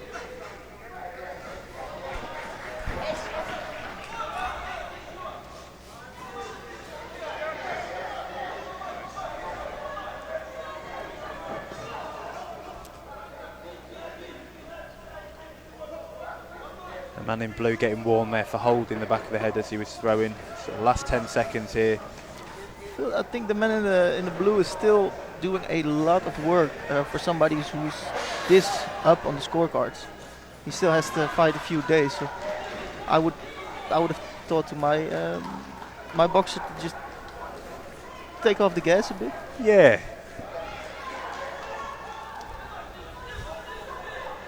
Yeah, it was interesting that, wasn't it? I mean, he's clearly won both rounds 1 and 2, but then he kept it up in round 3. The man in red a bit disappointed. It didn't offer up much, but maybe it's experience, isn't it? And he'll learn a lot, hopefully, from that. Yeah.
So we've got another men's elite 85 kilogram matchup here by the man in red, representing Bulgaria, Christian Dimitrov. And then in the blue corner, representing Germany, another German. Very strong German team, say strong in terms of numbers. Valery Walter.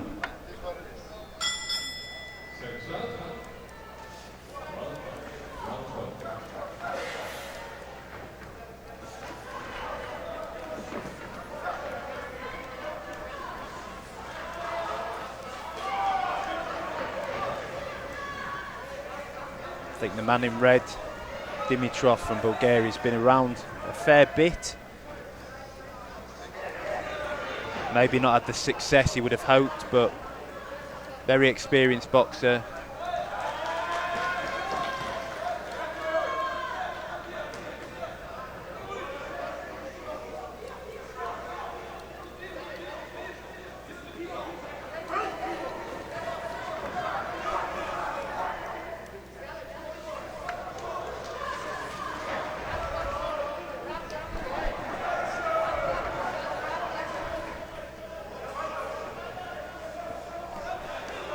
Nice body shots from the man in blue. Yeah, it's good work up close, that.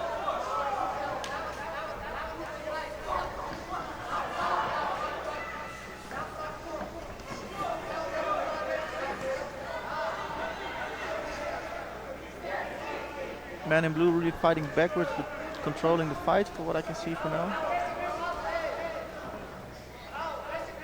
Yeah, working well off the back foot.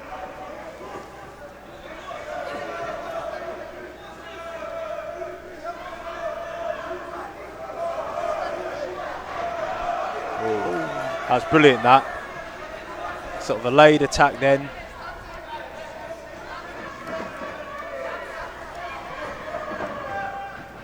Switching to southpaw and back.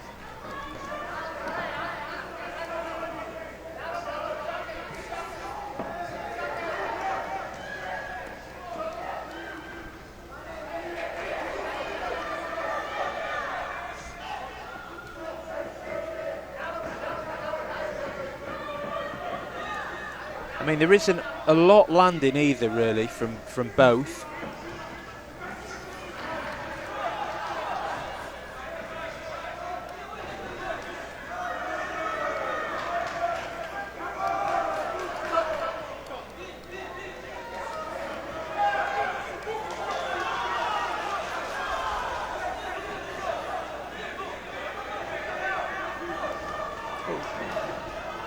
Good little slip there, wasn't it? And a hook into the body.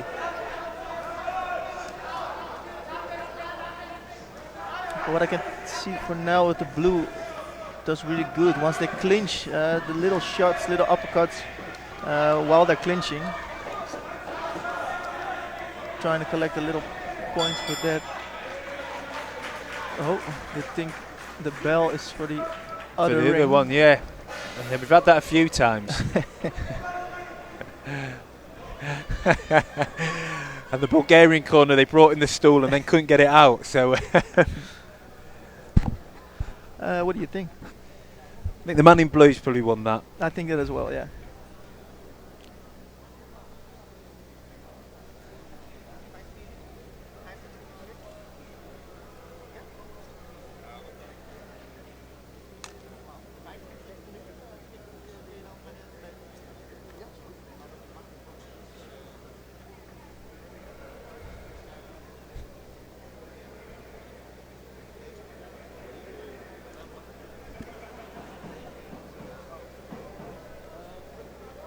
Right, just looking at the judges' scorecards that have come in. All 5 judges scoring it to the man in blue. It's obviously them liking his phases, how he worked the body. So unanimous for the man in blue.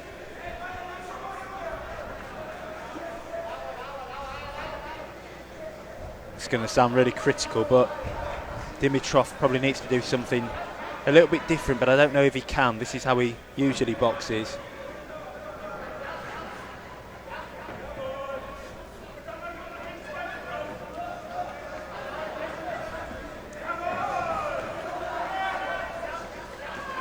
Nice backhand from the man in blue.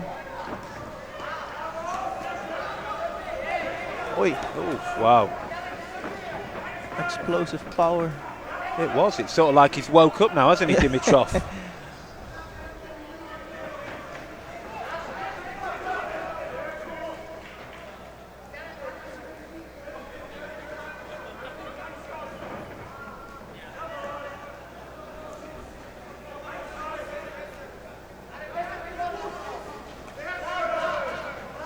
Good counter from low. Count, yeah. Nice rally. Oh. I think the man in red probably felt that shot downstairs and also probably knocked him a little bit off balance. Man in blue's targeting the body well when it's up close, and when he's slipping off. Oh dear. A good movement as well, just tagging and getting away. It's impressive to see.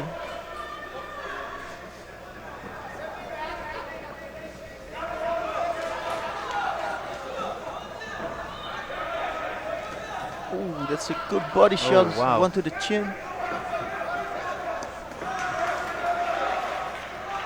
And you can see what the man in blue's doing. 1-2 and then a left hook. And what he's doing is varying where he's throwing that left hook and how he's throwing that left hook. And I think it's making it very difficult for Dimitrov to time. To anticipate on that, yeah.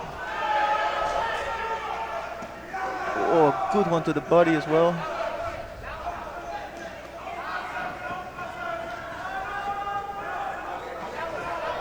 Oh, nice head movement from Blue. Yeah, he's keeping quite elusive, isn't he? I think what Blue is doing very well now is just keeping composed, not really going too much for it, and just keep on building the attacks. A little bit. Still needs to be careful there. Sort of a double Superman right hand there by Dimitrov.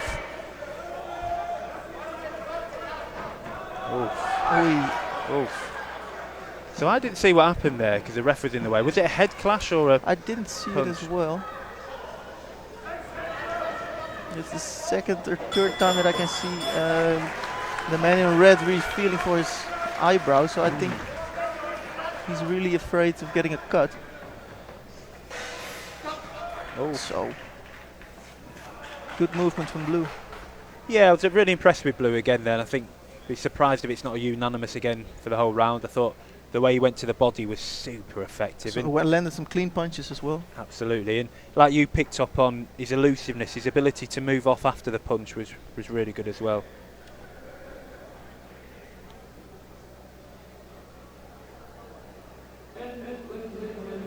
And the judges agreed, but one has... No, yeah, great.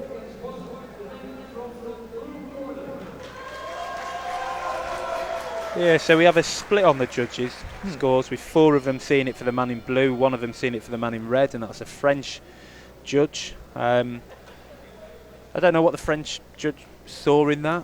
Trying to look where he sat, and maybe he's got the different angle where it looked like it, but yeah, very surprised with that. Because I think the man in blue landed more scoring shots the whole round. Was technically better and tactically better. So anyway, that's the nature of amateur boxing, isn't it? Olympic boxing.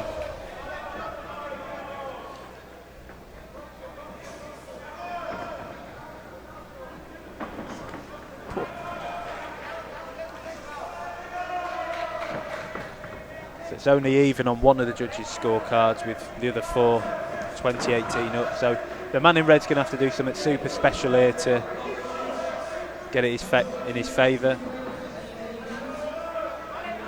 And the man in blue just needs to be composed, doesn't he, and do nothing spectacular.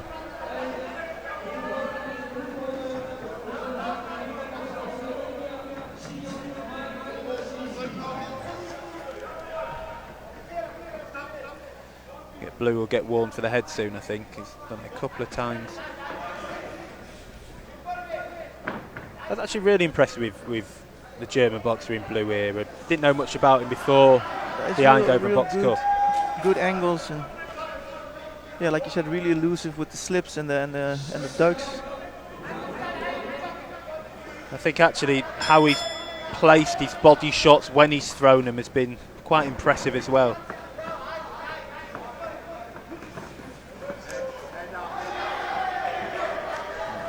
I think both fighters are still fighting really energetic for the third round.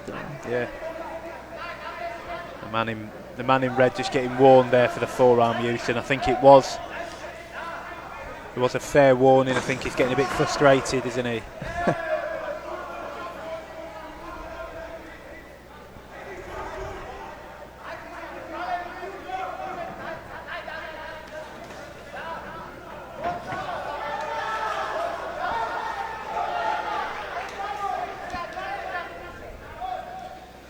Very animated corner as well for the man in red. Not happy with their boxer's performance, not happy with the referee.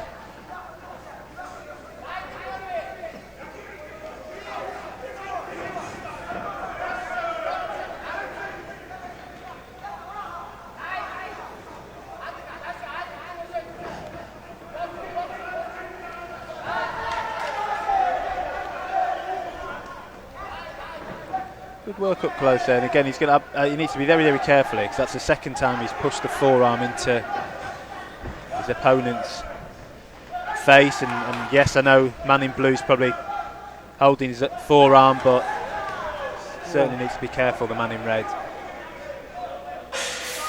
And again, third time. I think that was just a sign of frustration, wasn't it? That he wasn't having the success he would have hoped or thought. Yeah, it's frustrating because he's punching a lot, and yeah, the man in blue is really just dodging almost every power punch. So yeah, eventually you will get frustrated. I know it sounds obvious, but I think Dimitrov had to work behind his jab, get the jab going a bit more to set up his attacks, but that's really not his style. So it was always going to be a tricky fight.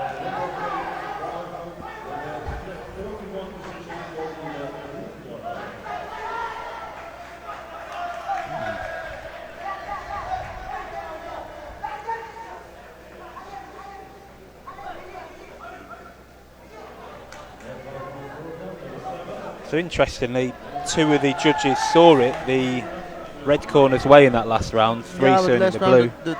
The red corner was aggressive in the last round. Yeah, good bout.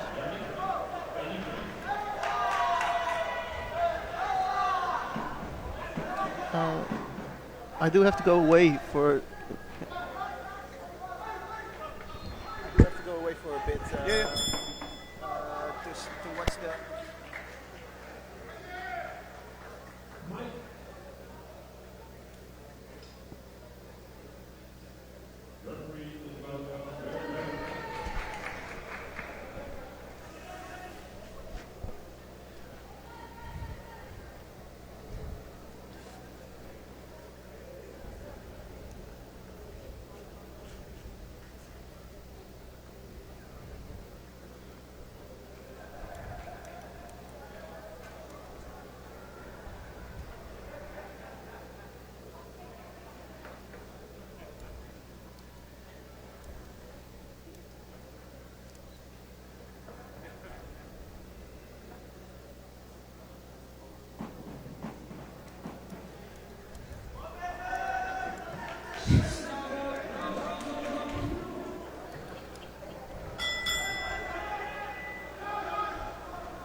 Sound still work?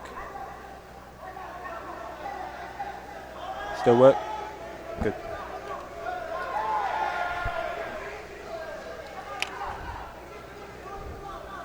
So another men's elite 85 kilogram bout between in the red and representing France, Junior Tada, the reigning under 23 European champion, GB tournament champion. I think he also won the Tama. And he's one hell of a specimen, isn't he? He's probably one of the only blokes I've ever seen who looks like he's about 120 kilograms and actually weighs 85 kilograms. And he's against a boxer in blue representing Germany, Hanik Aivi. I think watching Tada last year, maybe not the most technically polished, but my God, he's aggressive, powerful, strong. He's got a hell of a crowd here watching him as well, and I think this could be over quite quickly.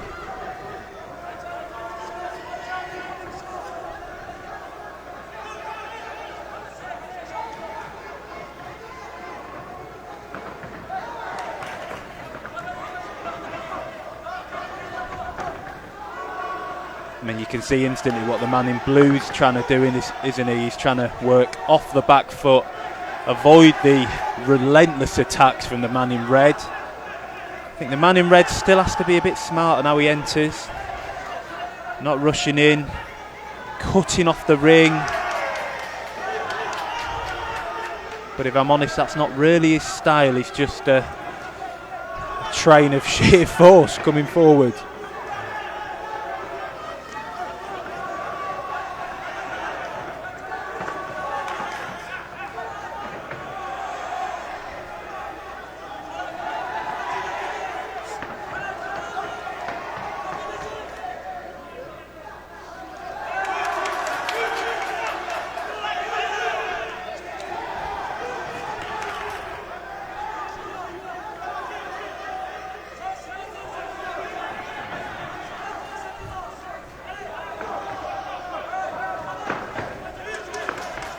I think it goes without saying that probably the more powerful punches are coming from the man in red, but I don't think the man in blue is doing too bad. He just needs to try and neutralise the man in red's oncoming attacks. Oh, when it's up close, firing some on the middle, actually using that lead hand properly, not just holding it out there trying to physically stop his opponent coming in, but actually using it like a jab.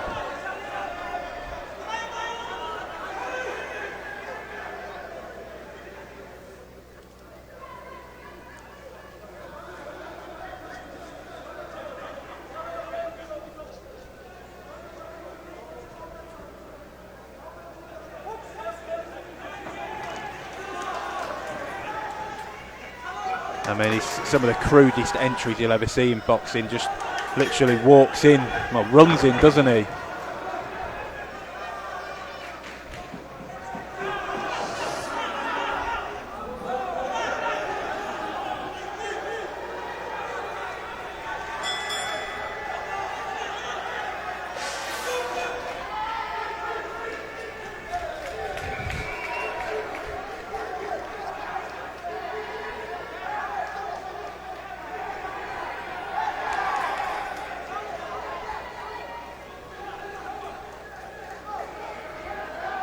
I mean, Tada obviously with a very, very intimidating frame and figure. Didn't have it his own way though for the whole of that first round. You know, yes he's powerful, yes he's strong, yes he's bullish, but I don't think the man in blue had a bad round. I guess he could make an argument that the man in blue landed the better shots, the cleaner shots. And actually the man in red's aggression was ineffective. If I had to pick a winner, I'd actually probably favour the man in blue from where I'm sitting. And actually it's a split, a 3-2 split. Man in red 10-9 on 3 judges' scorecards, man in blue 10-9 on 2. So again, you need to see a bit more composure from the man in red as he's entering. Again, everything's crude, and I know it's because he has no respect for what's coming back, but he's actually smothering his own work at times. And actually everything's to one level, isn't it? And actually what will be a smart decision would be is working downstairs, touching downstairs, maybe sinking in some powerful shots downstairs, then coming back up top.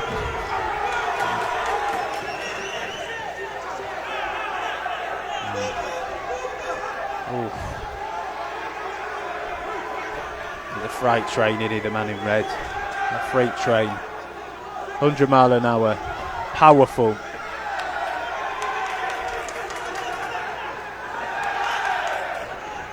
And again, just runs straight into contact. The towels come in. Well, the towel didn't come in. The towel came completely over the ring and over my head. But yeah,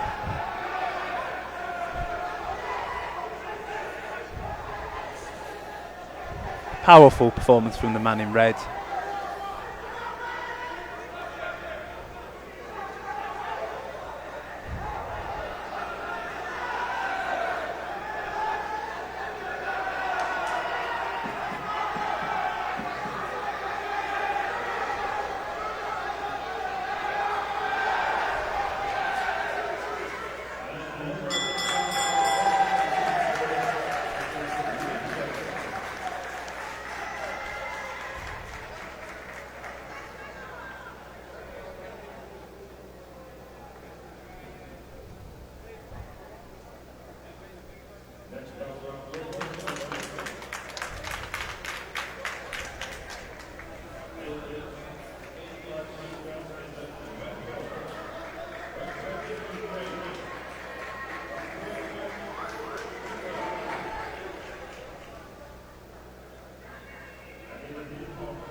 So another men's elite 85 kilogram bout here between the man in red and representing Ukraine, Laktionov Mikola, against the man in blue, another of the 6 strong or maybe 5 strong boxing team from the Seychelles, Dashiel Fanchete.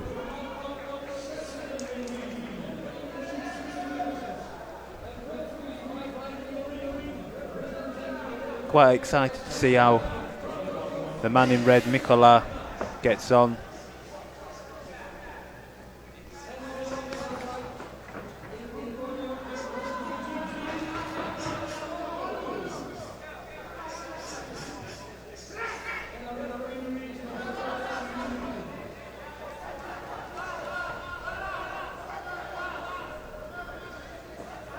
And then also very excited to see how the man in blue gets on.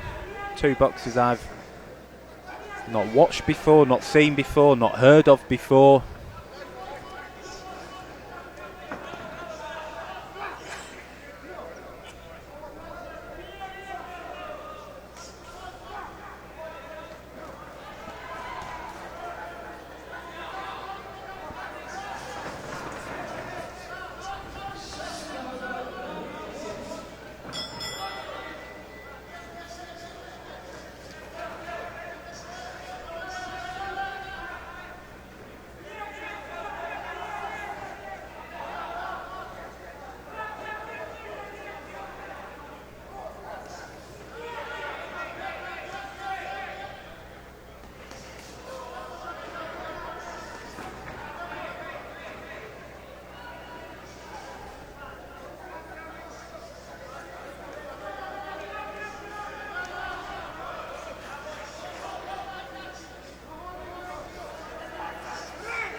Getting quite messy, this fight, isn't it? I mean, technically neither of the boxers are that great.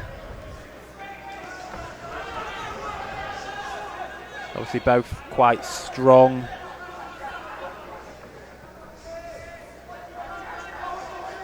Both quite happy to just sort of fall in and then work up close or in the clinch against each other.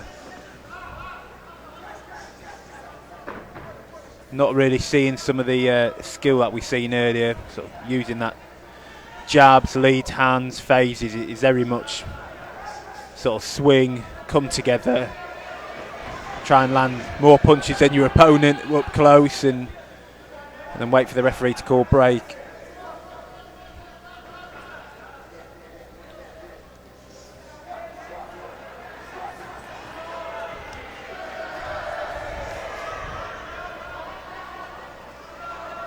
Just be careful there, does the man in red hit him behind the head.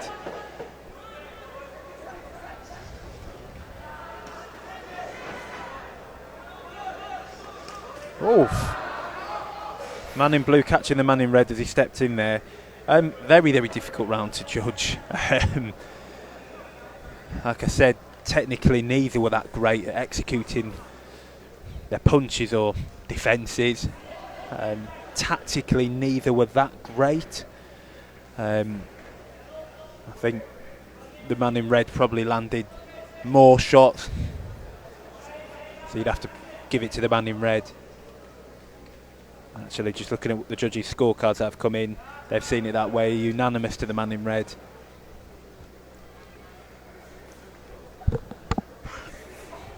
It's obviously very tricky for nations like the Seychelles, who, you know, have never ever had the reputation as a boxing nation. And actually speaking to some of them, the funding really isn't there, the structure really isn't there. Some of these lads actually have to train themselves, go to the gym themselves, arrange sparring themselves, and I think this is where tournaments like the Eindhoven Box Cup are really incredible moments and experience for these type of boxers, these type of nations, because actually it gets them known, it gives them the exposure, and hopefully encourages more people in that country to get into boxing, and then hopefully lead more people to consider funding the sport in the country.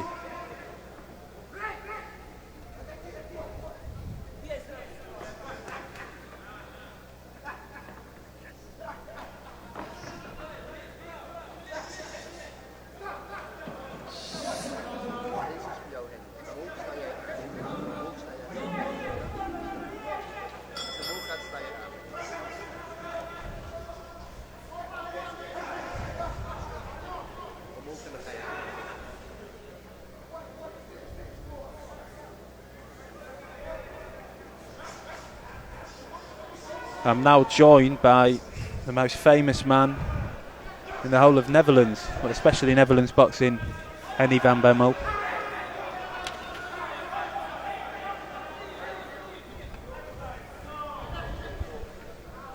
How are you finding the boxing?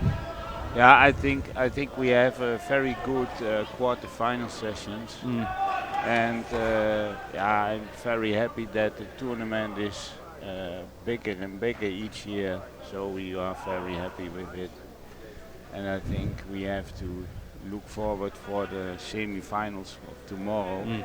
But we expect then a lot of good fights also. So I think. Until now, we can be very satisfied about the tournament until now. Yeah, I agree. There's been some brilliant fights, really entertaining fights, some really technical fights, some really aggressive slugfest. You also had a boxer in earlier today, didn't you? Yes, it is a guy from Curaçao, and he is normally he trains in Holland, and I think maybe he came too late back from the West Indies, let's say. And, but he had also a tough draw, of course, against a Ukrainian boxer. But losing is not a problem, but it could be better. He could be boxed better. If you lose, it's not a problem at all. But you have to give everything in such a tournament as this one, I think. Yeah, I think that's good advice, isn't it, that? He's a young guy, so he can learn a lot, and everything takes time. I think those are really wise words. It's sort of elite international Olympic style boxing. Everything's an experience, isn't it? Win or lose. I think the one thing we were seeing here watching that bout was he was struggling to find his range. He was struggling to gauge his distance. He was always too far away and was too slow with going to the left side. And against the southpaw, you have to go to the left, and you have to start with your strong hand. But he was too far away, and then you can't hit him at all. But I think very important lesson for him.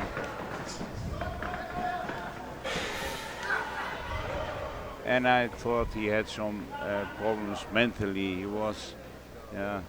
He looked up to the guy. Maybe he is a European champion in 24 with a Jew, but it doesn't make sense to look up to the guy. You have to do your job. Yeah. So maybe gave him a little bit too much respect. I think so. Yes, but he has to learn, and it's also not a problem. I don't look so many times against or they win or lose, but how did you box your bout? How did you fight? And what can we learn from it? And that's the most important thing, I think, in teaching boxers. I think that's really wise advice. And Curaçao is not a famous boxing nation either, is it? So No. They are very good in baseball, and now they go to the World Championships in football. Wow. So that's for so small an island, the smallest country in the world who is on the World Champions football. So I think the man in red here is 2 rounds up on all judges' scorecards, and I think that's fair. I think the man in blue, probably technically, I've said it earlier, just he's really struggling to close the distance, enter. Yes. And what good to see from the Ukrainian boxers, but every Ukrainian boxers, the distance, they stay always quiet, they wait, they have always a good eye. They don't, if they have to go back, then they have to go back a small step. They don't spring back for 2 meters. And they watch all the time their opponent good. Yeah, they're always in a position to throw, aren't they, and come back, and very, very balanced. Yeah, that's true.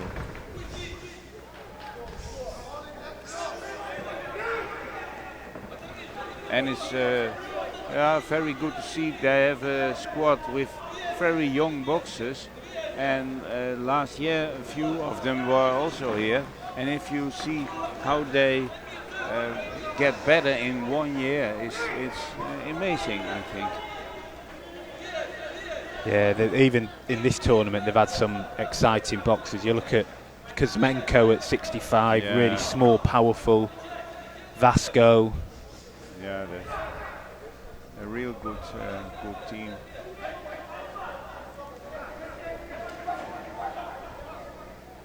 And the scary thing is, it's not necessarily their top team who they've sent here as well. So, you know. But you can see always in the Ukrainian boxers, like Kazakh boxers and so on, very good, educated, very good.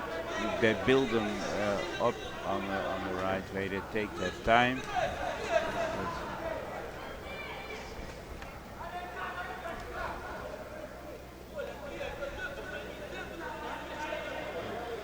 He's got a bit of swelling on his right eye as the man in red. Don't know if that's caused by a punch or a head clash. Hopefully that won't have too much of effect, because I anticipate he'll probably go through unless the man in blue can produce something exceptional in the last 10 seconds. That's why he tries to protect his head also well. He turns his head. He don't have any problem.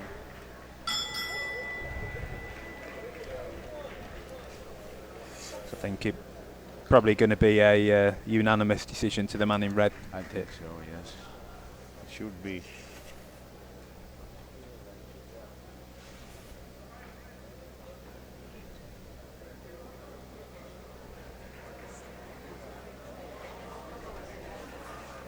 But we have a few interesting bouts to go. Seems to be a small cut, eh?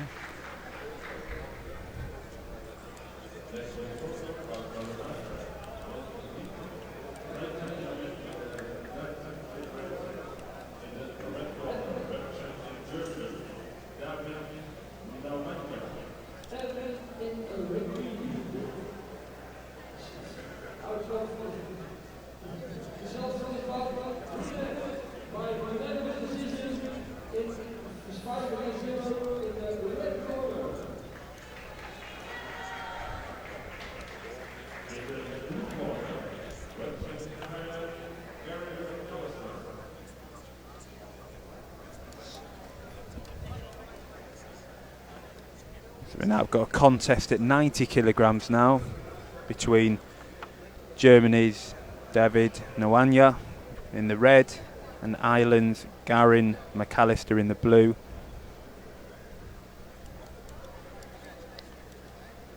Seems to be a lot of difference in the height. A lot bigger, the German guy. He does look very tall, doesn't he, next to us? Yes, tall.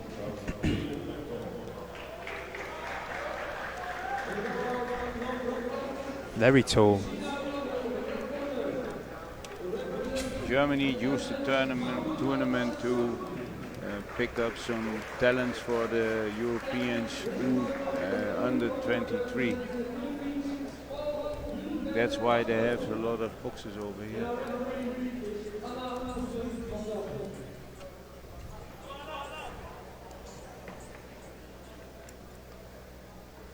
I guess the question is he going to use his height and his reach to his advantage here, or could the man in blue get on the inside,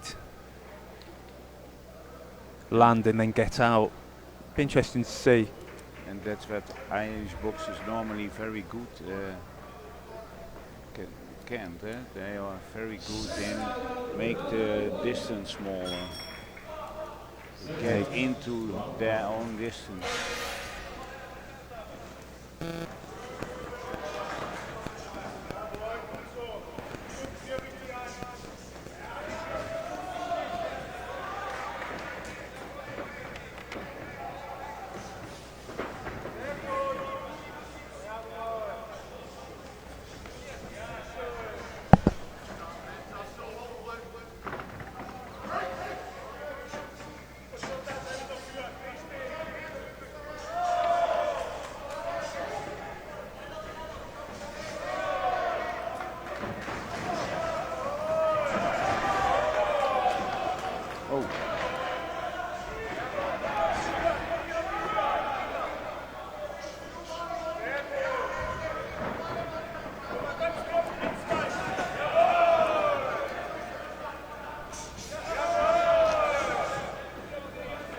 So you can already see the type of fight this is going to be. You've got the man in red working on the back foot, quite happy to work off the ropes, looking to draw the man in blue, get him to come in, fire off some sharp counters and then try and move off. It's a very young boxer and we have to see if he can manage the pressure that the Irish boy will box.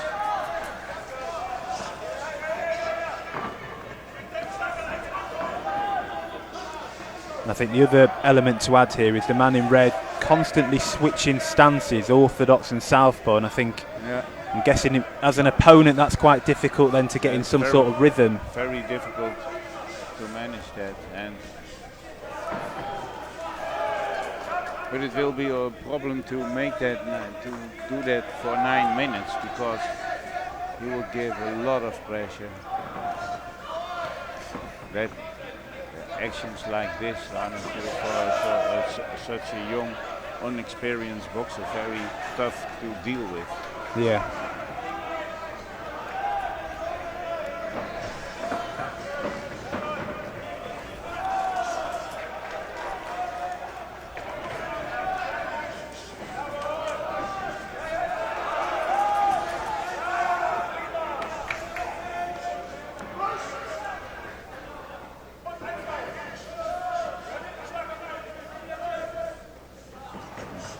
Sometimes it will help the taller boxer if he gives from the middle of the ring a little bit pressure himself. Yeah.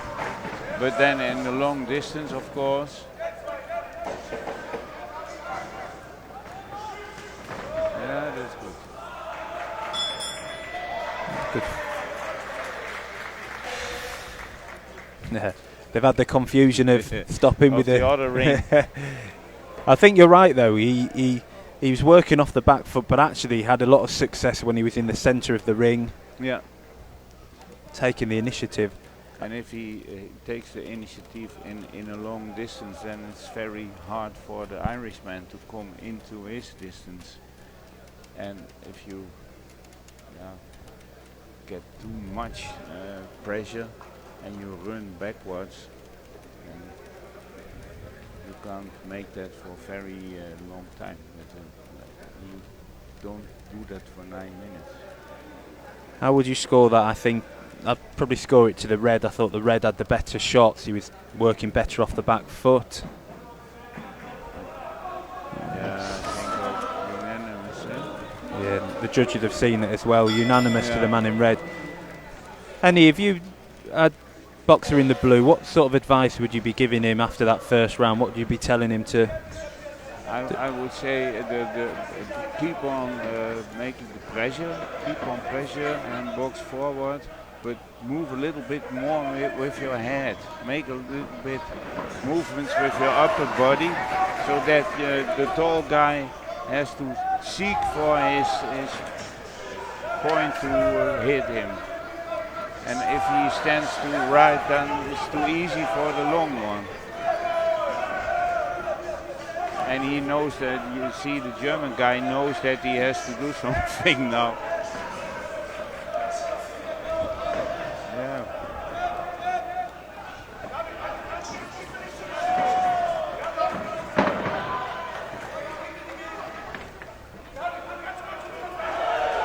It's not very important for the Irish guy that he stay calm. That's very important now. Yeah, he needs to be a bit more composed, doesn't he? Yeah, that's true.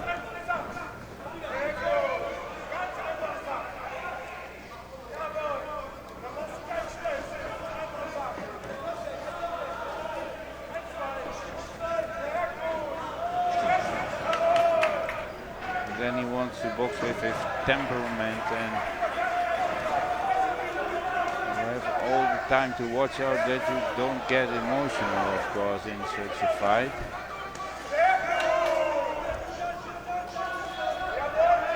I think actually your advice of moving that head a little bit as you're coming forward wouldn't go amiss. I think he probably needs to do a bit more of that. Yeah, that's very important. Just move a little bit with your upper body.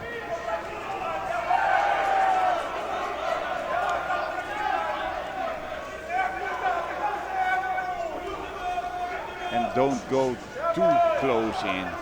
If you stay a little bit longer away, and then you can box a second attack also. Yeah, exactly.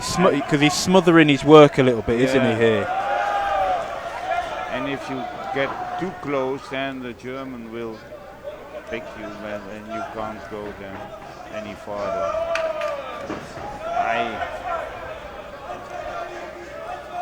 The German, obviously, with those long arms, will want to be throwing straight punches. And actually what you want to do if you're an opponent is not give him the room to do that. Like you said, stay there but not smothering your work. Be close. Yeah. But the Irish guy has to stay calm. That's much better now.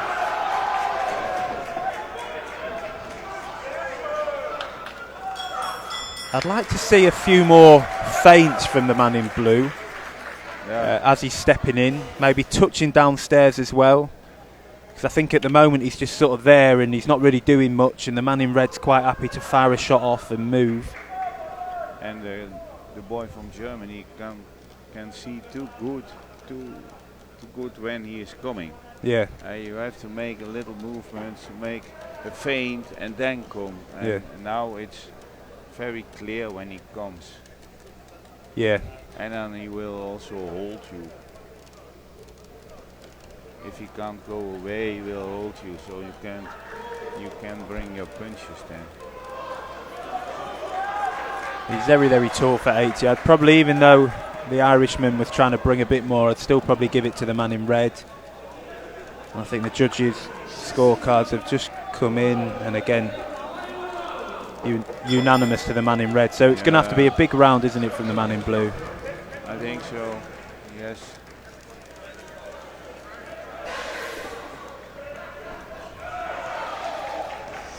And the Irish guy does a lot of work, but it's not effective enough.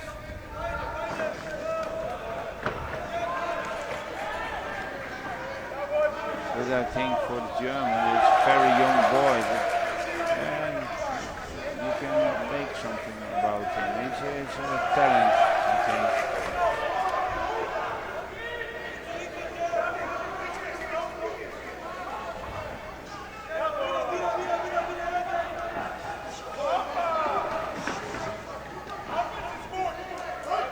Probably smothering his work again there is the man in blue. Oh, brilliant shot. Very nice shot. Finished with the lead hand there, that was really good.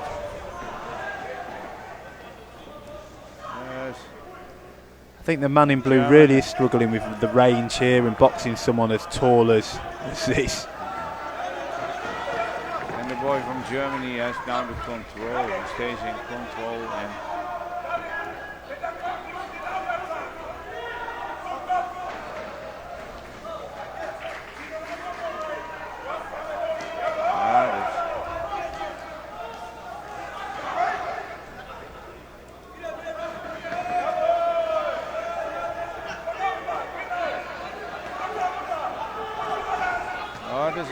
Wow. Nice action. Cool. Interestingly, the man in red's quite happy to stay in the pocket and trade. And his coaches aren't liking that, but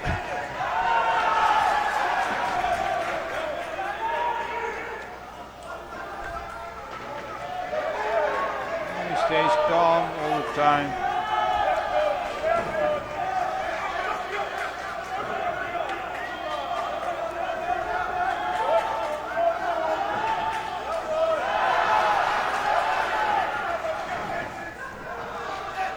really, really good defensive work there from the man in red. Effective movements. Good slipping, good use of the upper body, rolling out and then getting out of trouble.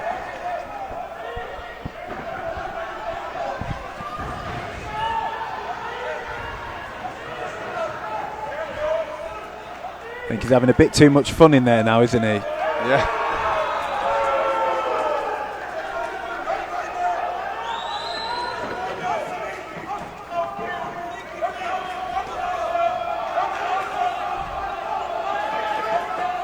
And actually like this here from the man in red. He worked well off the back foot, but actually now he's showing, listen, I'm going to be the aggressor. I'm going to take the centre of the ring.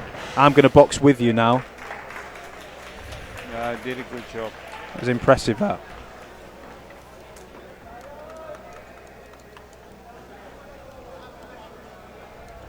Also nice against a smaller opponent and those body shots. Mm.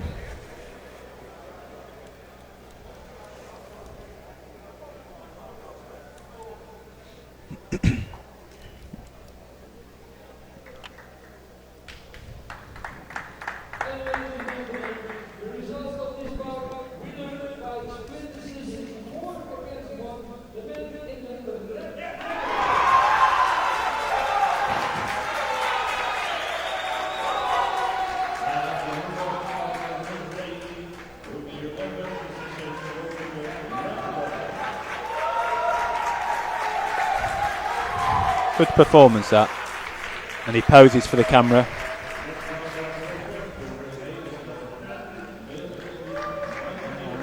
Interesting bout in the heavyweight is coming up. It is.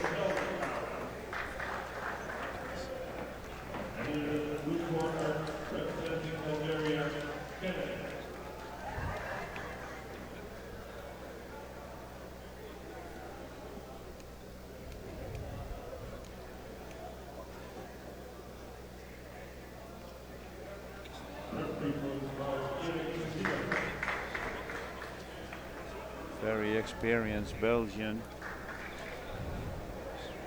Victor Shelstraat in red representing Belgium against the Nigerian Kenneth and Nick Burrow in blue.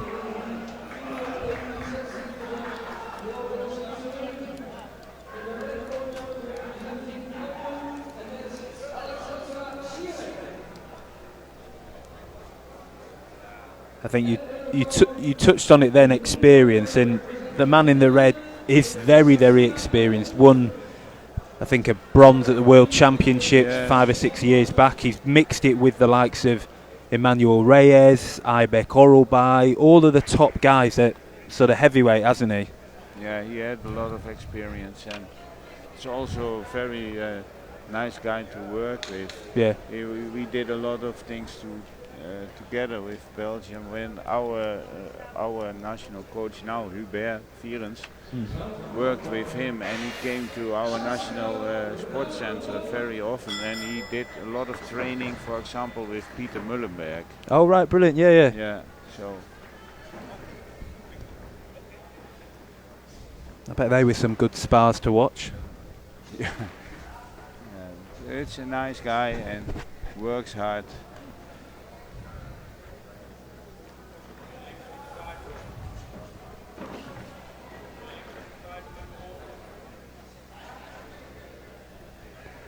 Then they have a few successes with Victor and of course Vasil with 57 boxer.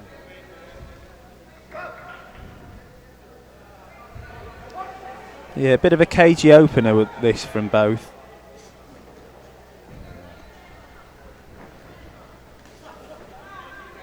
bit to try each other, find some openings. And you all the times you see in the more experienced heavyweights that they don't take too much risk immediately. They are quiet and looking for a possibility, but not too many risk. And in those heavyweights, it's also in a tournament very important that you stay fresh for the next fights. And if you make from every fight and a war, then it's always a problem to win your semis or your final. Costs too much energy.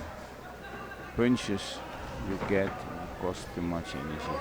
I think that's really fair, and actually some of these boxers could be boxing 4 days in a row. And that's very tough. It's very heavy also to do that.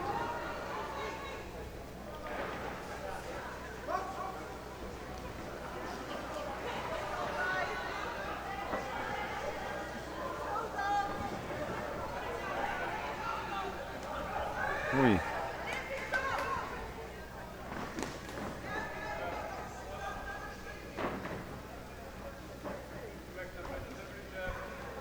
I mean, very much Hand it's speed. Hand speed, the Nigerian guy. Huh? sort of a battle of the lead hands at the moment, isn't it? Just Yeah. bit of a fencing competition.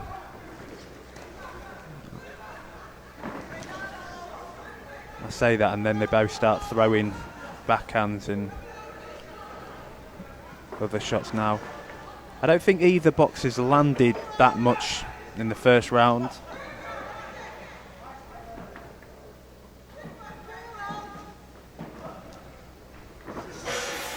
Wow. I mean, how would you score? That's quite a close round, a difficult round to score. It's very, very hard to score because they both didn't made a lot of good hits, let's say, good blows. So you have to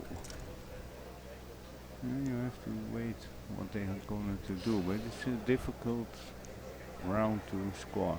Yeah, there wasn't much contact. I mean, if I'm being honest, I think probably the man in blue, I'd maybe just give him, edge him the bout, but that's just from where we were sat.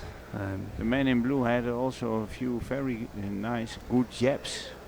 Yeah, I thought that as well. Interestingly, only one judge gave it to the man in blue, and actually 4 gave it to the man in red, so it's a 4-1 split for round 1. Again, it was close. Could have gone either way. I think we thought the man in blue landed a few better jabs. And then it's very difficult for the guy in blue now, because then Victor, with his experience, he knows that the Nigerian guy has to do some more now, and so he will be ready for it. Yeah, and that's the type of boxer he wants to box against, someone who will come to him.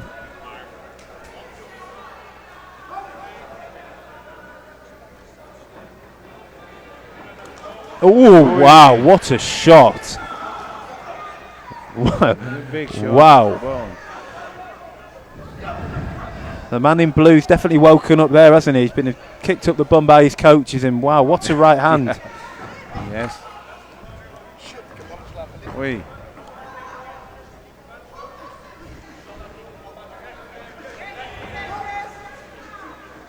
Now, Belgian guys has wake up. Yeah, he's now got to wake up. I mean, that was a electric punch. Yeah, it was a dangerous punch. Aye.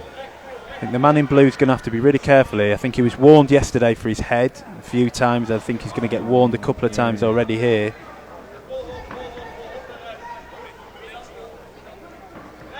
Oh, good evasiveness from both there.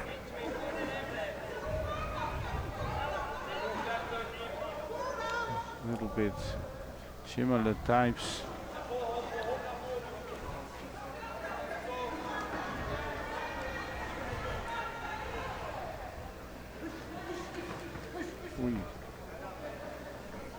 You could see that coming, so I think the man in blue is looking for the man in red to overreach with that lead hand downstairs and trying to time his backhand over the top.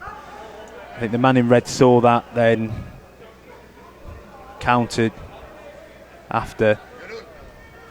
The man in blue.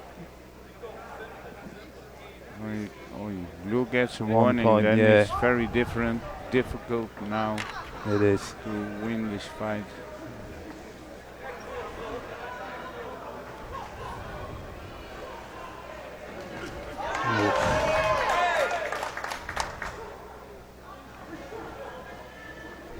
See again, he's trying to time that right hand over the top of Victor's lead hand, but he's not quite having the success he would have liked.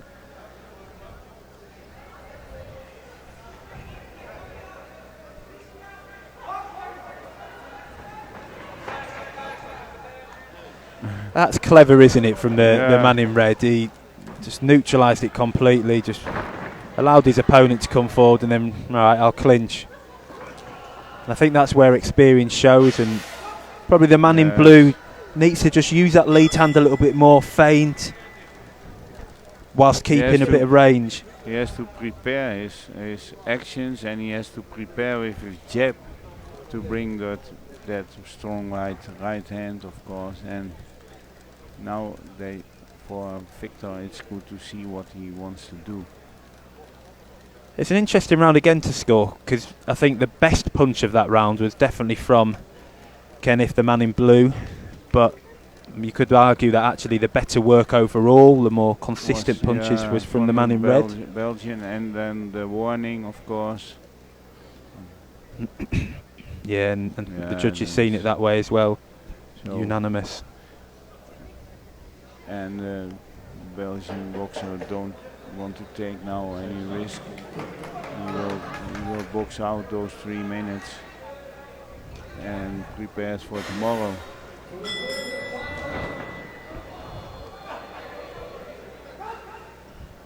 So it'll be interesting to see how the man in blue approaches his third and last round. He's had a point deduction, he's lost. He's losing the round on the judges' scorecards, and he needs a monstrous last round. Oh. And he's finally starting to use that jab to more effect now, isn't he? Yeah. And that's the only way, I think, for him now. And he needs a few hard punches. That's the only chance now. I think the man in red now is showing his experience. He's getting warned for holding, and I think he's done it a couple of times now.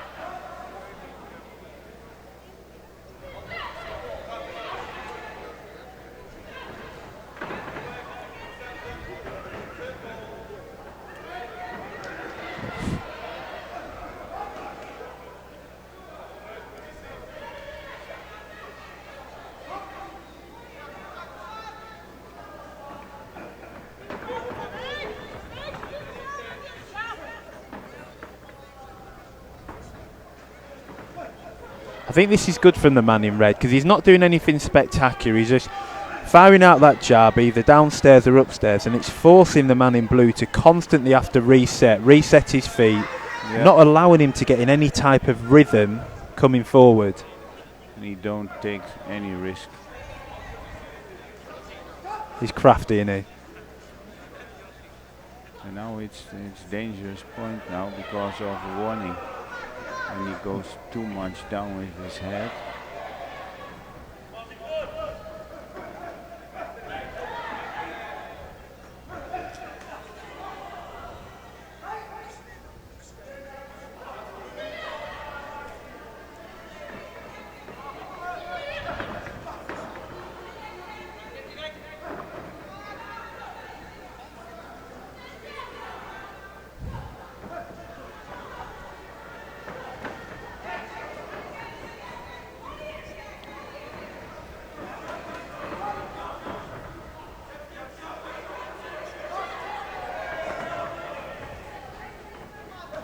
And I think for tomorrow, Belgium is too smart and too experienced for the young German boxer. Yeah, I've got a funny feeling we could see the man in red here get into the final against the man who I think's also going to see him in the final, which is England's Isaac Oko. Yeah, I think so. Right, that'll be an interesting matchup.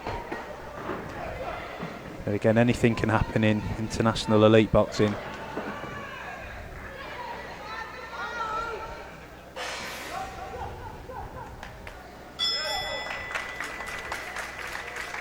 It was tricky that, because he was never going to win, and he was sort of allowing his opponent to just be constantly moving there. I'd like to have seen him maybe try and trap him, step over, cut him off, but he's really crafty, and isn't he, the man in red? And smart. He's smart. He knows how to knows. work the pace of a fight, doesn't he?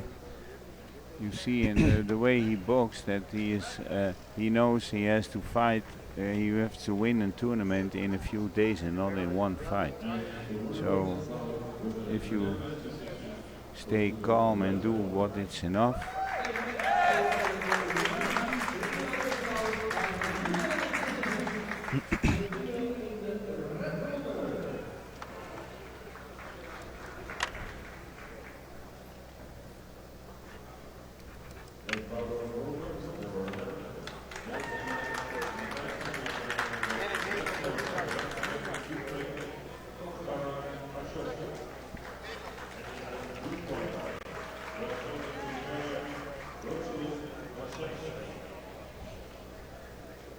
So another men's elite 90 kilogram bout here between, in the red,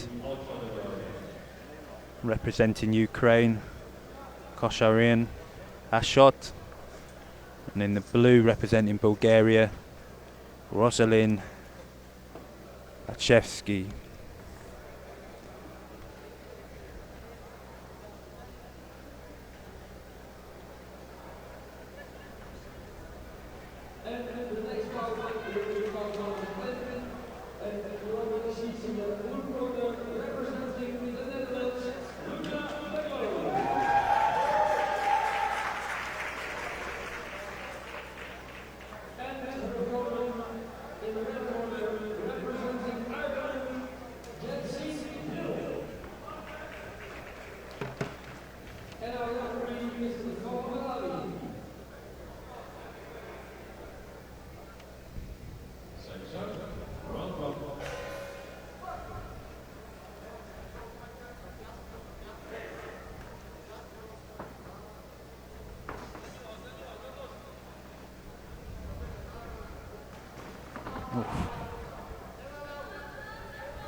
Ooh, three.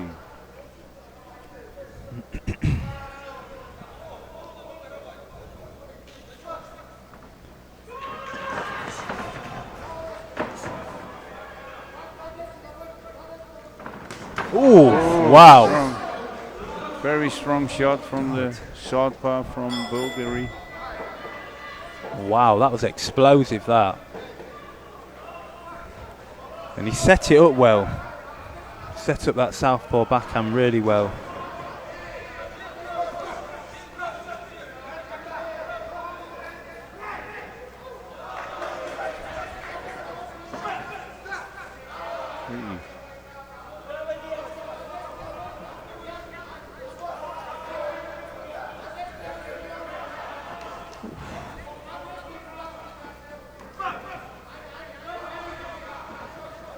Ooh, wow.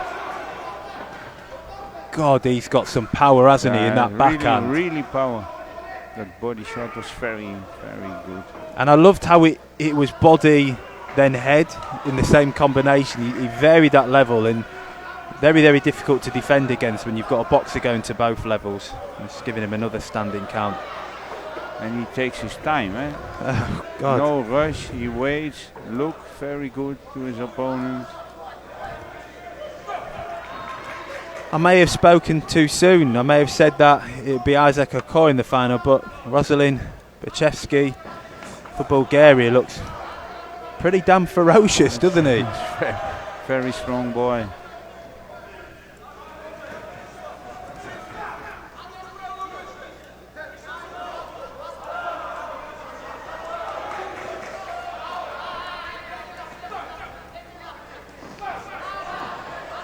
Well, he's missed a couple of times. Well, he's missed Yeah. 3 times now. Maybe he's getting a little bit carried away with that backhand. Needs to go back was what he was doing before. Yeah, I think he had those 2 counts, so he thinks I finish it. Oh, wow.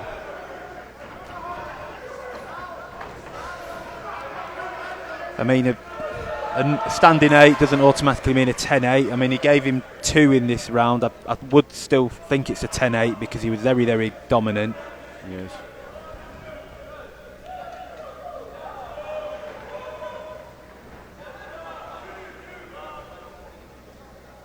Couple of judges scoring it a 10-8, 3 judges scoring it a 10-9 to the man in blue. I think that's fair. I mean, Yep. Henny, what would you be telling the man in blue? He's just given his opponent 2 standing 8s and looks quite strong in there. And what would you be telling your boxer in red?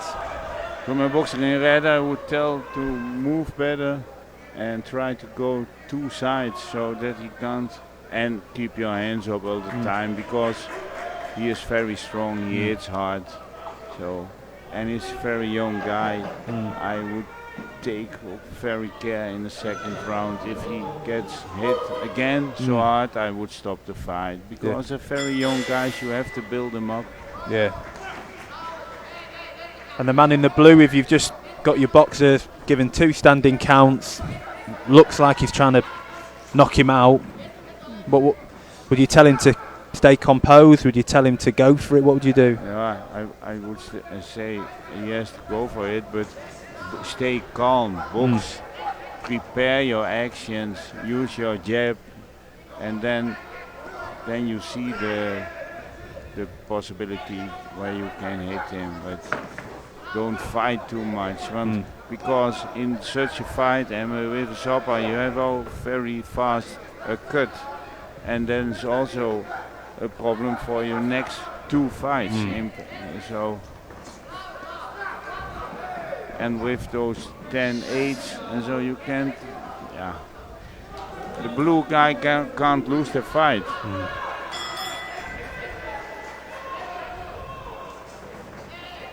See, and now he takes too much risk with his head.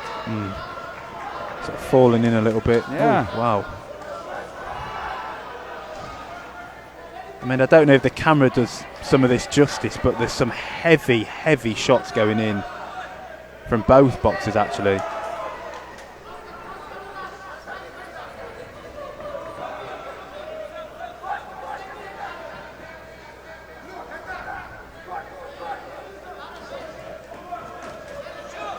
Interestingly, the man in blue is breathing heavy. Ukrainian guy is coming back very good, and I think the guy in red is fitter. Yeah, I mean, a couple of times now, Blue's taken some deep breaths. Yeah. So, and he's coming good. He's coming back now, the guy from Ukraine. Hoppa. I mean, the guy in blue, the Bulgarian, has obviously got the equaliser in that backhand, but he does look pretty tired and falling in a little bit, falling over just then. And wow, he's going to get a warning, isn't he? So yeah, I know. wow. That means the fight is fully open now. It is. And very, very nice body shots. Hoppa. Wow.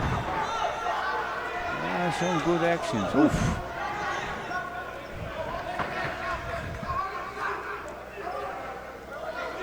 I mean, I'm so impressed with how the man in red's recovered from those 2 standing counts. Yeah.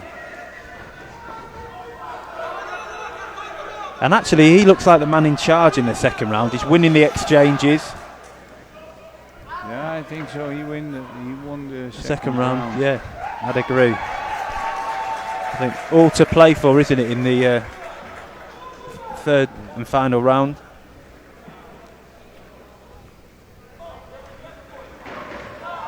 Yeah, and a lot of the judges saw it that way. 10-9s on 4 of the scorecards to the man in red. 10-9 on 1 of the scorecards to the man in blue. So it's 18 apiece on 2 scorecards. 19-18 on 2 to the man in red, 19-18 on 1 the man in blue. So it's wide open, isn't it, in this last round, Henny? And Yes.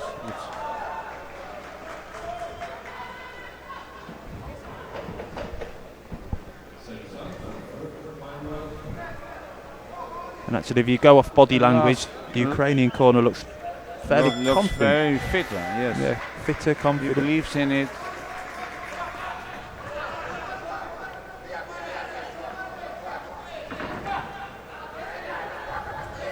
He came back very good, and then the warning for blue. Then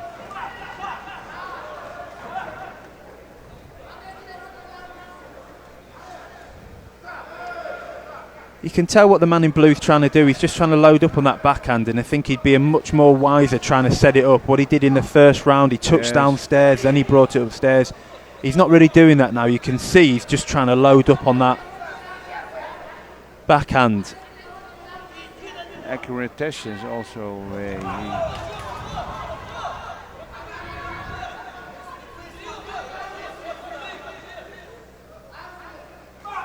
Wow. yeah.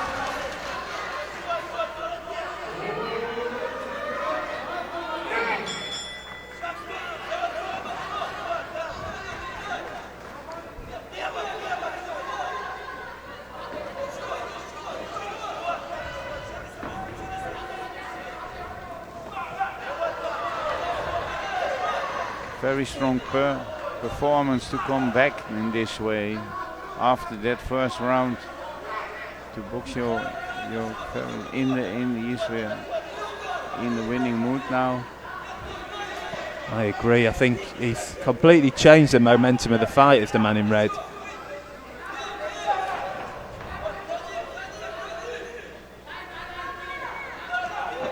And I think the Bulgarian boxer has also problems with all the time those body punches from the Ukrainian boxer. And that cost him a lot of energy also.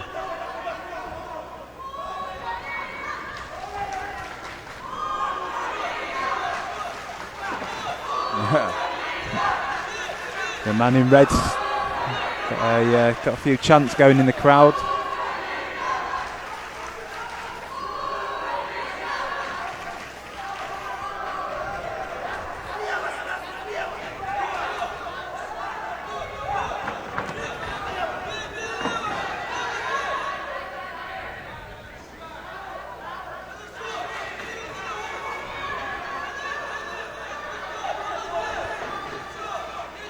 His punching power is gone away.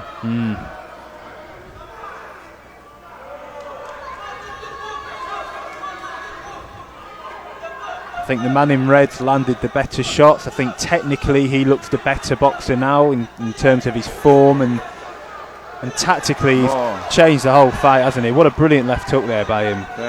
Very good left hook.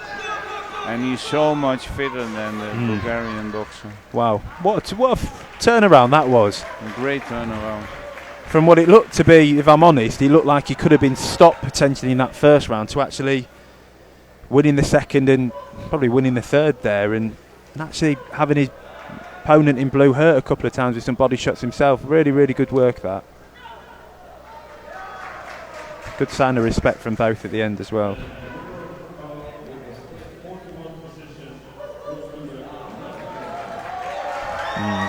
The Bulgarian's not happy with that, but I don't think he can have any arguments. No. I think it's a fair result.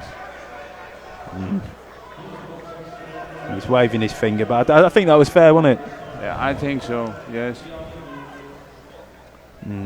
4 out of the 5 judges scoring it to the man in red in the end as well. To be honest, I thought it was a unanimous one. I think he probably got a bit too greedy with that backhand, wasn't setting it up, came a bit tired, and then actually the man from Ukraine started getting better work going, working the body himself, and I think he struggled with it, did the man from Bulgaria.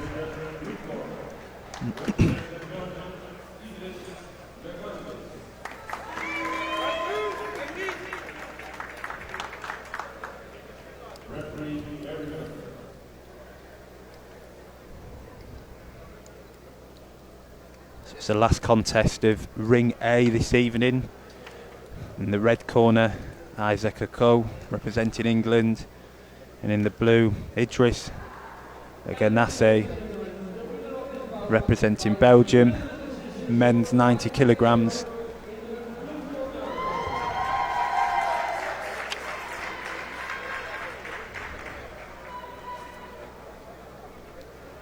You had a good heavyweight, or super heavyweight in your coaching days, didn't you, with Arnold van der Leiden? Arnold van der Leiden was heavyweight, and not so long ago was, for example, Roy Corving was also very good heavyweight. It's a shame that van der Leiden boxed at the same time as probably one of the greatest amateurs that's ever lived, Felix Savon. He probably would have had a lot more success. That was a big point. Yeah. It was the great time of Cuban boxing, I think, in the 90s. Yeah. With the squad from Barcelona, what they had was incredible. It was, wasn't it? It really was. With Balado, Hector Finand, all those guys, very good. Yeah. Probably the greatest Olympic squad ever assembled, that 92 Cuban Barcelona squad. Incredible.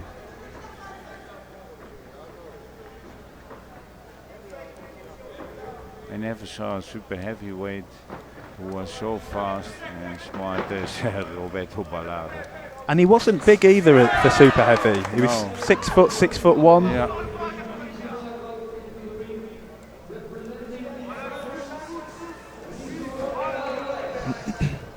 We've got a fairly quick heavyweight in here in England's box, Isaac Ako in the red. Got very quick hands. Tall, southpaw. Good upper body movement, good at countering.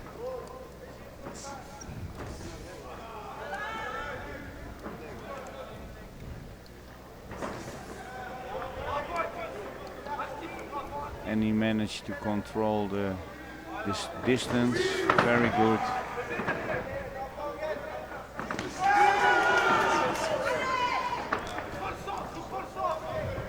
I like that as well. That was two-faced attack, that.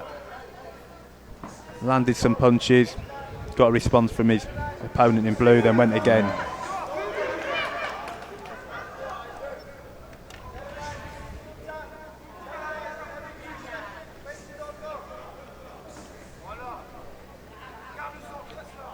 Take his time to build it up with his jab.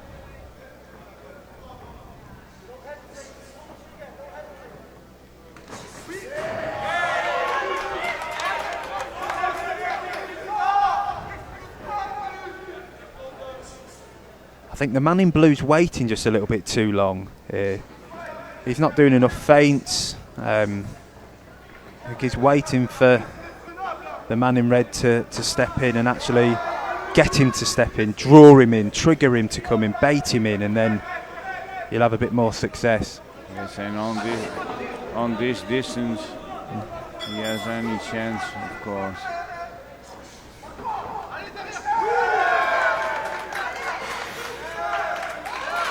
I think the man in red's won that round. And he prepares his action very good with his long jab. He stays on a distance where the Belgian guy has a problem to come to him. And he don't try it also. He doesn't try it.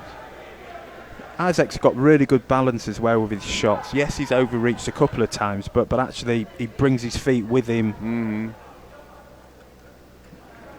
Yes, unanimous. All 5 judges scoring it 10-9 to the man in red.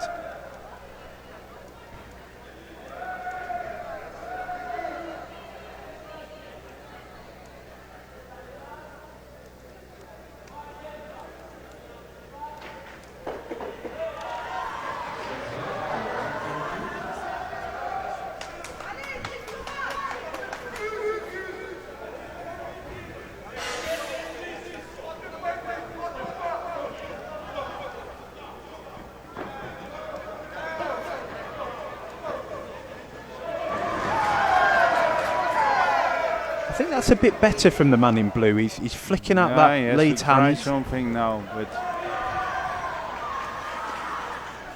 I think you touched on it in the first round, the range that both of them are at. This will suit Isaac a lot more, being at this range.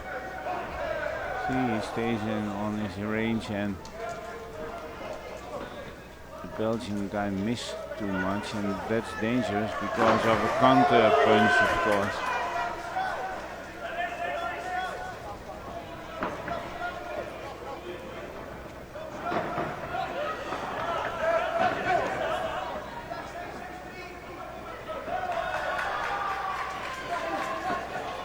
Good jab that again.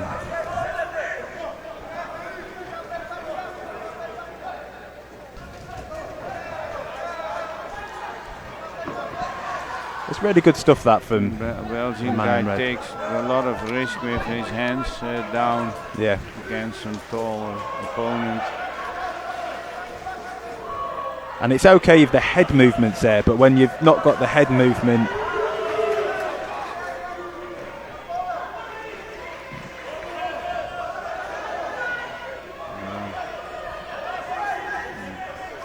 and again a nice jab.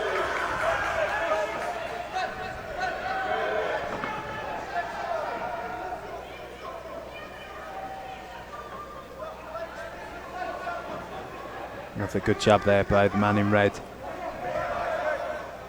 It's working a treat, that lead hand, isn't it, for Isaac Akol? When he's getting it firing. It's accurate, it's sharp, it's long, and it's completely neutralising his opponent, stopping him getting any sort of rhythm.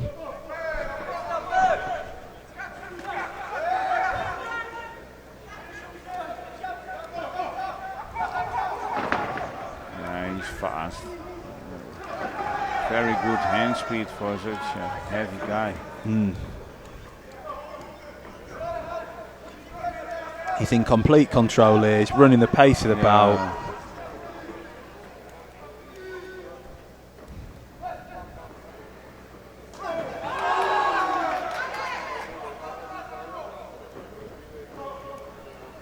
And I think the man in blue is trying to match Isaac for posturing, and actually I think he'd be much wiser to maybe get those hands up, although that's not necessarily how he boxes.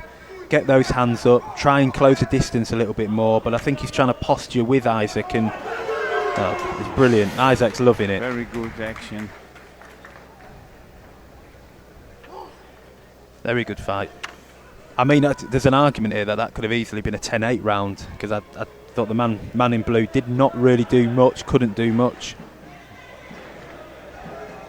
It's all 10-9s. He seems to be tired also. Yeah, breathing heavy.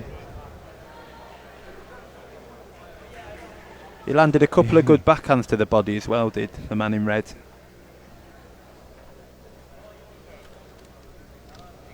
And he enjoys the game, eh? Yeah. You can see it, he enjoys the game. Loves it.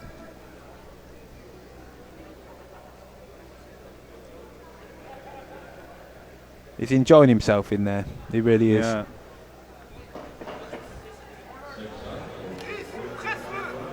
And then the funny thing with Isaac, he seems to always draw either someone from Uzbekistan or someone from Kazakhstan in a lot of the world boxing competitions in the first round. So always a tricky start, but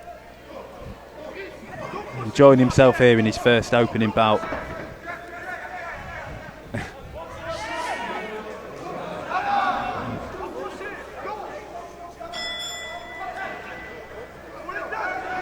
He's fast. He's really fast.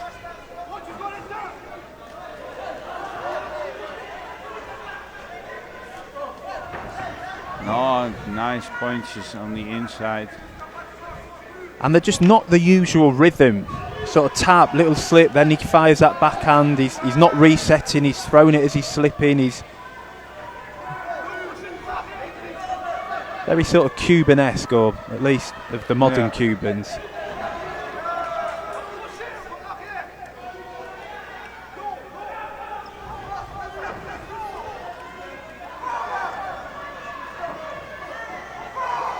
Good little upper body movement there as well, isn't it? Very good movement. Oh, wow. Good shot from both there.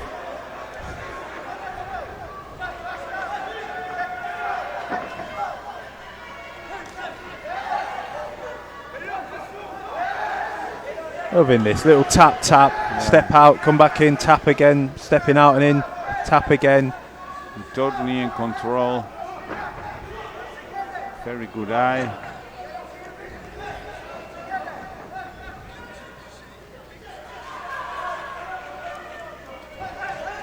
Oh, nice action.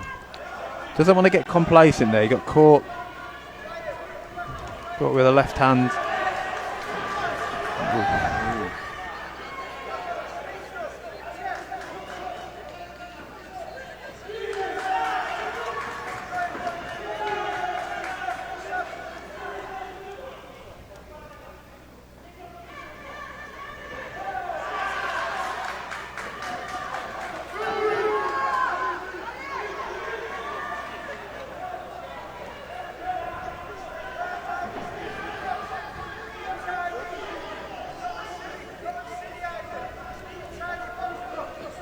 And that's good advice from the corner of Isaac Oko. Nothing silly. Oh, that's nice. Side step hook. Go out of his range.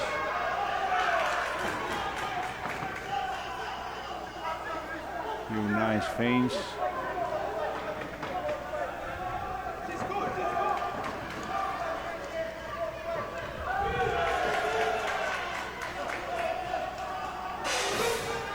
Good fight. I don't think he got out of first gear. That was quite comfortable, wasn't it, for the man in red? Oko. All the time in control. Good. And a very good hand speed. For a heavyweight, he's fast. It's the whole package of speed, isn't it? It's the foot speed, it's the hand speed, it's the upper body speed. He reacts very good.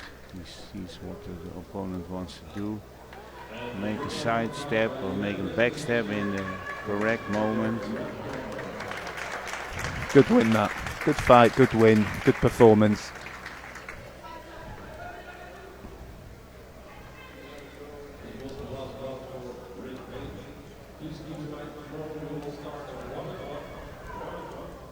O'clock.